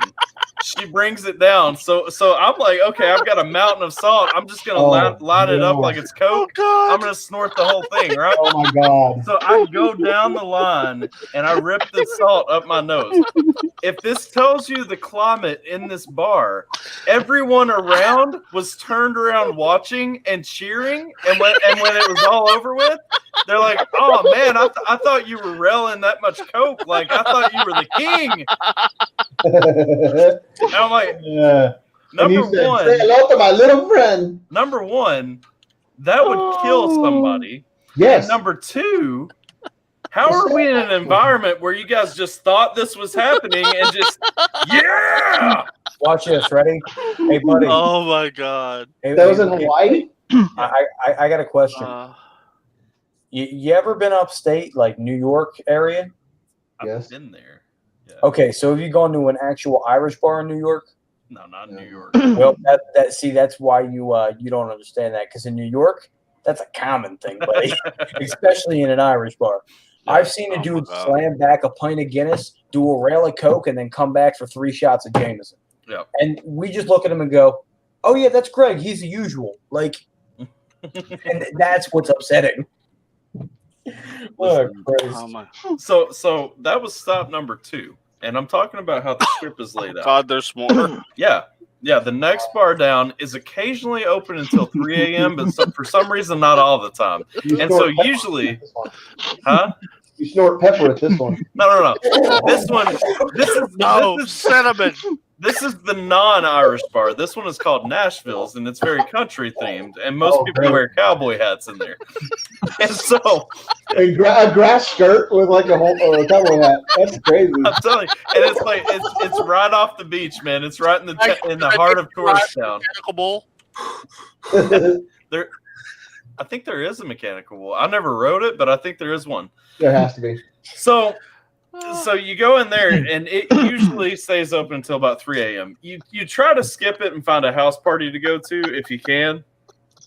But if not, you just end up there. Well, the next place, all the way down at the end of the strip, is a damn Denny's right on the right. Just waiting. 24-hour service. Hey, location. And it's like walking distance from like all the bars. It's literally the last thing on the strip is a Denny's. And it's like it's a natural progression. Perfect. And I swear, man, I've gone in there so many times at 4 a.m. just like sloshed and like with 5 other dudes that are sloshed, and they'll sit you down there like, you want coffee or not? And you're like, I don't know. I don't know. But like it's the first question. They're like, you want coffee or not? Wow. So speaking of Denny's, now that it's come full circle, I got a funny story for you guys. Wait! I have one thing I wanna say before you get into this new Denny's story. Go for it. I think I know how for $20 I could get death threats on myself. What's that? Say all I need to do is go buy a $20 gift card for IHOP and send it to Screw. To Screw? Yep. Why? Is he a Waffle House guy? Oh, y'all haven't heard it. Heard what? Upchurch's diss track. If I told you to break a leg, you would IHOP to breakfast. Oh, you know what? I remember that. Okay. Okay. Anything to make him remind him of that battle. So, okay, going into the Denny's story, I'm banned from a Denny's in New York. How do you get banned from Denny's? Boy, do I got a story for you. He snorted butter off a waitress. So, okay. I used to do, theater and shit like that because I've always been like an art kid, whatever. We just got done a performance. It was right off of Broadway. I don't even remember what the fuck it was. If it counts for anything, it's probably how rough of a night it was. I remember going to a bar after the show. That bar closed at 2. Went to another bar, closed at 3. Another bar closed at 4. And after 4 o'clock, I remember going into a Denny's, getting my food, eating half of my food, saying something to my friend, and then going into the middle of the Denny's with a spinning chair and saying, hey, look, I can spinning around as much as I possibly could, throwing up all over the Denny's floor profusely. And I don't mean just like, a light vomit. I mean like projectile. Enough to make everybody else in the restaurant uncomfortable. We'll put it that way. Yeah, I bet. Especially the centrifugal motion was helping with that. And then the waitresses were slipping on it and falling, and plates were flying. Yeah, hash browns everywhere. It was a mess. The 21-year-old me. No. Wait, ready? Tell that the 21-year-old me who had just eaten 4 fried eggs, 2 cups of coffee, 3 helpings of hash browns. I knew it wasn't going to stay down, and then I decided to spin around. So I'm sitting there profusely vomiting, and the waitress comes up and she goes, "You guys need to leave." And I went, "I would love to leave, but," and as I say "but," I start throwing up again. So they're escorting me out as I'm throwing up in the palms of my hands. Oh no! God. Ready? So this isn't even where I got banned. I got banned. The next part is I'm outside, and I'm so drunk that I have my face pressed against the side of the window. Oh no! And as I have my face pressed against the window, I go, "Can I come back tomorrow?" And as I say tomorrow, I vomit all over the window. He actually started. God. So the manager comes out and he goes, "Honestly, I really would prefer if you didn't come back anymore." and I'm still not banned yet, right? So like I'm like, okay, this is great. I'm like, okay, I'm so sorry about the mess. And I Did you try to shake his hand? I did. I shook his hand, and we shook on it. And I was like, I'm so sorry. I'll come back another tour. And as I go to say time, I throw up all over this dude's shoes. He looks at me with a stern face and goes, please don't ever fucking come back here. Locks the restaurant, cleans up, and they were shut down for, I think, the remainder of that day. I went to go back to apologize. Oh, damn. Hold on a minute. As soon as I went to go step foot in the restaurant, the manager from the night before came out and goes, you're not allowed in here. You're banned. Please don't ever come back. I went, I'm so sorry. What can I tip you guys? I know I paid my check. I'm like, but I need to tip you guys. I was so out of hand last night. He goes, your tip is leaving and never coming back. Wow. So long story short, I pissed off a Denny's manager in the middle of New York. It was a rough fucking night. And then I did it again the following weekend at an IHOP. And we're full circle. Oh, no. Almost exactly Oh, by that same story. The only difference is they don't have spinny chairs at IHOP, so I decided to spin around in a circle instead. Yeah, I'm blatantly retarded when I get like super drunk. So I don't drink like that anymore. Probably for the best. I mean, for the general public. Yep. If I'm at home and I know I'm going to throw up, I go to the toilet. But when I'm out in public, I'm like, oh yeah, I'm totally like it's not. I'll tell you guys this, and then I probably need to head. Cut to the sleep 7-hour land. stream off. Yeah, probably. Yeah, I need to get some sleep too. This is probably my worst Denny's story. This is not the same Denny's at the end of the strip. This is one a little bit closer to the middle of the island of Oahu. But backing up a little bit, so we're at the barracks one night. I meet a guy who would end up being one of my friends. He was like a, older infantry guy. He seen some things and stuff, and we meet out at the smoke shack. I walked out to smoke a cigarette. He was smoking a cigarette. We both had beers in our hands, so conversations are sure to ensue. He looks at me, and I want to say I'd just gotten back from leave or something like that. So I had like a chin strap going on or something, and my beard, you may or may not be able to tell, is a pretty, distinct orangish red color. And so he goes, "Are you Irish?"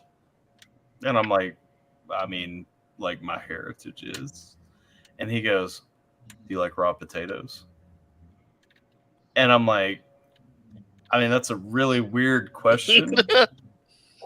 But yeah, actually, like me and my mom used to snack on raw potatoes when I was a kid. So yeah. And he's like, "I bet I like raw potatoes better than you do." Oh, I don't know or think that is possible. And he's like, "We need to have a raw potato eating contest." Oh no! So, Oh, no. the next night, the challenge was, yeah. So the next night, the challenge was, we bought a big sack of potatoes, right? Drinking a little bit. We had, and word had spread throughout the barracks, so we had other people coming over. We were getting drunk out in the barracks. It was one of those where you just leave your door open, and every other door in the hallway leaves theirs open, and it's like people in and out, just partying all the time. So. And we've got people like I don't even know in my kitchen, like peeling potatoes for this potato eating contest. And so we're getting ready. Okay? That was also, incidentally, the night that I got ordained online with Universal Life Ministries. But just to have a fancy certificate and such, because somebody wanted me to minister their wedding, even though it didn't happen. So anyway. We get all the potatoes peeled. We go out to the smoke shack. We're at this point very, very intoxicated, smoking, and so we just start going to town, eating these raw potatoes like they're apples. And I can't remember how many we got done. I can tell you that my bowel movement the next time literally looked like chewed up raw potatoes, and so it was horrendous. So we're drunk. We're at the end of all this, and we go out to a Denny's. and this was around 2011 or so. Blazed out of my mind, not blazed, I wasn't smoking, we were drunk. Blitzed out of my mind. I go into this Denny's, and the only thing that I can see is this little promotional flyer that they have on the table that says they now have maple bacon ice cream. Maple Maple making sounds really good. Maple making.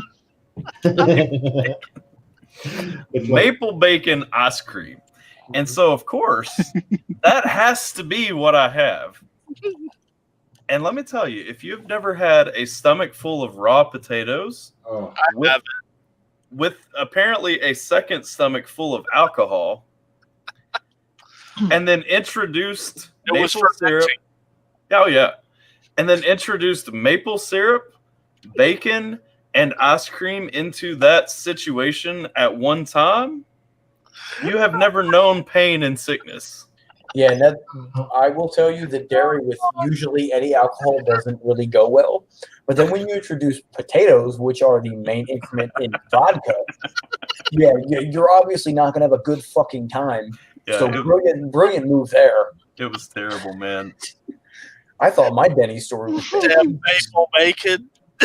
I didn't get kicked out. I didn't get banned, but I mean, I have not known a sickness such as that since. So, like, I'm kind of waiting until I have a really bad drunk night down here and get banned from a Waffle House so I can, like, finish the trifecta of all my eateries. I don't know if it's possible to get banned from Waffle House. I've seen some really shitty shit at Waffle House. so Actually, there's an easy way to do it. All you need to do is name an album after Waffle House. It worked for Jelly Roll. What? Wait, really? Yes. He got sued. What? He got sued for a I know that. mixtape because he used Waffle House. I will say you'll have the trifecta, but you won't have the full set. You'll also have to add Huddle House on. Oh, Where the fuck is that? I know we have one outside of Temple. Okay, before So- I got to get off of here, I want to test. Can we test and see if the screen and screen thing actually works and plays? If you get another of my live streams banned for copyrighted videos, I'm only going to play like 5 Eth- seconds. This Eth- is something that everybody needs to know and hear. Ethic's gonna come on. To Let a me know live if stream. let me know if you hear this. nope. Nope. No audio. Nope. Oh damn. Can only see it. Says it's supposed to play it, but Yeah. oh well. Well, if the footage gets it banned, though, Ethic's going to come onto one of these live streams one day, and he's going to be like, "Yeah, last 2 times I was on your channel," and everybody's going to be like, "When the what?" They're like, who the fuck is this guy, man? Like, dude's talking about being on the channel before. Like, when have you been on the channel? They're looking at me like Conor McGregor in the middle of an MMA briefing, like, who in the fuck is this guy? When did Chris? I just realized he was gone. Oh, he did that like an hour and some Oh change ago. yeah. I didn't even hear him say. Oh yeah, he did that a long time ago. Yeah, he was just gone out of nowhere. Okay. Yeah, he He was like did that right hours there, ago. RKO out of nowhere. Yes, sir. Is this a record? Is this a record yet? 7 hours? No. No. What's the record? We got to beat it. Gabe, are you still in the chat? What's the record? Oh yeah, he knows. I think it's 8.5 or 9. I can't remember if we made it to 9. No, we got to set that up at some point. I'm telling you what I'm waiting for. I'm waiting for the invitation to the Asylum Music Group Among Us. So it's very funny that you say that. I'm off Friday and Saturday. If you have a couple other people that want to jump in, we could definitely get a game going. We hop into the Asylum Discord usually.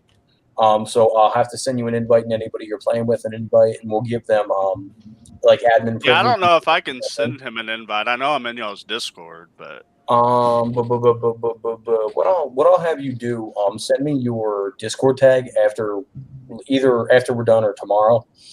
Okay. And I'll add you to the Discord, and then when we play, I'll make sure that I give you like a heads up in advance. and we'll definitely get you in. I got no problem having a full Discord of recorded fuckery. I mean, it all goes.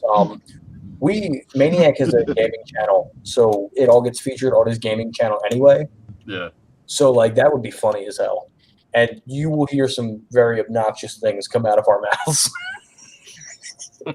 You'll learn that I randomly accuse people in this game. I'm the most trustworthy person you'll ever meet, but in this game, I'm a terrible person. Yeah. We got played a little bit. We got 9 hours last time. I haven't got the fanboy stat yet. We're going to have to beat it. 9.5 hours. We can do it. I have faith. Dude, if we get this group together again, we could easily talk an additional fucking 3 hours on top of that. Like this is literally only ending because I'm saying it has to end. Yeah. Or I have no doubt that this would still be going on. Like when the election results are rolling in. Election results are rolling in. Hey guys, remember we were gonna do a live stream during the election coverage. So I got a question. Are you guys doing anything tomorrow? Because we could definitely tomorrow's the election. I'm actually probably going to be watching a live stream. Honestly, I probably will watch the live stream that Temple does most likely. I'm open to suggestions. I have no commitments. Well, I have work, but like okay. So I'm not off until 10 o'clock at night. But if you guys are if Ty's gonna live stream again tomorrow, I'll happily jump on and we can do a roll into the election shit. I would happily be down to do that. There's a good chance that I'm down for that as well because like at this point, I don't know. I missed the chance. I was gonna live stream the debates, and I'm like, now I need like, I don't know. I need someone to either catch my triumph or my heart wrenching defeat. I don't know. Oh come on! He's just gonna sit there and wave his hand over. Go, Joe! Yeah, Joe! You got 2%. Took another one. Listen, I'm gonna be honest. If I get more than 10%, I'm going to be super stoked. But I know that it's not going to be a massive amount of people that are going to vote for her because her campaign was run later in the election anyway. Plus, third parties aren't voted for in the primaries, so there's a lot of weighing. Come on, y'all picked Gary Johnson last time. The sad thing is, hey, listen, that man had comedic effect. He faked a heart attack when they said weed caused heart attacks. He had me there. I don't care. That shit was funny. The sad thing is, like I dropped my vote for Trump. Like if me and Ethic were to live stream the election coverage, we would both be cheering every time Joe gets a single vote counted because that's still where my heart's at. I mean, I'm going to be honest. I'm very interested to see where everything lies tomorrow. It depends on which Joe you're talking about. Not the one that smells children. Let's get that on the right side of the fence. Not the one that my daughter is hiding. Wow. Isn't there like a live stream from New Hampshire right now somewhere, or because they're voting open? Oh, the first in the nation. Yeah, that one little city that has like 5 people in it and always opens and closes polls like right away. It's legit. It happens. It's the first. It's the first polling place to open and close. People. Yeah, it's really small. What is it? Hang on. Dixville. You know what? I just realized. I have one thing in common with a city in New Hampshire. I'm really small. Oh, wow. And it is called Dixville Notch. Dixville Notch. I'm about to hook you up with a Wikipedia page. Oh, God. Where this I didn't even know that was a thing. Like, I'm dead serious. Dixville Notch right there. Yeah, it streamed 4 hours ago. They streamed everybody voting. They already finished, man. Yeah. Come on. I'm going to copy. I wonder, who do you think took it? In New Hampshire? They're saying New Hampshire's going to go Trump. I don't know about this town. What's the... Help me find that live stream. I just typed it in. It's on YouTube. So I actually just looked at the Wikipedia page. Wow. Do you guys want the answer?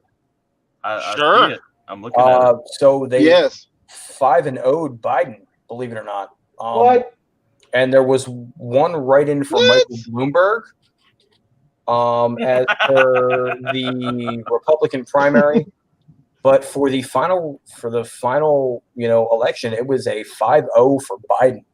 So can Trump overcome this momentum that Biden has?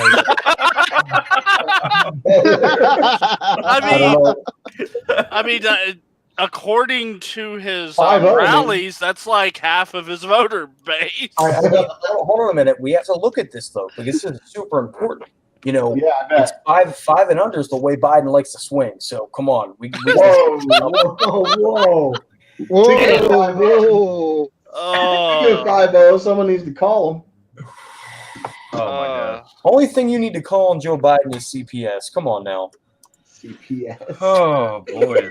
CPS. On that note, I think it's better we end this live stream before I get somebody in trouble. I'm led to share my thoughts on this matter real quick. Uh-oh. Just in case anyone missed it, I'm just gonna pull this up. And Lord. I'm gonna throw it out. No, you may. There's a good chance you may have already seen it, but if I can figure out the screen share, yes, application. There we go. There are all the thoughts that you need to know. Okay. Defund the media. No. My beautiful daughter. Damn. And her fashion choice. Very nice. Hiding from Biden. You know what? It's very funny because my younger brother and my younger sister had those shirts, and I bought them for them. And it's very interesting that you show me that, because my younger sister wore that for Halloween. But I made the joke to my mom. My mom found it very funny. My younger sister is like 11. Yeah. And I commented very nicely to my mom. I went, she's a little too old for him, right?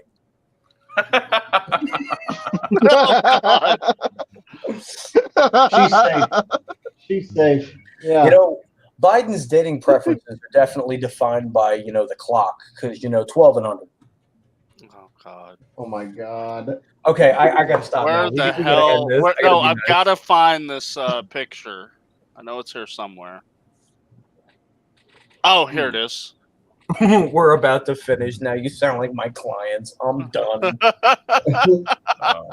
I just looked at that. Everything. Right. Where the hell is the share stream again? Oh, it's down here. Yeah. So many things have gone full circle at this point. It's the circle of life. I do want to point out to you guys.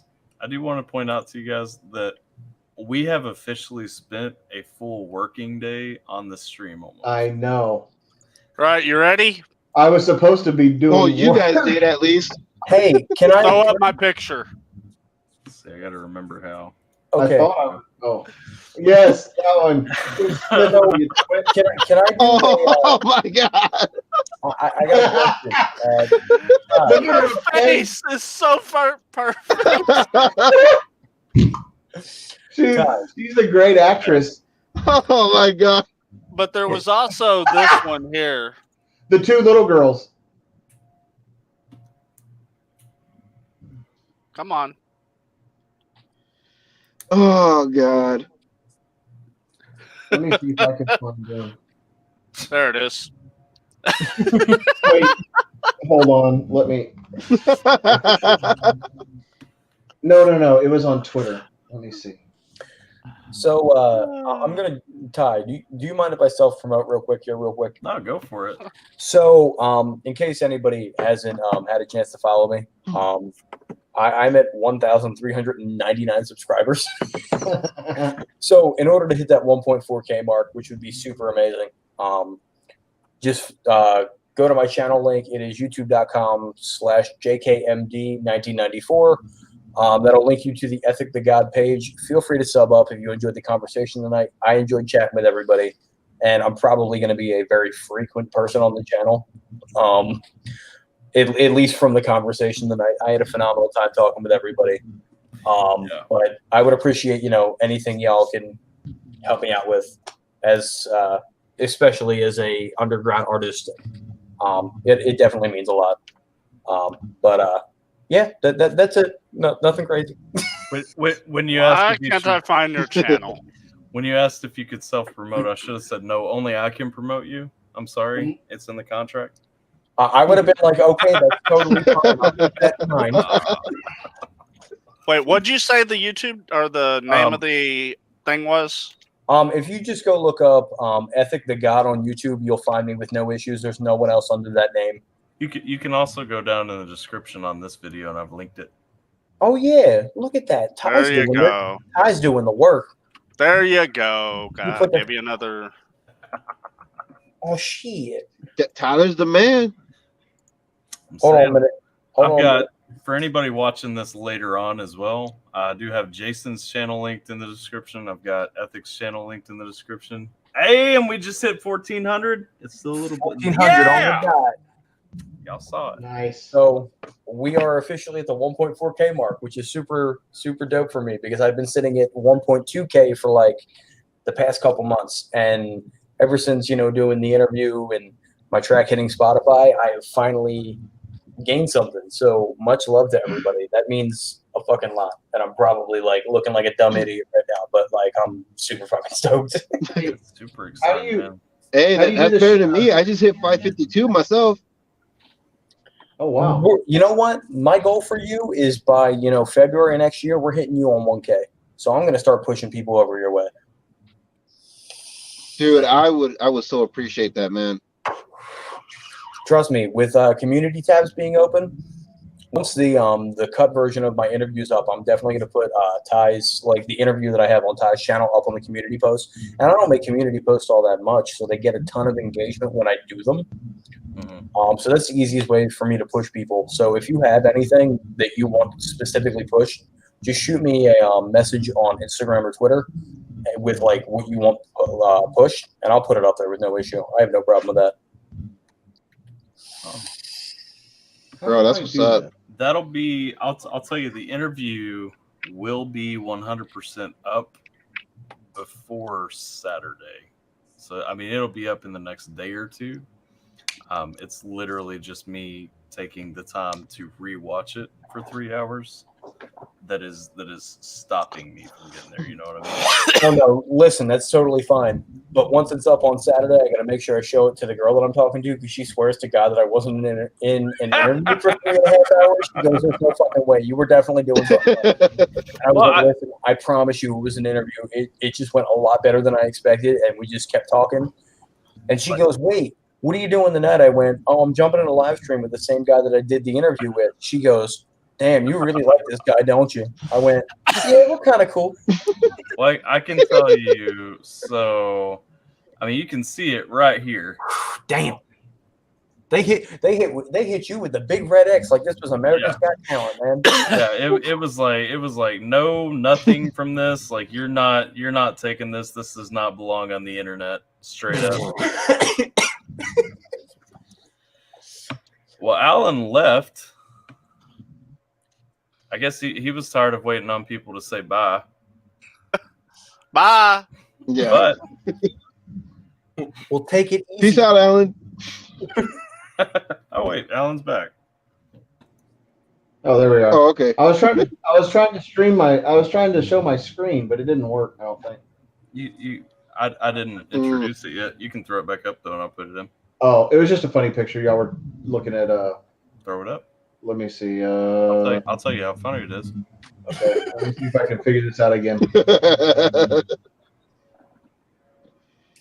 I think it's this one. We're talking about Halloween costumes. Oh, Jesus Christ. I actually made a GIF. Beetlejuice. Yes, I made a GIF and put it on Instagram about Beetlejuice with her. Yeah. Oh man, that's too funny. It's showtime. Anyways, God. okay, how do I stop? Also made another meme talking about The Rock and basically something about him finally living up to his name and being dumb as a rock. Yes. Yeah, didn't he endorse Biden? Yeah. Yes, and he lost like half of his followers on Twitter. Like millions. Yeah. Millions of people followed him. What a dumb. So much for his millions and I millions. was like, if that was my bread and butter, I don't think I'd talk politics at all. I wouldn't want to alienate half the country. Well, gents, I'm gonna All go right. ahead and call it. Go get your Anybody house. go around the room? Anybody want to plug anything? Plug it. I can't imagine somebody's gonna watch 7.5 hours of this down the road, but in case they do, Gabe will be reviewing this and taking notes. Gonna add him to his spreadsheet. My final plug is Epstein didn't kill himself. Oh my gosh. This is like going on for the my roof. plug, everyone check out my YouTube channel, Jason JV. Just remember, if you want to get the special prize, you need to put in hashtag China virus. Oh my god, he has clips saved. Jesus Christ. who has to say what? Hold on a minute. You know what? Gabe says I already have clips saved. Okay, I'm not so I'm going to introduce a prize, like an actual prize. If anybody puts China virus in the comments, who wasn't watching, hold on a minute. Anybody who put hashtag China virus in the comments, the first one that I see, the earliest one, whoever puts it in there, I'm going to send you a $20 iTunes gift card. Cannot be Gabe, Alan, Yeah. Dexter, Jason. Yeah, anybody who wasn't in here, if you put hashtag coronavirus or hashtag China virus, I will China. make sure to send you a $20 iTunes gift card. Oh, But they have to get the correct spelling of it. Yeah, there's got to be 3 A's in China. China. There needs to be a Y in China as well. CHYNA. Wait. Let me do my Trump impersonation. China. Like China the wrestler. Yeah, China. Yeah. That was smooth, man. China. Yeah, virus. listen, my Trump impersonation is really good. I've gotten China. it lately because I poke fun. The China virus. Gabe says, "Is that gift card to buy your It's house?" absolutely horrible. The It's China gonna be virus. amazing. This China virus, it's an absolute travesty. I'm gonna build a wall. It's gonna be the biggest wall. It's you've horrible. ever seen. It's terrible. It's horrible. It's terrible. It's gonna be huge. Let me see. Save. I'm gonna edit. Oh snap! To buy your album. Hashtag China virus. Hashtag China virus. China. Do you know why we say China Not virus? China the wrestler. Because it was China from virus. China. This virus, it came from China. It came from the bats. It's a terrible monstrosity. I'll tell you, it's a huge plague. Do not eat bat soup, kids.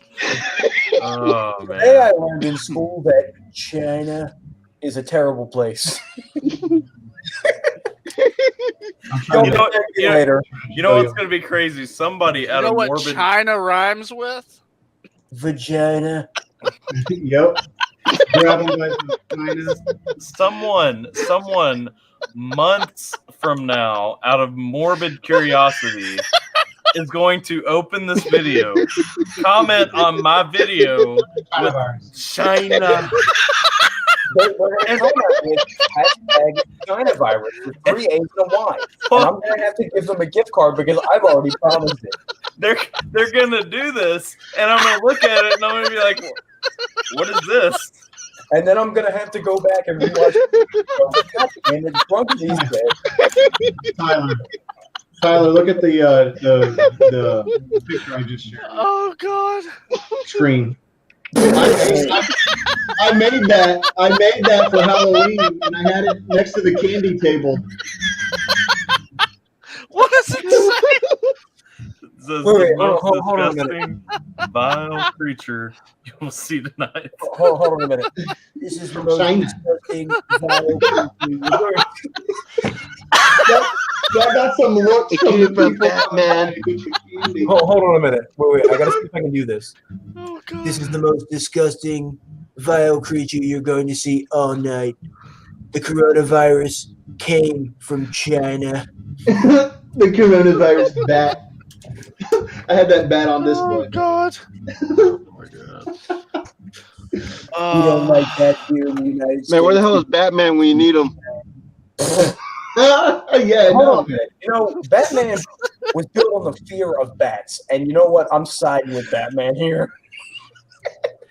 Bruce Wayne was the only one that got it right all along. Bruce Wayne would have seen this shit coming from a mile away. He saw Chinese people eating bats. He'd have been like, close the fucking borders. We got an issue here. Bob Kane had a time machine. Everybody wants to talk about all these time machine theories. Oh, fucking Christ. Yeah, no, this Trump impersonation is going to be on quite more often, I think. Levi Vett, welcome back. He already slept and got back up. If you even knew. Welcome back, Levi. Tyler, Just so you know, there is a you finally there's got a the president of the special- United States on your stream. There's a special hidden message within the last 3 hours of this It's like an Easter egg. live stream. It's an Easter egg. You gotta look for it, baby. Easter egg. All you have to do is watch the last 3 hours. All I'm going to say is China. China.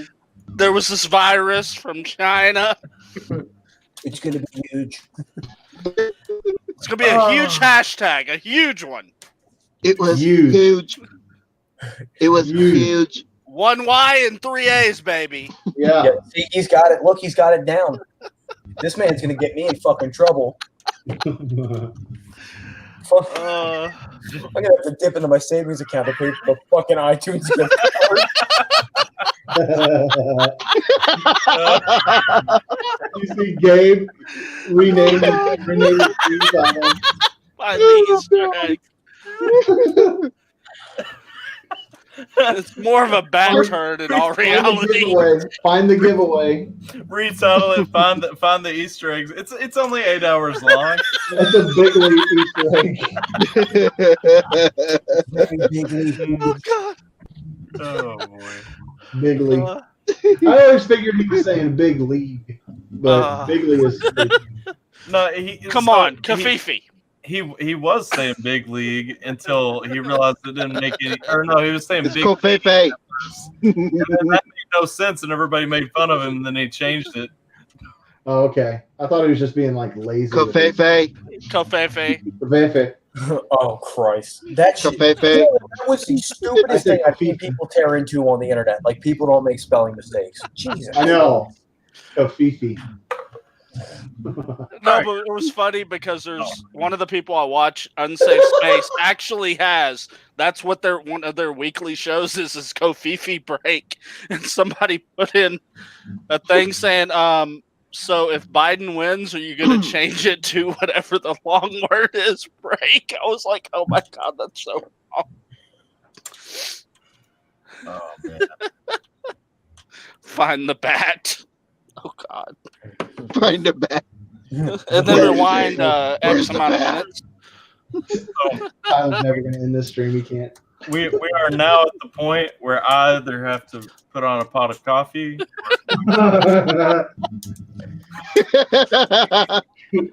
Just remember, everyone, Kofefe. if at first you don't succeed, skydiving is not for you. Jesus Christ. The only thing I know is I'm going to need another bottle of water and like 6 ibuprofen before I go to bed because I got to work tomorrow. And I drank a lot of Jack Daniels, and I'm paying for that. How many bottles of water? My paperwork before I go to bed and send it in because I don't think I'm going to wake up early enough to do it. Paperwork. Yeah. Christ, that's my least favorite. I don't drink enough, apparently. Man, I completely forgotten about my bottles of water that I have. There's my stream collection right there. Yeah, it costs a stream or two, I'm sure. Hold on a minute. I'm going to show you my stream collection. Ready? Whoa, I don't know. Oh, I have Hold on a minute. It gets worse. Oh my gosh. Oh God. So yeah, as you can tell, I'm probably going to go into a diabetic coma after this stream. Oh, Christ. It would be catastrophic. It would be huge. What you guys don't see is the content collection, the content creation collection. So while I'm doing reactions and stuff, I have a habit of just putting bottle caps up on the top shelf of my computer table. So are those beer bottles or what? Yeah. So this is maybe like a eighth or a quarter of what is there. Not counting periodically, they fall behind the desk and go on the floor down there. Oh man. It's like one of those coin. You probably got a stockpile right there. It's like one of those coin slot machines. Like you just put one in and eventually it falls out the other side. See, I have things up here that I haven't drank in forever that I don't even know where it came from.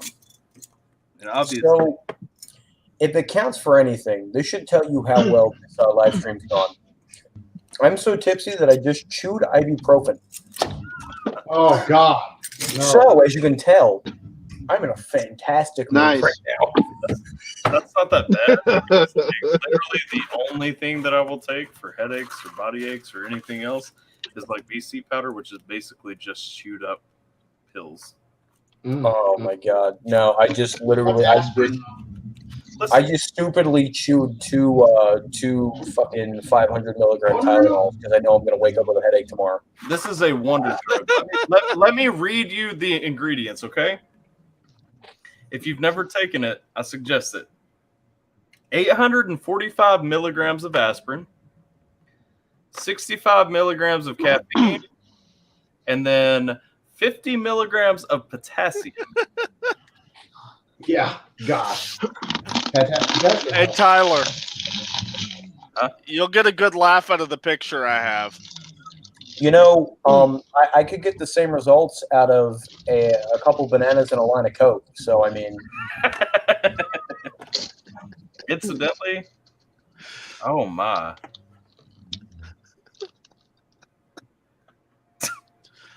Hey, that guy looks familiar.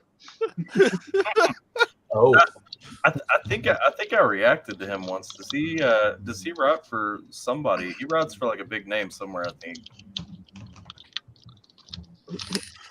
I get bored and Looks make like Nick memes. Natoli. That's who it was.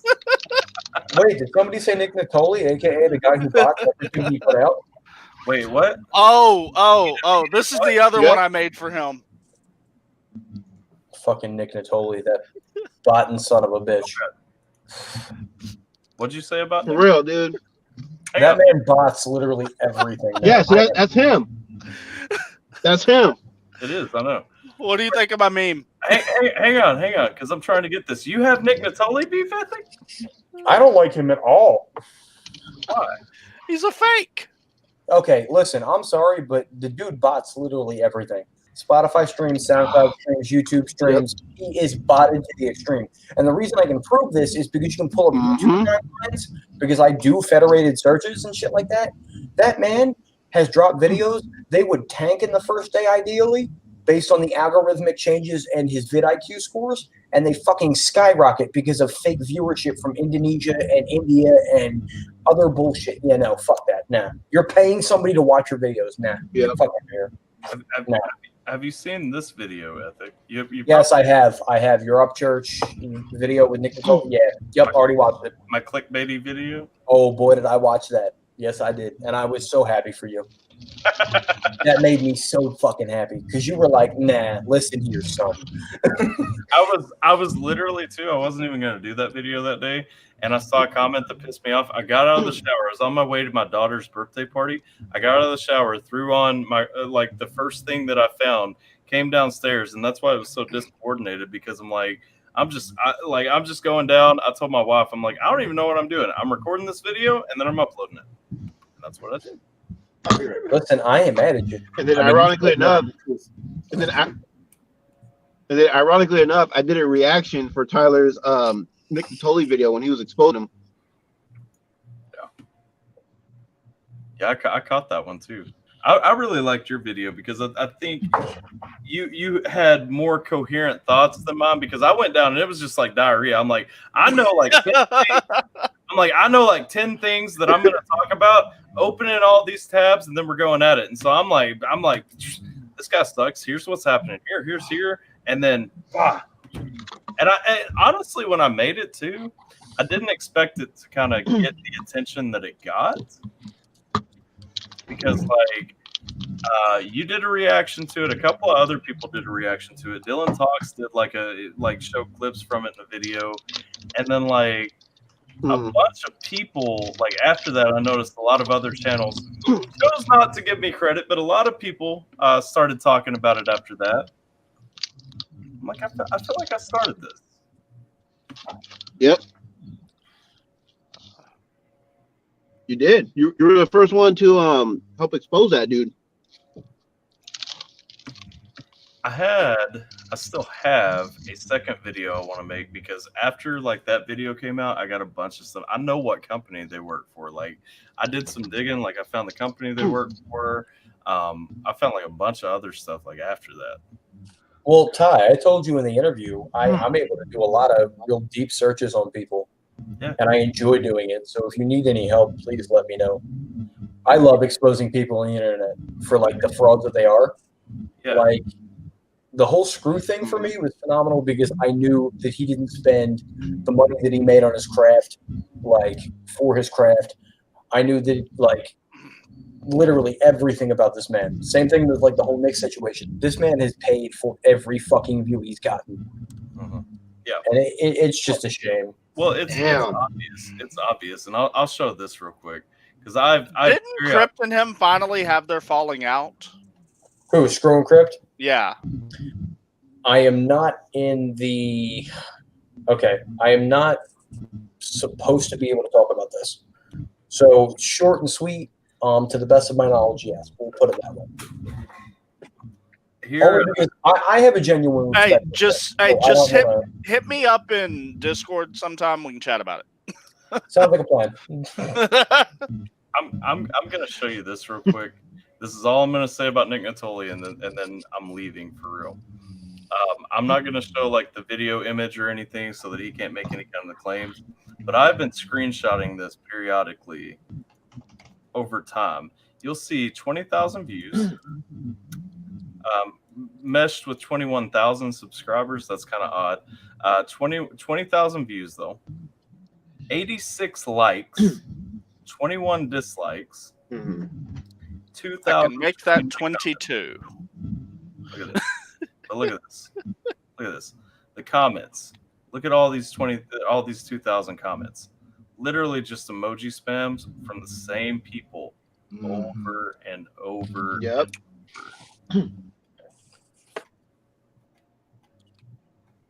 Like, look at that. That is literally from here.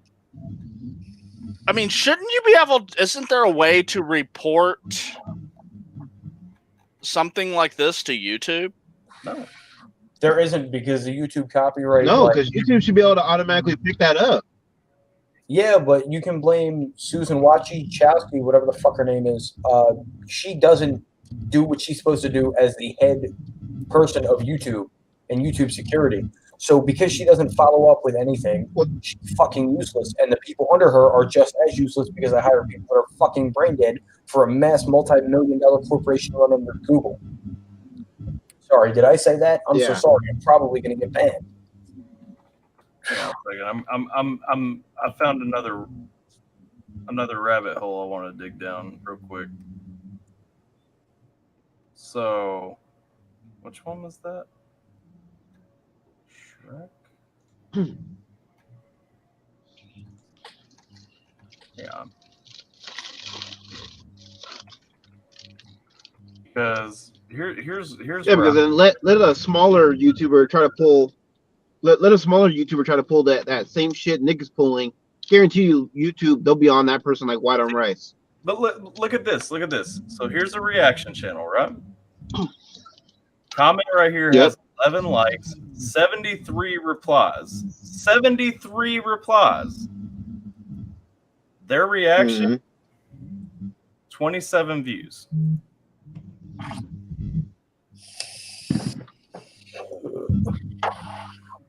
You know, that's less than my reactions usually get. Damn. Well, I'm saying though, 27 views, but 73 people supposedly cared about your comment that you did a reaction enough to comment on that, to reply to it. And then what, they just didn't go to your page and watch the reaction. They just wanted to say, "Hey, good job." So you know what's crazy? I found out that view-wise, based on authenticity, I rank higher than he does. Yeah. And that can tell you something. 100%. Yep. Like I said, I've got another video on Nick Natoli. I need to stop saying his name because genuinely, like this, We need to come up with a new name for him. it's not oily. But like I need to put the other video together because I have a lot, man. Like I said, All right, I know I've got it. work. Wait, can we nickname him? Just Dick call Scoliosis? just call him Fake Fatoli from now on. Can we just call him Dick Scoliosis?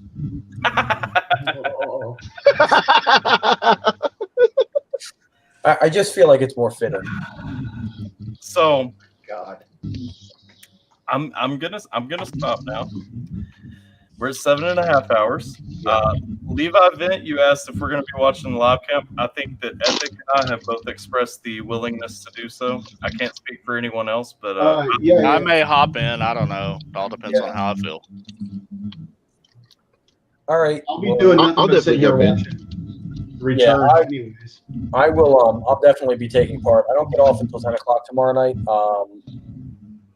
So whenever I get off, I'll be on. But good deal. Yeah, right around then. I'll be here. I might be home tomorrow because I plan on calling in. Me too. Sounds Is like is it going to be a yogaless stream? Probably not. I live in a house with Trippy J. Let's be honest. We can jump on and politics. I know how much he loves them. The government is a lie. Run by lizard people. All right.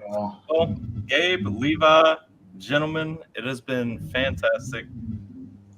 I think I already said this, but if you guys want to plug anything, do it. But also to everyone, all of the let's see, I got Jason, I've got Chris, who was with us earlier, I've got Ethic, and I tagged Trippy just because I was saying his name so much. He may as well have been on the stream.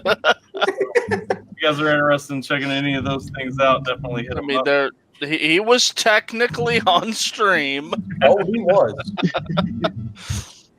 At some point, I still don't know about the whole what was it, upward facing porcupine or whatever. January, February. Sorry. Okay. But yeah, I mean, real quick, I just want to promote my YouTube channel, Jason JV. You know what I mean? And you can follow me on Instagram. All those links are on my channel, either in my bio or my video descriptions. You can't go wrong either way.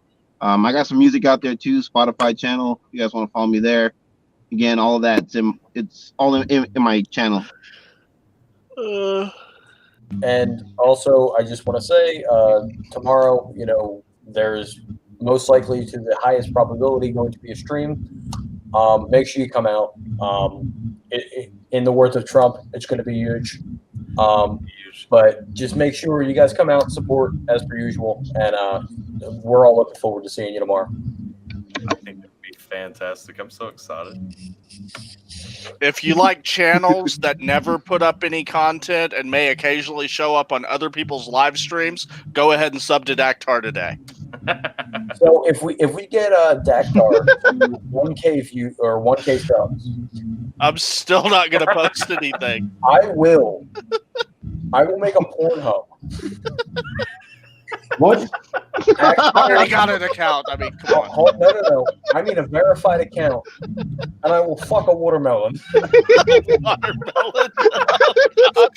Everyone, share this video. Oh shit! And sub to Dactar today. And sub to Dactar today. Not only am I giving away a $20 iTunes gift card, now I got to fuck a watermelon.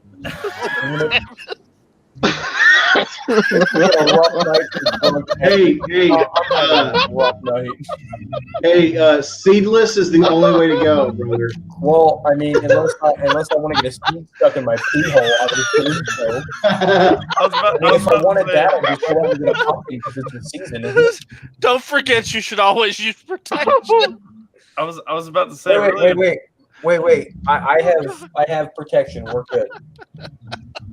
I also have other adult contraceptives in case this watermelon gets a little frisky. Wow. Okay, with that being said, we should probably end this. Damn, you're gonna really slam it to the pink there, aren't you? That's a different kind of yoga stretching. So, does anybody like watermelon? Oh, God. I'll have quite a bit when I'm done.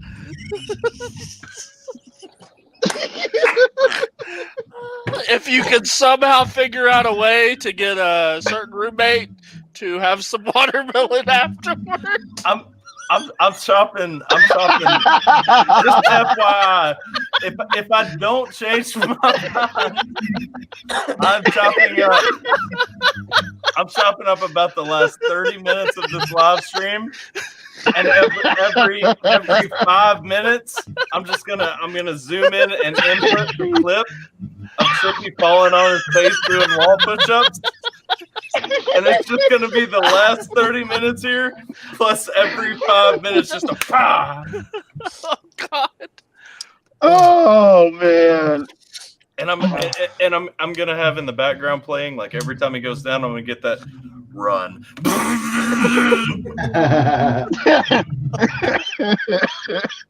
All right, so far tonight, I've told everyone I'm giving away a $20 iTunes gift card and making a Pornhub to fuck a watermelon. This has been an interesting night. Let's see how deep we go tomorrow on tomorrow's rabbit hole with the presidential election. I'll tell you what. You should start making some bets on swing states, like which way they're going to go. All right. We'll save it for tomorrow's stream. What kind of odds can I get on California going red? Oh, man, that'd be I'll be honest with you. Okay, if California I think your red, odds are great with that. Okay, so here's my wager to you. If California goes red, I will do 5 consecutive shots of Jack Daniels with no issues. Mostly because I don't mind doing 5 shots of Jack Daniels. You better get those shots ready. Trust me. I said earlier in the stream I expect California to go red. I hope so. I mean, that would be, my God. If California goes red, how can Biden even sit there and try to run this out for a week or two trying to count votes? Be like, nah, it's over, dude. There's no way. Here's the problem. Listen, if California ends up going red, he can't even debate anything because at that point he's like, okay, fuck, I've lost because you can't come back from that. Yeah, exactly. That's the most democratic state out of all the states. That's facts. That's facts. To be like an instant concession speech. I'll tell you. I don't know. If California goes red, I'll hand mail each of you one of my bottle caps for my Oh, thank you so much. I just told you I got headphones from another guy. You're gonna give me a bottle cap? I started to say I would give you guys each an AlphaTeam hoodie, but those things cost me like $20 each. Yeah. We'll settle for a handy. And not even like a good one, not like a solid 9. Like I'll take like a solid 4 earthy hand. You know what? Okay. Legit. I won't shave it all, but if California goes red, I will shave at least like everything except for just like. Are you gonna make a Fu Manchu? Oh, like a long goatee. Hold on a minute. Listen, I'm not taking that bet. I got respect for the beard. Sorry, buddy. I can't do that. I'm sorry. He's going to have to dime bag I'll take Daryl. that bet. I said it. I can't see California going red, but this is the place. And you have to shaving an eyebrow. You know, if Trump is sweeping a lot of these swing states early on the East Coast and through the Midwest, a lot of liberals in California might not go out to the polls, and Republicans still will. So there's a chance if he starts gaining momentum, California could go red just because people don't show up. What do you think of that? I mean, that's a theory, isn't it? That's extremely probable. I can see that. Because there's a 3-hour difference. They see stuff coming in well before their polls are closed. But you also have to keep in mind that could also drive more people to go out to the polls, so it could have an adverse effect. There's always that opportunity there as well. I mean, if it's close, I'm talking about if Trump is like starting to run away with it. Like if Trump wins Minnesota, it's freaking over. I mean, for like you say California's most liberal, I don't know. Minnesota's pretty freaking liberal. I think like I don't think that Michigan will go to Trump, but I think that like if Trump takes Michigan, that's the end of. No, he's winning Michigan. He's winning. Minnesota is actually the only. That's the only state that didn't go to Reagan during that massive. Was Minnesota. So Michigan, don't listen to these crap polls that have been wrong all the time. They're saying Biden's up by 8. Go look at Trafalgar. He's showing Michigan. Trump is up like 1 to 2 points. No, he's up 2.5 points right now in their latest poll, which was done like yesterday. Everybody else is oversampling Democrats. Of course. They're oversampling Democrats, and then as far as Republicans, they're focusing so much on like college educated and suburban voters, and they're not. Trafalgar says they don't ask direct questions. They kind of like beat around the bush, and then they figure out who you're voting for. So Trump voters are less likely to be like paranoid and not want to tell you. You know what I mean? When they're talking to Trafalgar.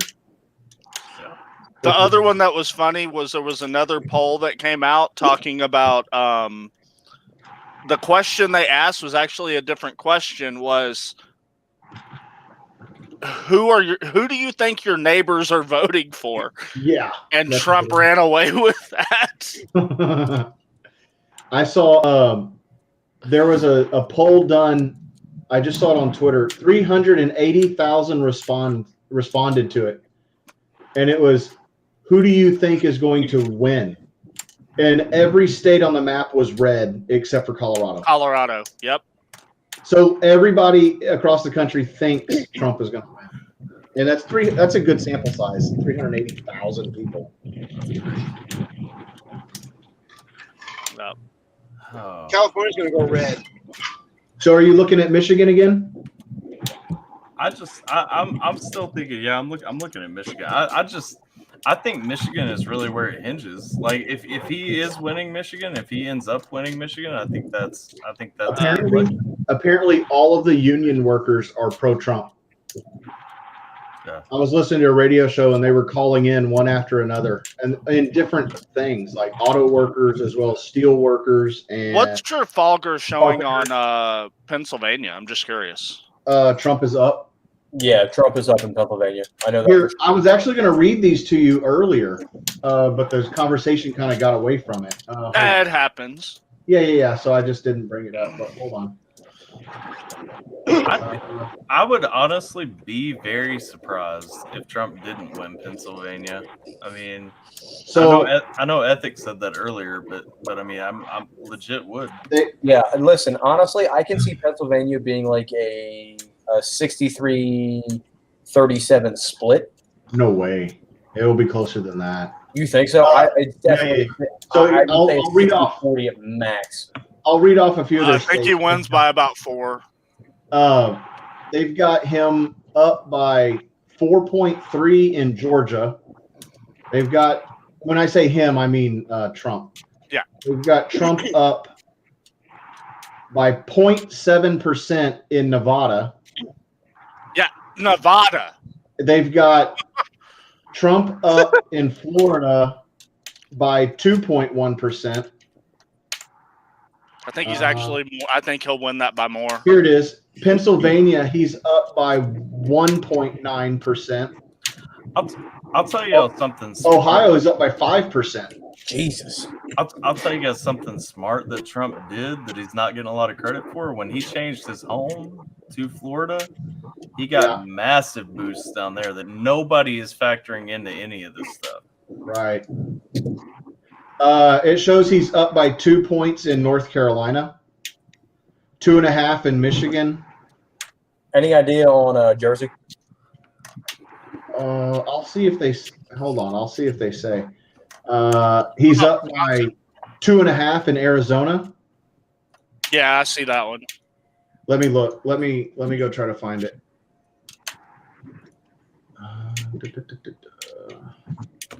For some reason, So I'll share this with you guys while you're looking for it. Mm-hmm. This is, I pulled it back up just now. I had done one of those interactive maps the other day. This is genuinely where I think everything lands personally. Like, this is my electoral prediction. Oh, you got the map?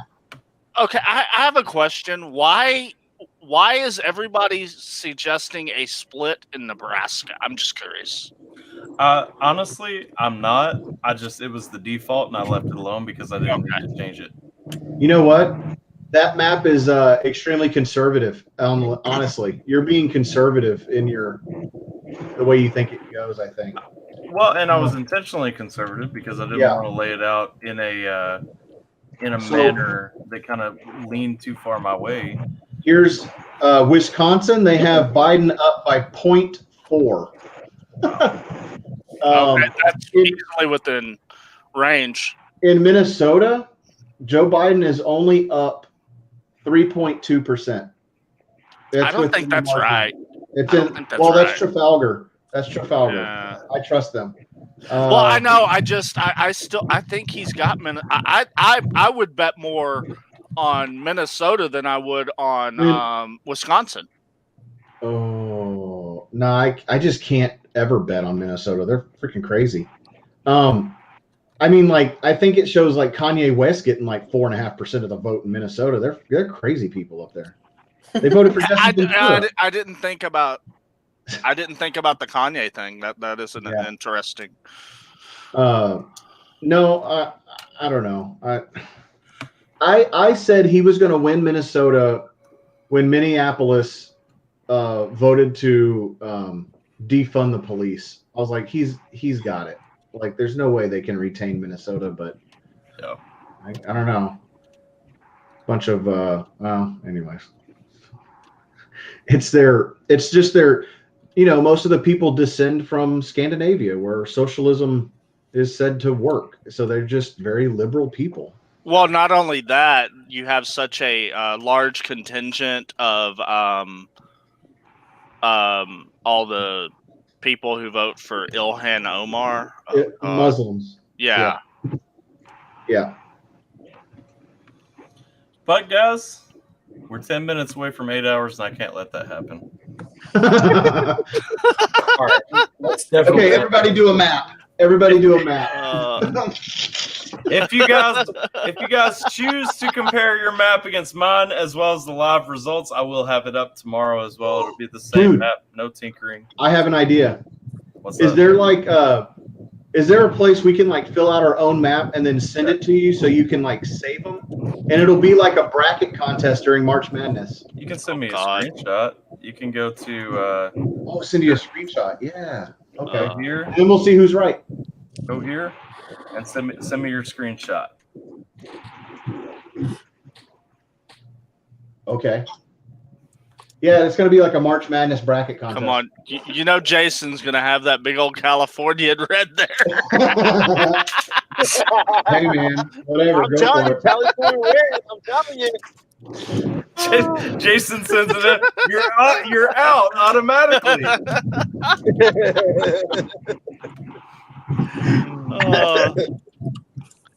I'm making one alteration to my map just because I didn't have it colored one way or another. I'm putting that other main district as red. Yeah, I think Maine splits, but I don't see the Nebraska split. I'm leaving the Nebraska split. I'll keep it in the final. How do you make it split? How do I do that? You see over on the right side, it's got split votes for Maine and Nebraska. Okay. Okay.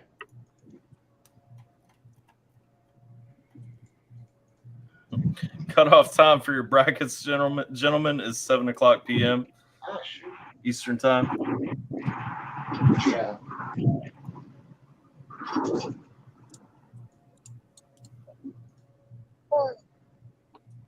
Let's see, Nebraska.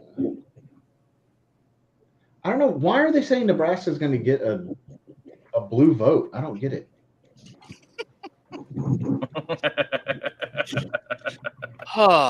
I'm not going with that. Okay.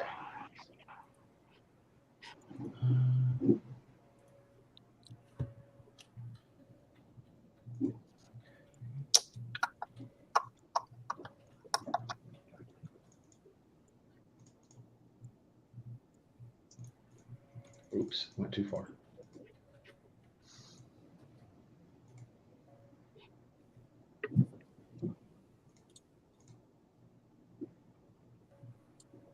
All right. Y'all send it. Y'all know my email address. Gabe, don't forget to fill out a bracket. You're in this too. I'll tell you what. I'll tell you what. Person who calls it the closest, I will send an AlphaTyler. Oh, dang. Okay. Zip up jacket too. Or an AlphaTeam zip up jacket too. Not the pullover, but like the black one, the nice like higher quality one, you know. Ooh, fancy. Let me see. So just email them to me at alphatyler@gmail.com. Alrighty. What was that again? Oh, it's real tough. It's alphatyler@gmail.com. Oh, Gmail. Okay. Yeah. I got you beat. I got a Hotmail account still. I still do too. I just don't use it. Yeah, exactly. I actually, I've got that beat. I've got an @msn.com email address still. Okay. So hold on a minute. What was the email? I'm sorry. AlphaTyler at gofuckyourself.com. What's good, Hillbilly? We were getting ready to cut out. I'll give you a second though, since you said hey. What's up, Hillbilly?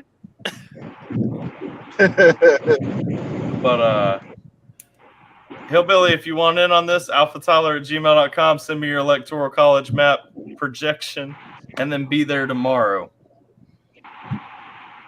Or later today.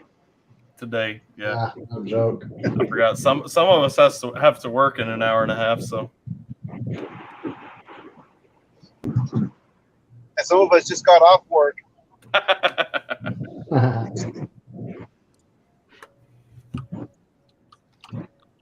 Let's see.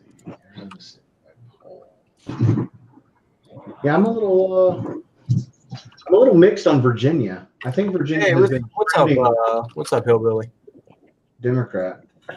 Right. He was in the zone there for a minute. Oh no, I'm done my map already. I already know the way it's gonna go. It was Gmail. Yeah, Gmail. How do I share my map? Screenshot, I guess. Screenshot, yeah.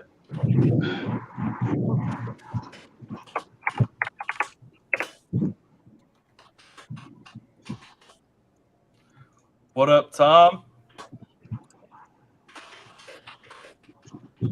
Now we're getting another burst. We have to close the stream. Yeah. People are finally awake. They're waking up. People who were watching last night are rejoining the stream now. They're like, "What up, guys? You still going?" Yeah, like a marathon stream.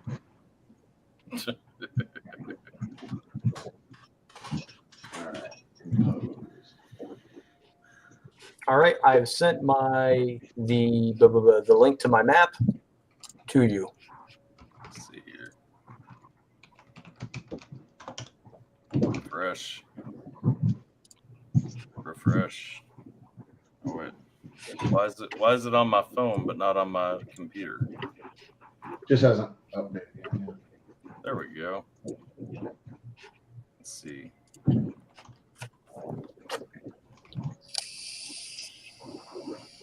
Nice. Okay. What? I just sent mine. I've made my predictions. I stand by them. He's got Jersey going red. All right, hold on. Let me get mine sent to you. Listen, I told you after the mess that Murphy made, if Jersey doesn't go red, I'm going to be surprised. Okay.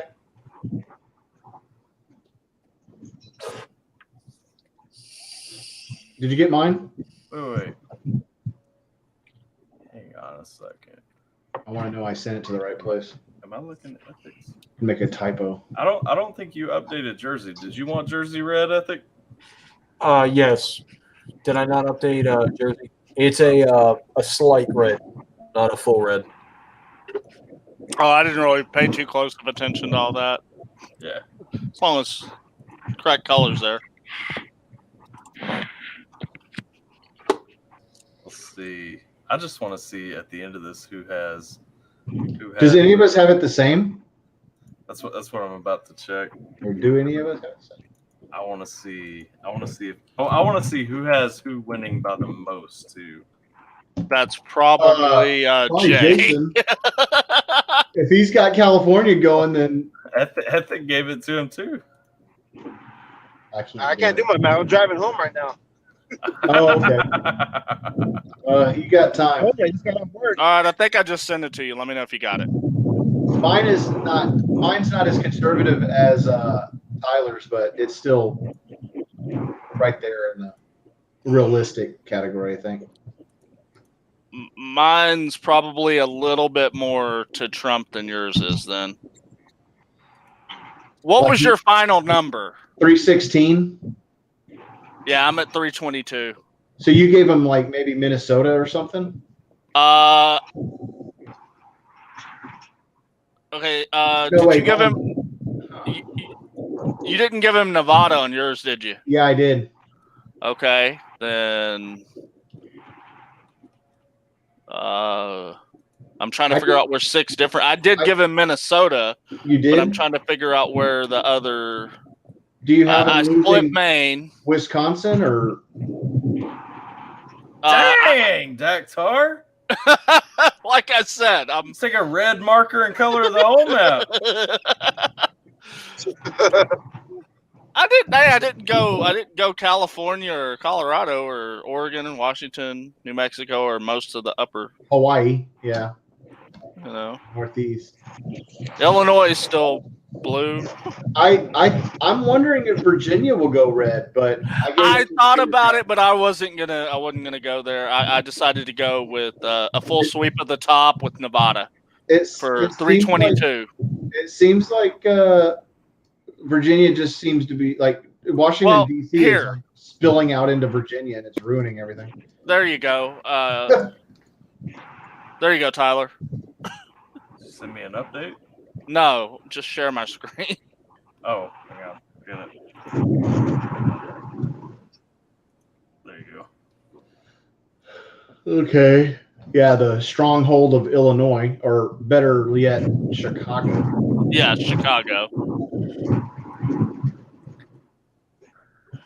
Yeah, Virginia. Okay. Oh, so there's the 6 votes. I didn't give him Minnesota, but I did give him New Hampshire. Ah, okay. Okay. But I also think I went ahead and threw a Democrat a vote in Nebraska. I think I just went ahead and just gave it to him, like one. Because I don't know the rules. I don't know how it works. So I was like, whatever, I'll just put one over there. New Hampshire, I mean, He's down 5-0, so I don't know. Yeah, I mean, Daktar easily has the most aggressive win here. Does he? Trump. yeah, I was gonna do. say, I feel like I probably have the most lenient out of all of them. I don't. I mean, I think mine's pretty realistic. I think mine is. You're probably right that the chance of him getting that sweep of Minnesota, Wisconsin, and Michigan. But see, what's funny is you could take away Minnesota, you could take away Wisconsin, and you could take away Michigan, and he Trump still still wins. Yep. But that that makes Pennsylvania huge. Like, Yeah. he has to get at least one of those 4, I think. Yeah, Now, are you ready for the if you take what I went with, you can turn Texas blue and Trump still wins.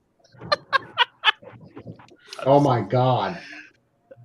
Well, don't worry that it's not happening. Trafalgar has him up by 6.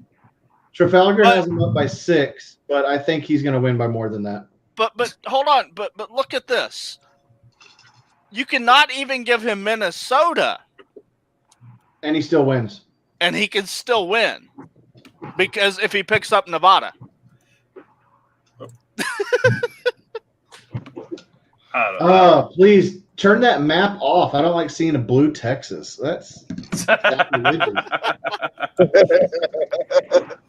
All right, guys. I'm gonna go try and get like at least 30 minutes of sleep before I have to go to work. Okay. So I'll see you guys back tomorrow evening. Okay. See y'all around, man. One more time before we head out. Plug Have a good one, y'all. I'm Plug gone. for Daktar. See you, Daktar. Plug for Daktar. We need to get him up over 1,000 subscribers ASAP. Christ almighty. Share it everywhere. Subscribe to Daktar. Share his channel on every social media that you have, and pay people to share his channel as well. For undisclosed reasons. Hey, how many followers do you think I can get if I react to a couple of fake Fatoli songs? 0, because no one will watch. Negative. Yeah. He loses people. No, I meant from the bots. Oh. They don't follow. They just comment. Hillbilly, you and Daktar got beef? What did I do to you, Hillbilly? Simply existing is enough to piss Hillbilly off. Hashtag Daktar did it. I think maybe Hillbilly might be Texan or something. I'm telling y'all. There is another Texan though. Aaron Keese does live in San Antonio. Okay. I'm telling y'all straight up. Y'all want Daktar to get to 1,000 subscribers. I mean, if you want to dig through 8 There hours, will be and find out why, there will be interesting dealings with Trippy's gonna get a watermelon slushy. Trippy's gonna get a fresh watermelon slushy. Yeah, it's a watermelon cream slushy. Oh God! Go check out Ethic the God if you haven't already. Go check out Jason JV if you haven't already. Tons of love to you guys for somehow struggling through an entire workday in a live stream. Hey, we made it 8 hours. Hell yeah! I was gonna say, listen, I wish I got paid for this. God damn.